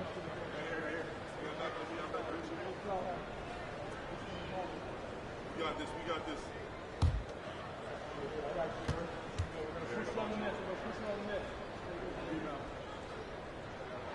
And he can't hit the second.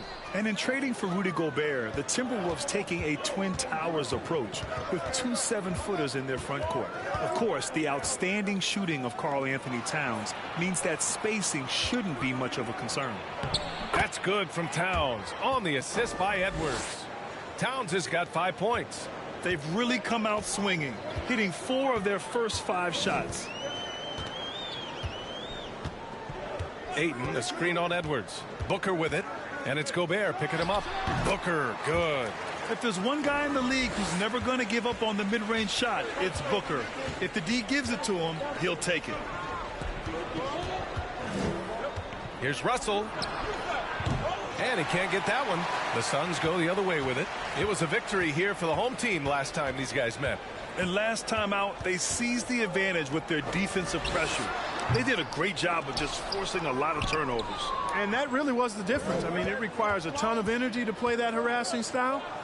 It'll be interesting to see if they can do it again tonight. Now here's Gobert. Pass to Edwards.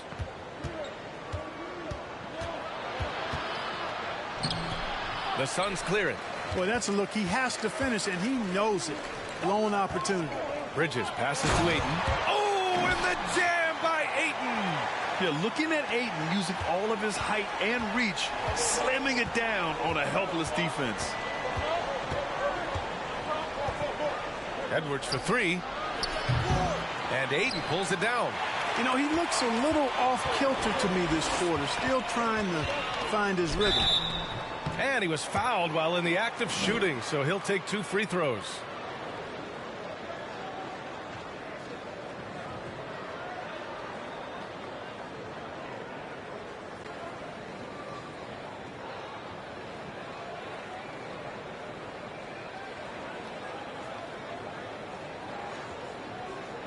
Shooting 2.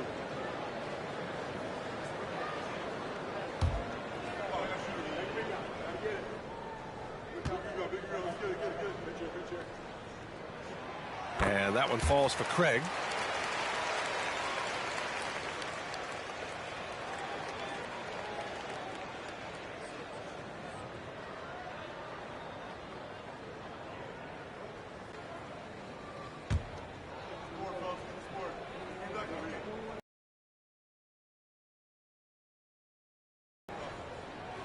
And so Craig nails both of them. Minnesota's gone 1 for 3 from beyond the arc. Edwards with it. We saw him with 19 his last time out. Jacks up a 3. Counted from distance. Edwards has got 7. And, you know, for Edwards, it's about hitting the 3 consistently. This will help take his game to the next level. Ayton with a screen. Here's Booker. That's his 3rd basket in 5 shots. Solid work. You know, so far he's been dominant this period, making the most of his opportunities. Edwards against Booker. Towns a screen on Booker. Edwards, the pass to Russell. Towns double team. And here's Edwards outside. Towns. He can't get that one to fall. And Phoenix the other way now. Coming off a win against the Blazers. Thanks to their stellar defensive intensity, they registered a ton of stops in that one. And the hustle they showed on that end was infectious, contagious. I mean, their squad really got after it. Outside Russell. Pass to Gobert.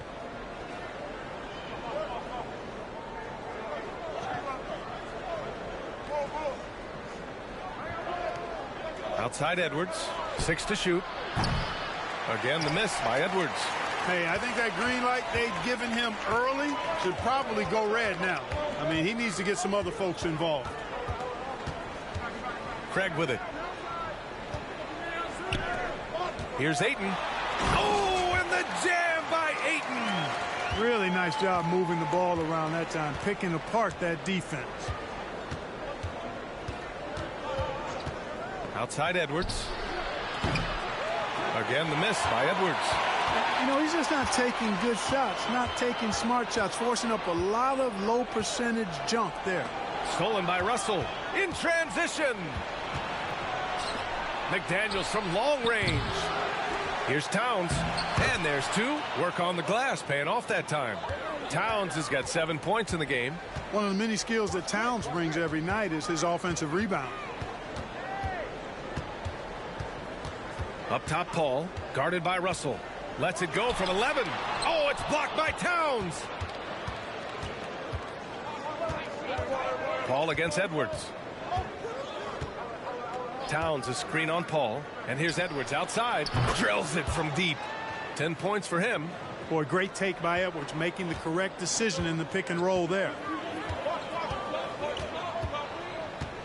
Now Booker. He's got 6. Craig with a screen on Edwards. Here's Booker. Towns with a rebound. The Timberwolves have got 7 of 15 to find the net. Pass to Russell.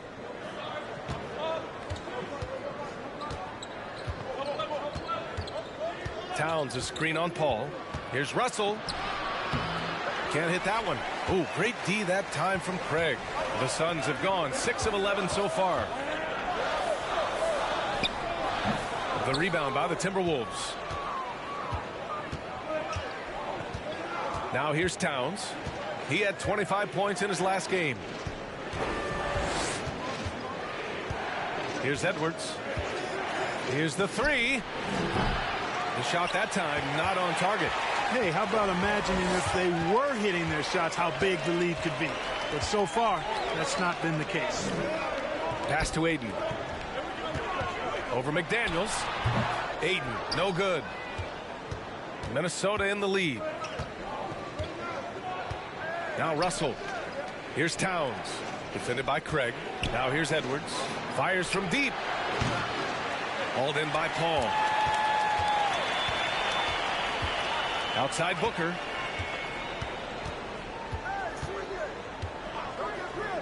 A shot to stop the drought. That shot is off. And it's the Timberwolves taking it the other way. McDaniels passes to Russell. Inside. Knocked loose. Stolen by Bridges. Outside Craig. Pass to Booker.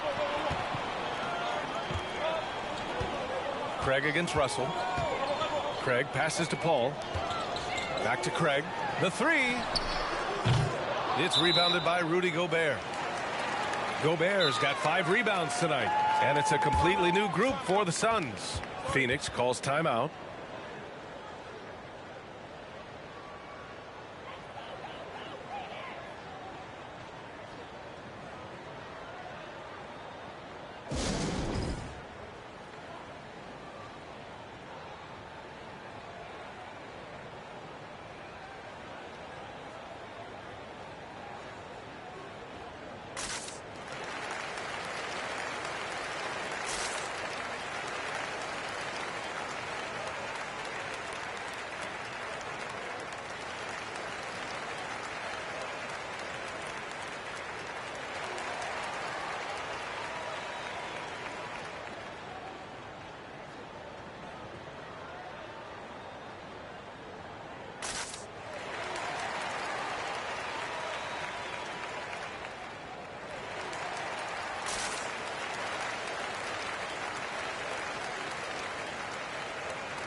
And a look at the stats for Rudy Gobert.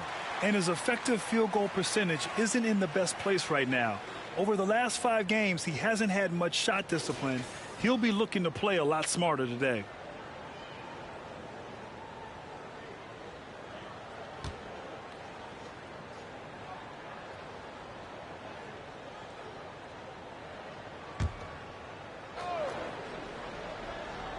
The Suns trailing. And here's Payne.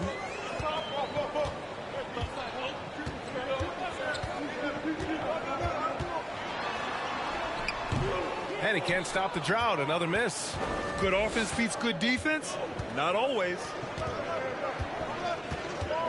Pass to Prince. And here's Reed. Up and over Biyombo. Reed can't hit. You know, you'd like to see a little more effort there defensively, but maybe they wanted him to take that shot, baited him into it.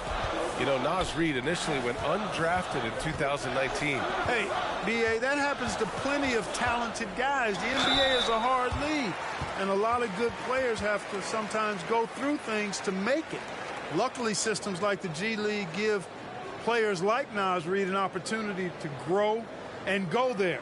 So you keep growing like Reed did, and eventually you might find yourself in the NBA.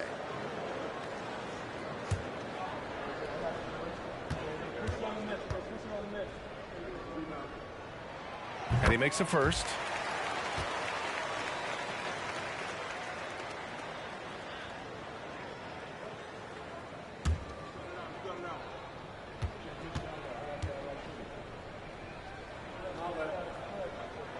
Hits one, then misses the second attempt from the line.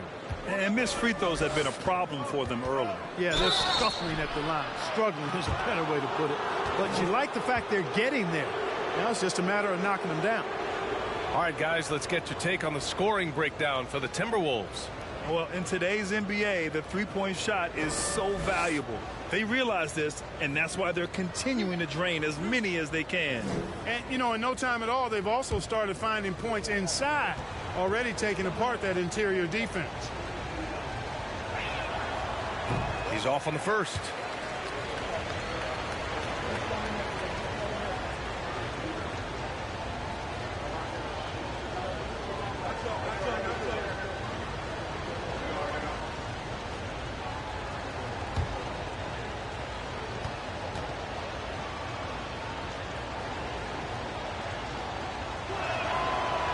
The second free throw is good. Phoenix has gone 0 for 2 from outside. Pass to Lee.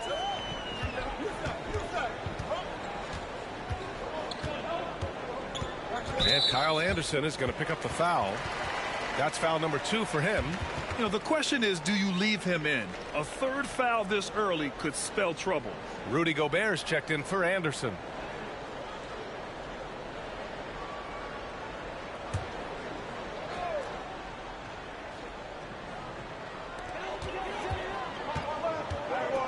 Up top, Payne. Boy, he's been patient so far. Nothing yet on the scoreboard. Just 5 on the clock. Here's Okogie. Reed defending. Nice shot by Okogie. Boy, watch how Okogie powers his way to the finish. Rushes off the contact like it's not there and gets it to go down. Now here's Reed. An 11-point game for him in the win against Houston. Here's Prince.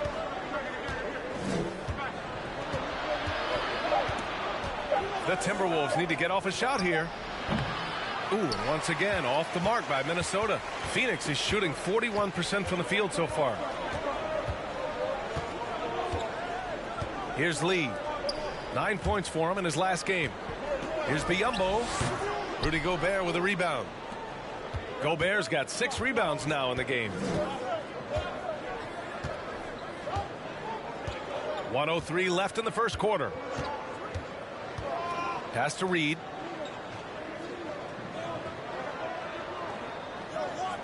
Here's Forbes. And it's off from three-point range. Okogie on the wing. Lays it up and in on the nice reverse. Okogie's got his second basket of the night. Well, I like this from Okogie. I mean, still refining his perimeter game, so he makes his presence felt inside. And we've got 28 seconds left in the first. High post Reed. Biyombo's there. Stolen by Payne. And the Suns pushing it up now. Oh, he misses the go-ahead basket. Here's Noel. Pass to Forbes. Let's go with a 3. Knocks down the triple. And the Timberwolves lead by 4. And as a spot-up shooter, guys, Forbes is right there amongst the best in the league, and his movement is what separates him from many. And he gets those chances, he'll convert. Anthony Edwards has been on display for Minnesota. He put together 10 points in the quarter. We'll be right back.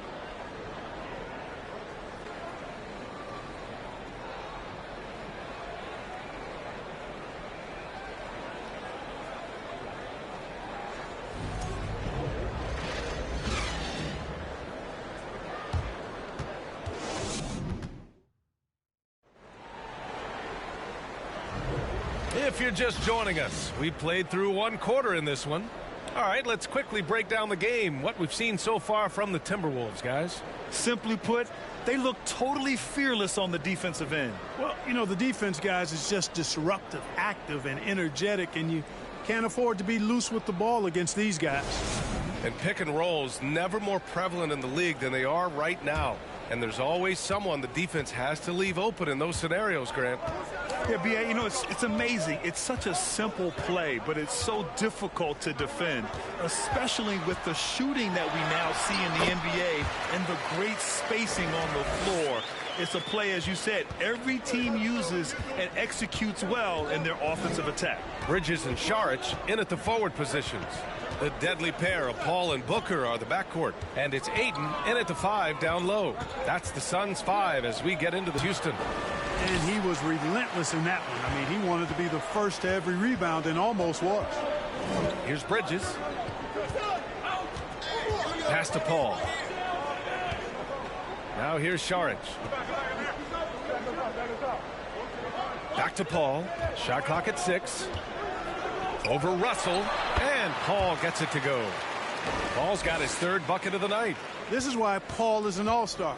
He doesn't get flustered inside despite giving up a lot of size. He doesn't let the defense dictate the shot he takes. Now here's Edwards. He's got 10. Well, we all know how much teams lean on their shooting guards to score the ball consistently.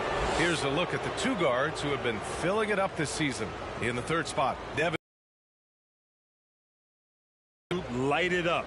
If you try to take something away from them defensively, they'll beat you some other way. Yeah, you don't have to take a long look at their point totals to see that this is the premier group of scorers at the premier scoring position in the NBA. Shooting guards can flat out bring it. The Suns making a switch here. Craig's checked in. Anderson's checked in for the Timberwolves.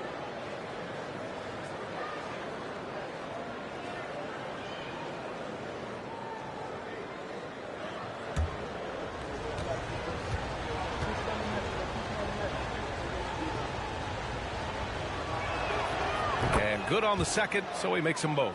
Hey, like a lot of guys, Edwards rides momentum as a player. When his confidence is soaring, so is his activity level. A minute and a half gone in the second quarter. Booker. Oh, plenty of contact on that shot. Officials call the foul, and he'll take 2 free throws now. That one on Anderson.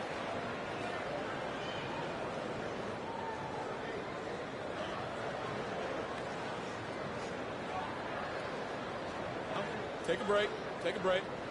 2 shots.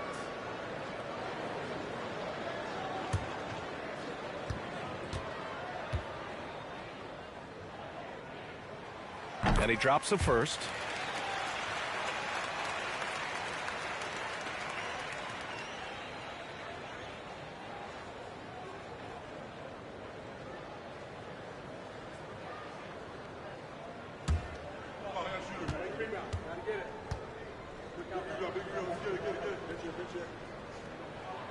Both free throws good from Booker.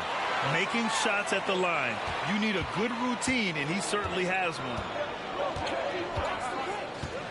Pass to Towns. The 3 ball. That shot missing. And Phoenix the other way now. Booker with it. He picked up 24 points in their last win against Portland. Ayton with a screen. From the high post. Booker, good. Booker's got 10. Awfully tough play to defend. When you honor the roller, Booker just takes advantage. Anderson passes to Towns. The kick out to Edwards.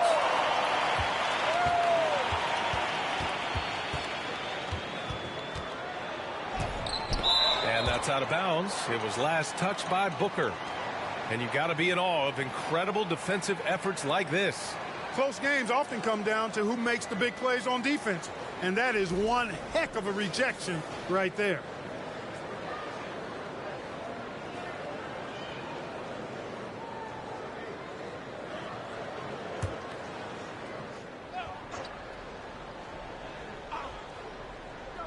Clock at 6.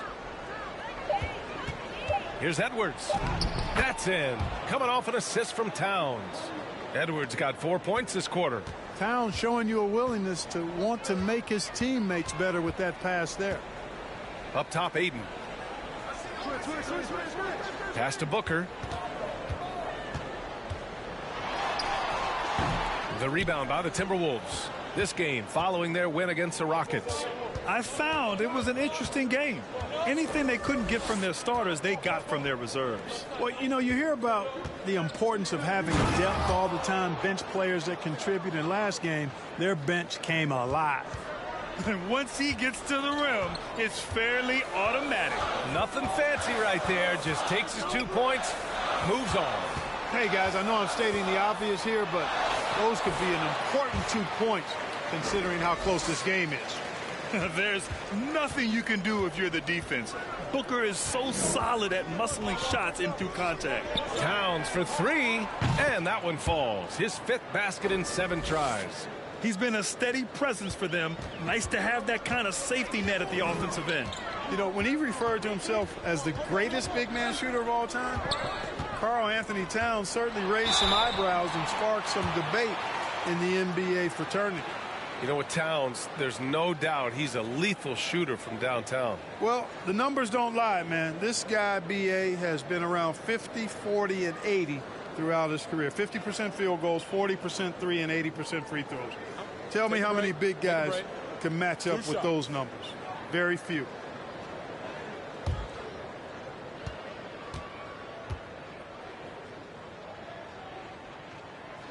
No good on the free throw. Showing more aggression here in the second quarter. He's seeking contact and working himself to the line.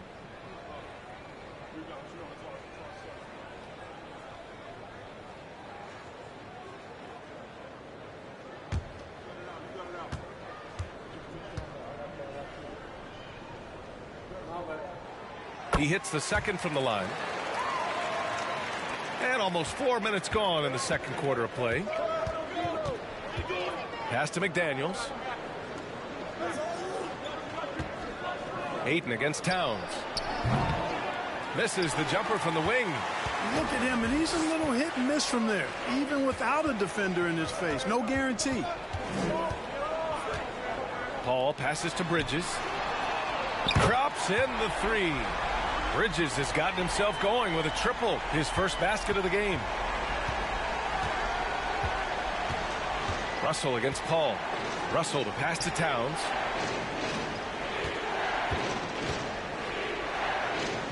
Back to Russell. Lets it go from deep. And Craig pulls it down. The Suns leading.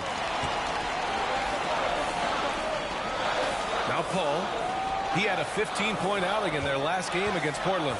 And he played cat and mouse with the defense, baiting them into fouls, working himself to the line. You know, he started the game knocking down shots, guys, and now in the second quarter, he's taking it to another level. Towns down low. He's against Ayton. Towns passes to McDaniels. Outside, Anderson. 5 on the clock. To the middle. Here's Towns. Phoenix grabs the miss. Ayton's got his 6th rebound on the night. McDaniels against Craig. Now here's Paul. He has 6. Here's Booker. Oh, that bucket gives him his 7th field goal in 12 tries. Guys, this has been an incredible performance this quarter. I mean, he's getting the ball where he likes it and wants it and just going to work. And Minnesota calls time here.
Shamet. He's checked in for Booker. We are now into November, so let's check in on the standings in the Western Conference. Taking a look at Phoenix, they've started strong this year, holding the second place spot. And of course the Minnesota Timberwolves, they're currently the 8th seed. Well, right now for the Suns, I recall them having a lot of naysayers at the start of the season, but now they may not have any.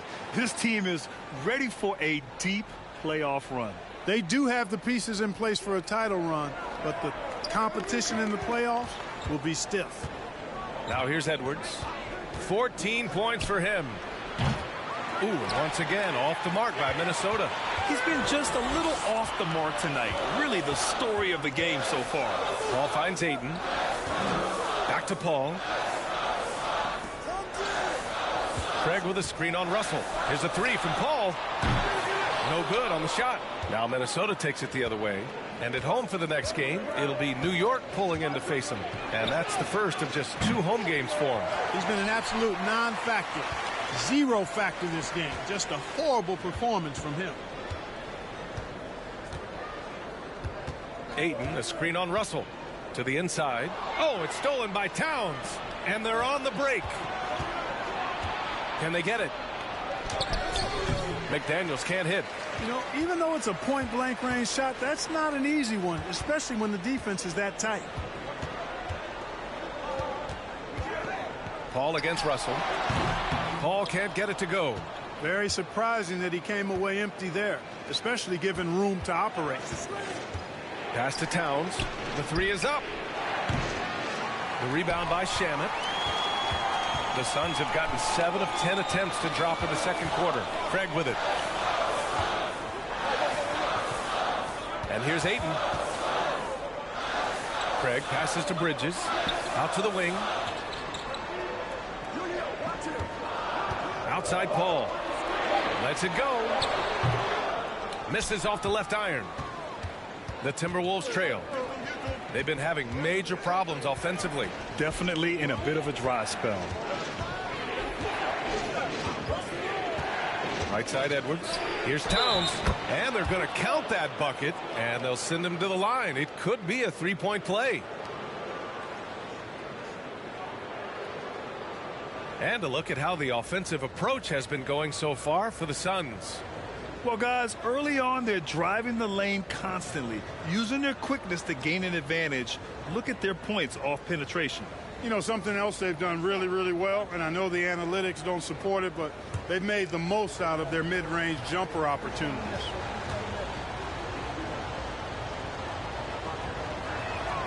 And Towns' three-pointer is elite, but some don't think centers should float around beyond the arc. What's the balance there, you think, Grant? Well, I mean, first of all, it just shows how the game has evolved with big guys shooting like him. The bottom line, just play with aggression and don't settle. That triple is a weapon. You also got to use your size and skill inside just as often. Now here's Reed. Well, he hasn't scored yet, but I'm sure that'll change. Prince can't hit. One reason this game is so tight is because both teams are hitting the boards with reckless abandon. The battle to a standstill on the boards has really been something to watch, and the game's not over yet. We'll see if one of these teams maintains more energy than the other going down the stretch.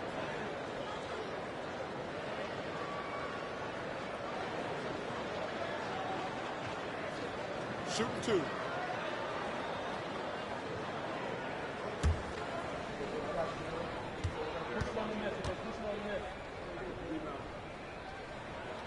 That free throw misses. And the Timberwolves making a change here. Gobert's checked in. We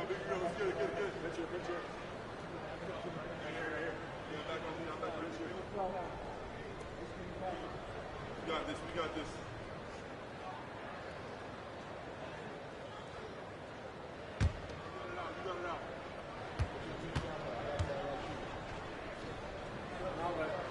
And no luck at the stripe this time. Second one won't fall. Well, you know, Okogie has quickly proven himself to be a dynamic player. He flies around the floor looking for ways to help out his team at both ends, which is quite impressive for a young guy like him. Here's Forbes. Pass to Gobert. Here's Noel. 6 on the shot clock. Here's Prince. Offensive board. And it's good. Fought through contact, hit the shot, and will go to the line. Well, a big trade over the summer, bringing Rudy Gobert to the Wolves. And it's a bit of a fresh start for Gobert, a main star of this team that is loaded with talent, but needed that defensive anchor. Saric checks in for the Suns.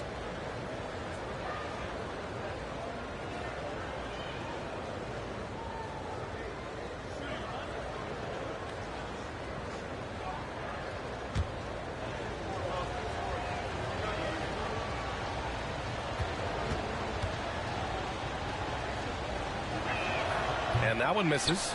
A defensive stalwart. Gobert knows this team expects him to be their anchor as well as rebound the rock. Picked by Gobert. Noel. And he's going to the line for two. The official saw contact while he was going up.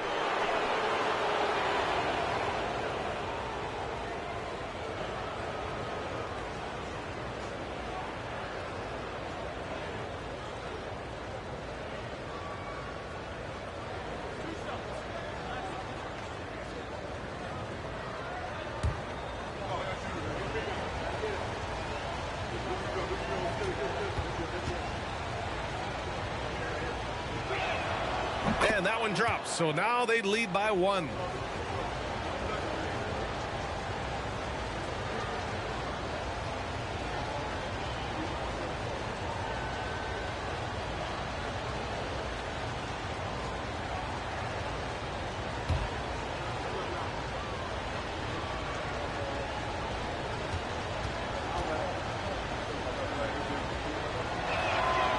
And so Gobert nails both of them.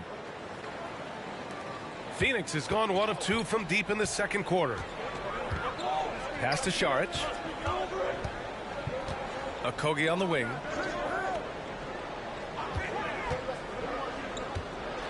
Back to Saric.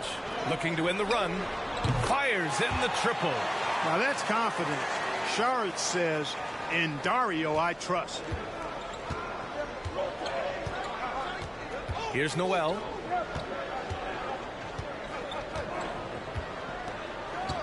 The three is up. No good there. Now the Suns take it the other way. To the paint. Deflects the pass. Stolen by Reed. Inside. Biyombo with a steal. Okogie on the wing. Pass to Biyombo. There's a screen by Biyombo. And blocked. That one goes careening off the glass. Here's Shamet, defended by Gobert. And here's Saric.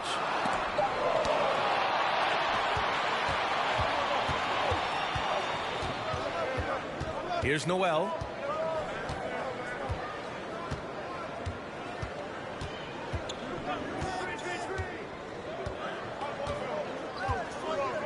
Reed sets a screen. Down to 5 on the shot clock. Second chance shot, and he lays it in. Reed's got his first basket. Oh, another lead change. 6 total in the first half. And this is the battle we were hoping to see. Up top, Biyombo. Pass to Payne. With the floater. And it's good for 2. 1:33 left to play in the first half of basketball. Now here's Reed.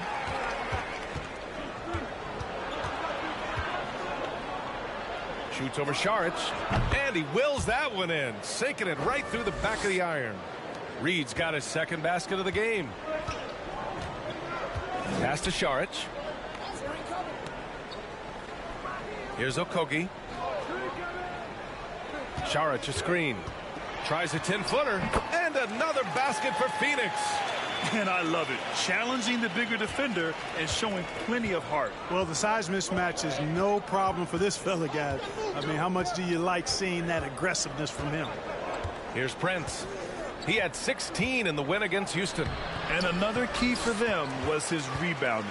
Just a great effort. Boy, just cannot buy a bucket, guys. I'll tell you what, that's a painful quarter for him, and it's painful for me to watch, too. Sharich finds Payne.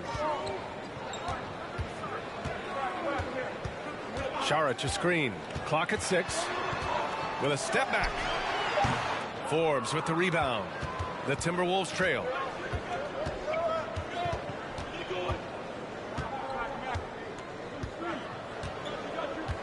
There's 14 seconds left in the second. Down low. Oh, got a piece of it. Here's Okogie. And that's not going to go. Well, they love to see that kind of defense from Forbes, working hard at all aspects of his game. Devin Booker. He's feeling it tonight. He's been the driving force for the Phoenix Suns. 11 points in the quarter. He's on fire. We're coming right back. Don't go anywhere.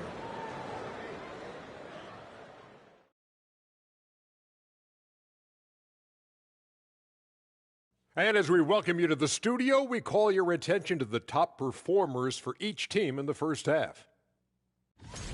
These two have been great. Locking horns, you know, like those battering rams you see on the nature documentaries. No one is given an inch. Wait, since when do you watch nature docs? I am nature docs. The animals hear me. And moving on to the Timberwolves now. They're in the midst of a close game. These guys have the worst shot selection in shot selection history. You don't shoot in the low 30s by chance. Absolutely no discipline. Anything they see, they're just going for it. Kind of sounds like you at the buffet, big fella, right? Give me some of this, give me some of that, give me some of this, give me some of that. As long as you're paying, Ernie. That's it for us. Thanks for tuning in. Now let's send you over to Brian Anderson with the third period.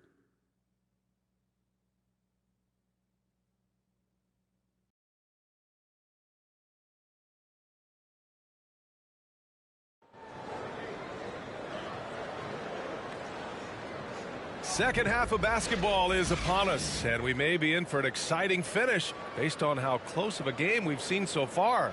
Boy, we're seeing a tremendous game from Devin Booker. You just love his patience offensively in the first half. Waited until he got the looks he wanted. Well, you know what, guys? It was all about efficient offense, not rushing things, taking your time, finding the best shot on every possession. And we're halfway through this one. Plenty of basketball left in a game that's been a fairly even one. The Suns leading. Kicking off the second half, here's Chris Finch's 5. The backcourt, it's Russell and Edwards. Towns and Gobert, the towering big men at the 4 and the 5. And it's McDaniels in at the 3. Count it, and 1. He'll have a chance at a three-point play. It's on Anthony Edwards.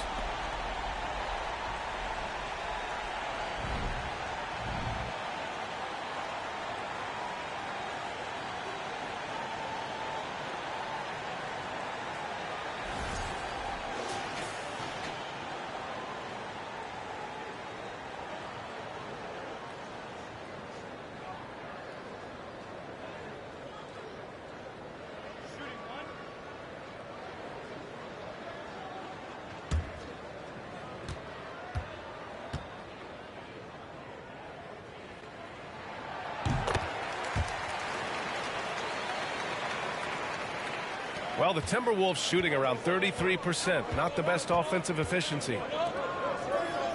Edwards finds Gobert. Back to Edwards. Played it in with a nice touch off the window. Edwards got 16 points now.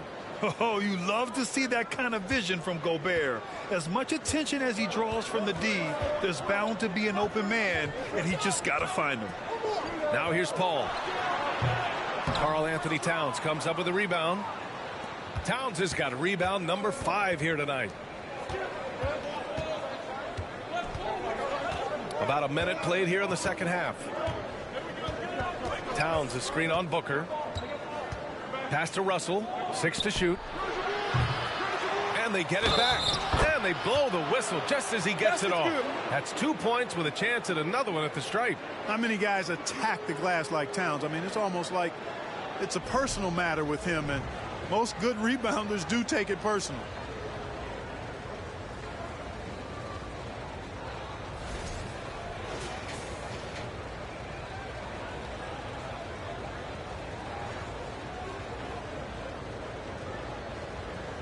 One shot.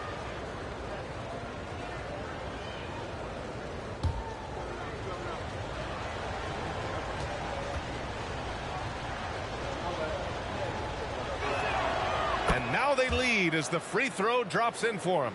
You can tell Towns is a true modern-day player. He's got a diverse skill set, and he can do so much more than you're used to seeing from a guy his size at his position. Outside Booker. He takes it in, lays it up, and banks it in. Booker's got 22 points. And this is what they depend on Booker to do. Such a versatile, confident scorer. And we just had to see that mobile one drive one more time. Great stuff. Yeah, he made that drive look easy, but that had a high degree of difficulty. Now here's McDaniels. Boy, he's been patient so far. Nothing yet on the scoreboard. Here's Towns. Here's Gobert. Oh, and Gobert powers it home. Just an aggressive move by Gobert, protecting the possession and getting the second chance look. Craig against Towns. Paul passes to Bridges. Yes, and it's Paul with the assist that time. Paul's got 3 assists now in this one. Well, I like this execution coming out of the half. Solid. 3 for 4 from the field so far. Now here's Russell. Pass to Towns. Towns double teamed. Now Gobert. Oh, a dunk and a foul! A powerhouse move. He's got a chance for one more at the line. That's on Mikal Bridges.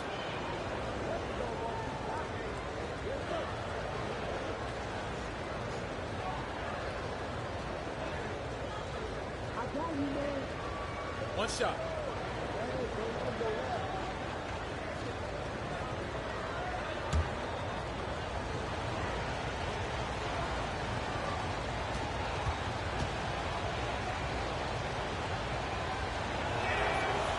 And the free throw, no good. Phoenix has gotten 3 of their 7 threes to find the net in this matchup. Here's Booker. Doesn't go for him. Some solid defense from Edwards. On the take, and Edwards slams it in. Well, I tell you what, once Edwards accelerates, I mean, he looks like he's playing at a different speed than those around him. Ayton in the high post. Oh, and Towns with the block. McDaniels inside. He's guarded by Bridges. Outside Edwards. Towns a screen on Booker.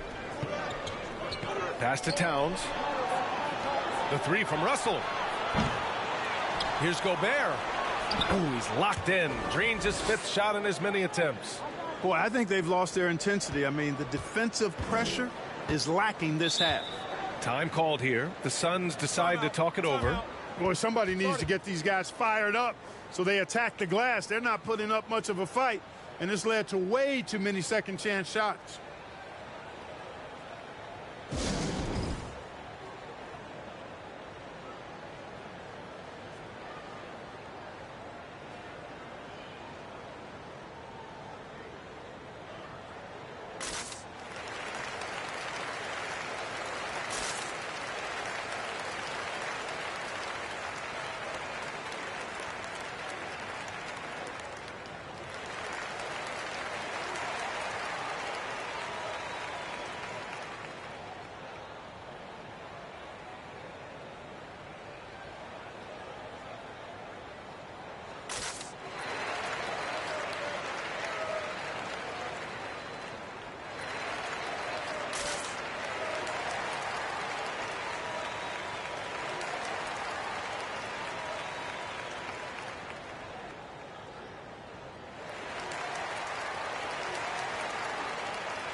3.5 minutes played here in the third quarter.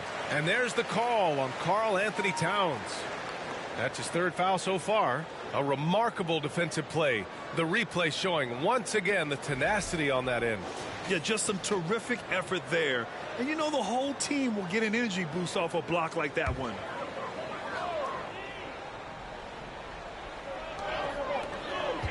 Here's Paul. Well, I like the effort that Edwards is making to commit to defense, not letting the shooter get by him. You gotta love how they've been crashing the boards, fighting hard for every miss. I certainly do. You know, I like to see guys do their work inside. Their rebounding has been excellent, and that's always important in a close game.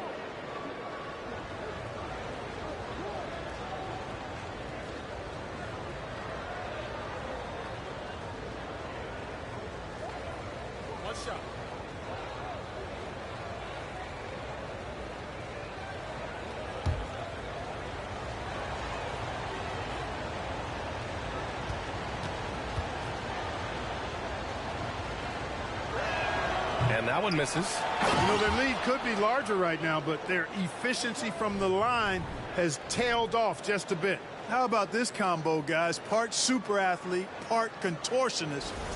Towns continues to impress. Ooh, a great look there. Brought to you by the AT&T 5G Slam Cam. Now here's Booker. He's got 22. They need this. The rebound by the Timberwolves. Towns has got 9 rebounds in the game. Boy, he's getting it done. Russell finds Towns. The basket drops, and he gets fouled on the shot. One free throw coming his way. And maybe they made some adjustments at the half. I mean, they're finally executing offensively. And, you know, to shoot that poorly early and to have the lead now, they feel fortunate, but they've earned their good fortune. One shot.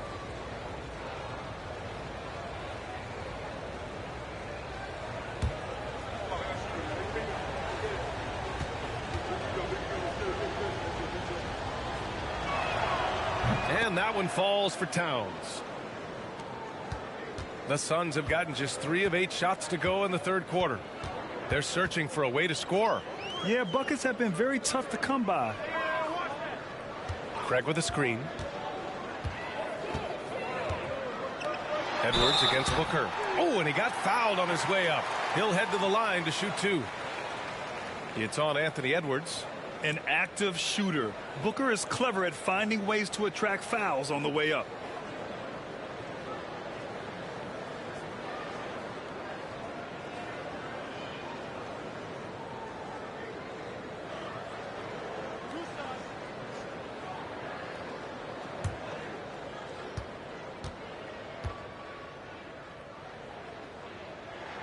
And he knocks down the first one.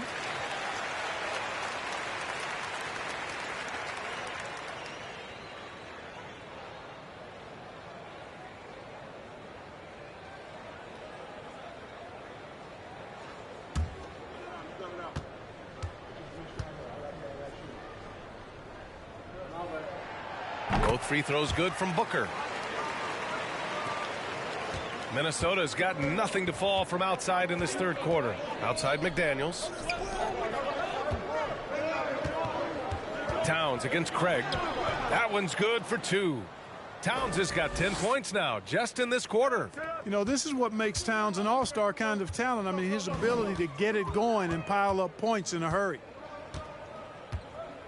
Pass to Booker. Snatched away. McDaniels with it. Well, he hasn't put up any points yet in this one. And the shot's good. And guys, let's get your take on the hustle stats for the Timberwolves. I like the fact that they've been very aggressive at the defensive end. Tenacious. They're jumping passing lanes and coming away with a lot of steals. Yeah, another thing they did well defensively, closing out. Inside and outside, their defenders were flying out to shooters. And keeping us updated from the sideline, Allie LaForce. Well, guys, Commissioner Silver's open to change. He said, quote, "We're not beholden to pure tradition. We care a lot about it, but all the factors I think about when we talk about changing the rules, I'm less concerned about that. We should live in the present, be respectful of those records, but also be willing to adjust when it makes sense." B.A.? All right, thanks, Allie. The Suns making a switch here. Lee's checked in. Bridges passes to Ayton. And here's Bridges. Shot clock at 6. Paul finds Craig. Off target from three-point range. And their physical dominance has been on display. A 10-rebound advantage is a good indicator of how this game has gone. Pass to Towns. Goes to the reverse layup and drops it in. Towns has got 29. Defensively, they've got to get more bodies in the paint. That's 3 straight field goals from below the free throw line. Phoenix calls timeout.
Anderson's checked in for the Timberwolves. A quick look at the best when it comes to the boards. Rudy Gobert on top. And the way he's rebounded the ball this season has been special. His teammates really appreciate his hard work and physicality on the glass.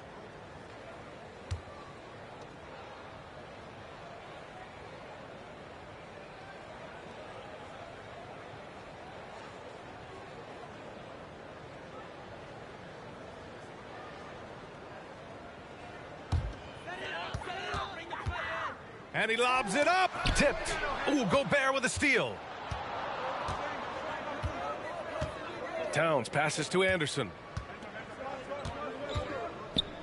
Here's Towns. Defended by Craig. Inside. Gobert. That one's good. And it's Towns with the assist. Towns has got his 3rd assist of the night.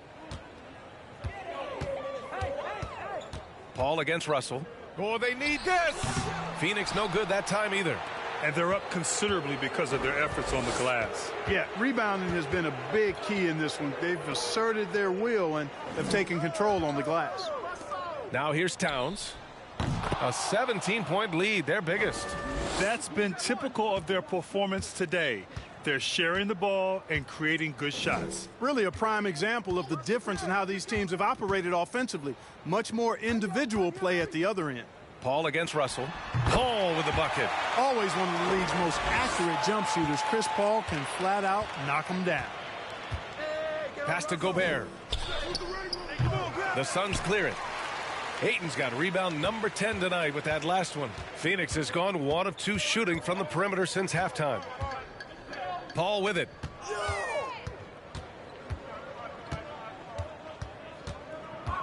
Craig with it. 6 to shoot. That three's off the mark. Outside Russell. Shoots over Bridges. The shot by Russell, no good.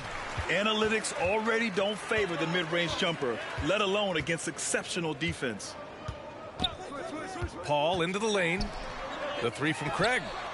Hits the trifecta. Craig's got 5 now. You know, not every player can make that kind of a pass. I mean, Paul makes it look easy, but it takes really tremendous vision and timing to execute that. Now here's Edwards. He's got 21. Anderson for three. Here's Gobert. And so he draws the foul, headed to the line to shoot a pair.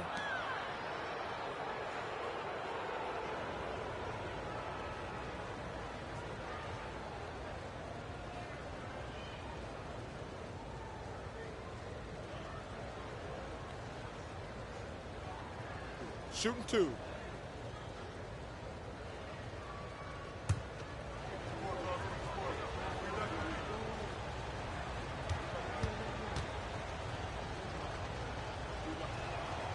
And that one falls for Gobert. Phoenix making some changes. Biyombo, he's checked in for DeAndre Ayton. Saric comes in for Craig. And Payne is subbed in for Chris Paul. Noel, he's checked in for the Timberwolves. Forbes comes in for Russell.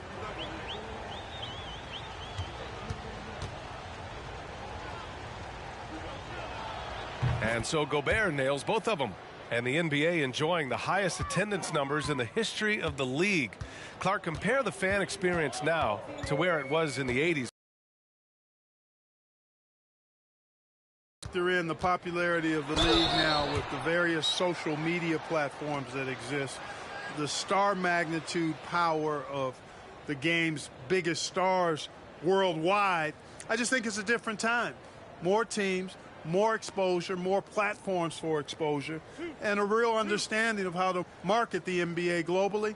So fans have a way of engaging that didn't exist in the early 80s. First one falls for him.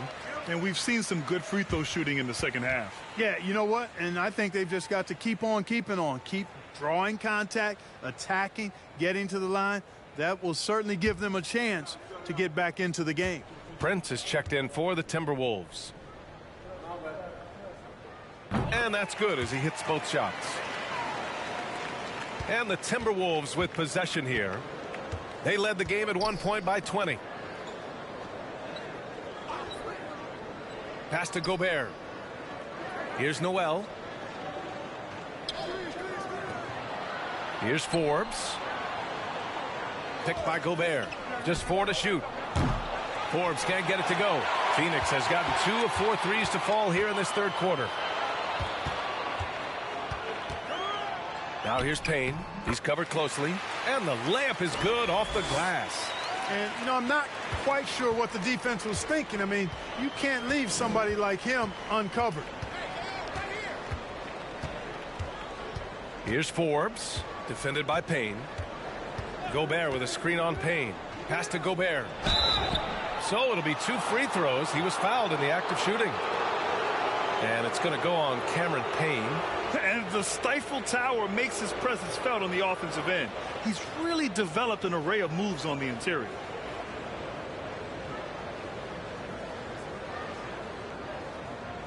Shooting two.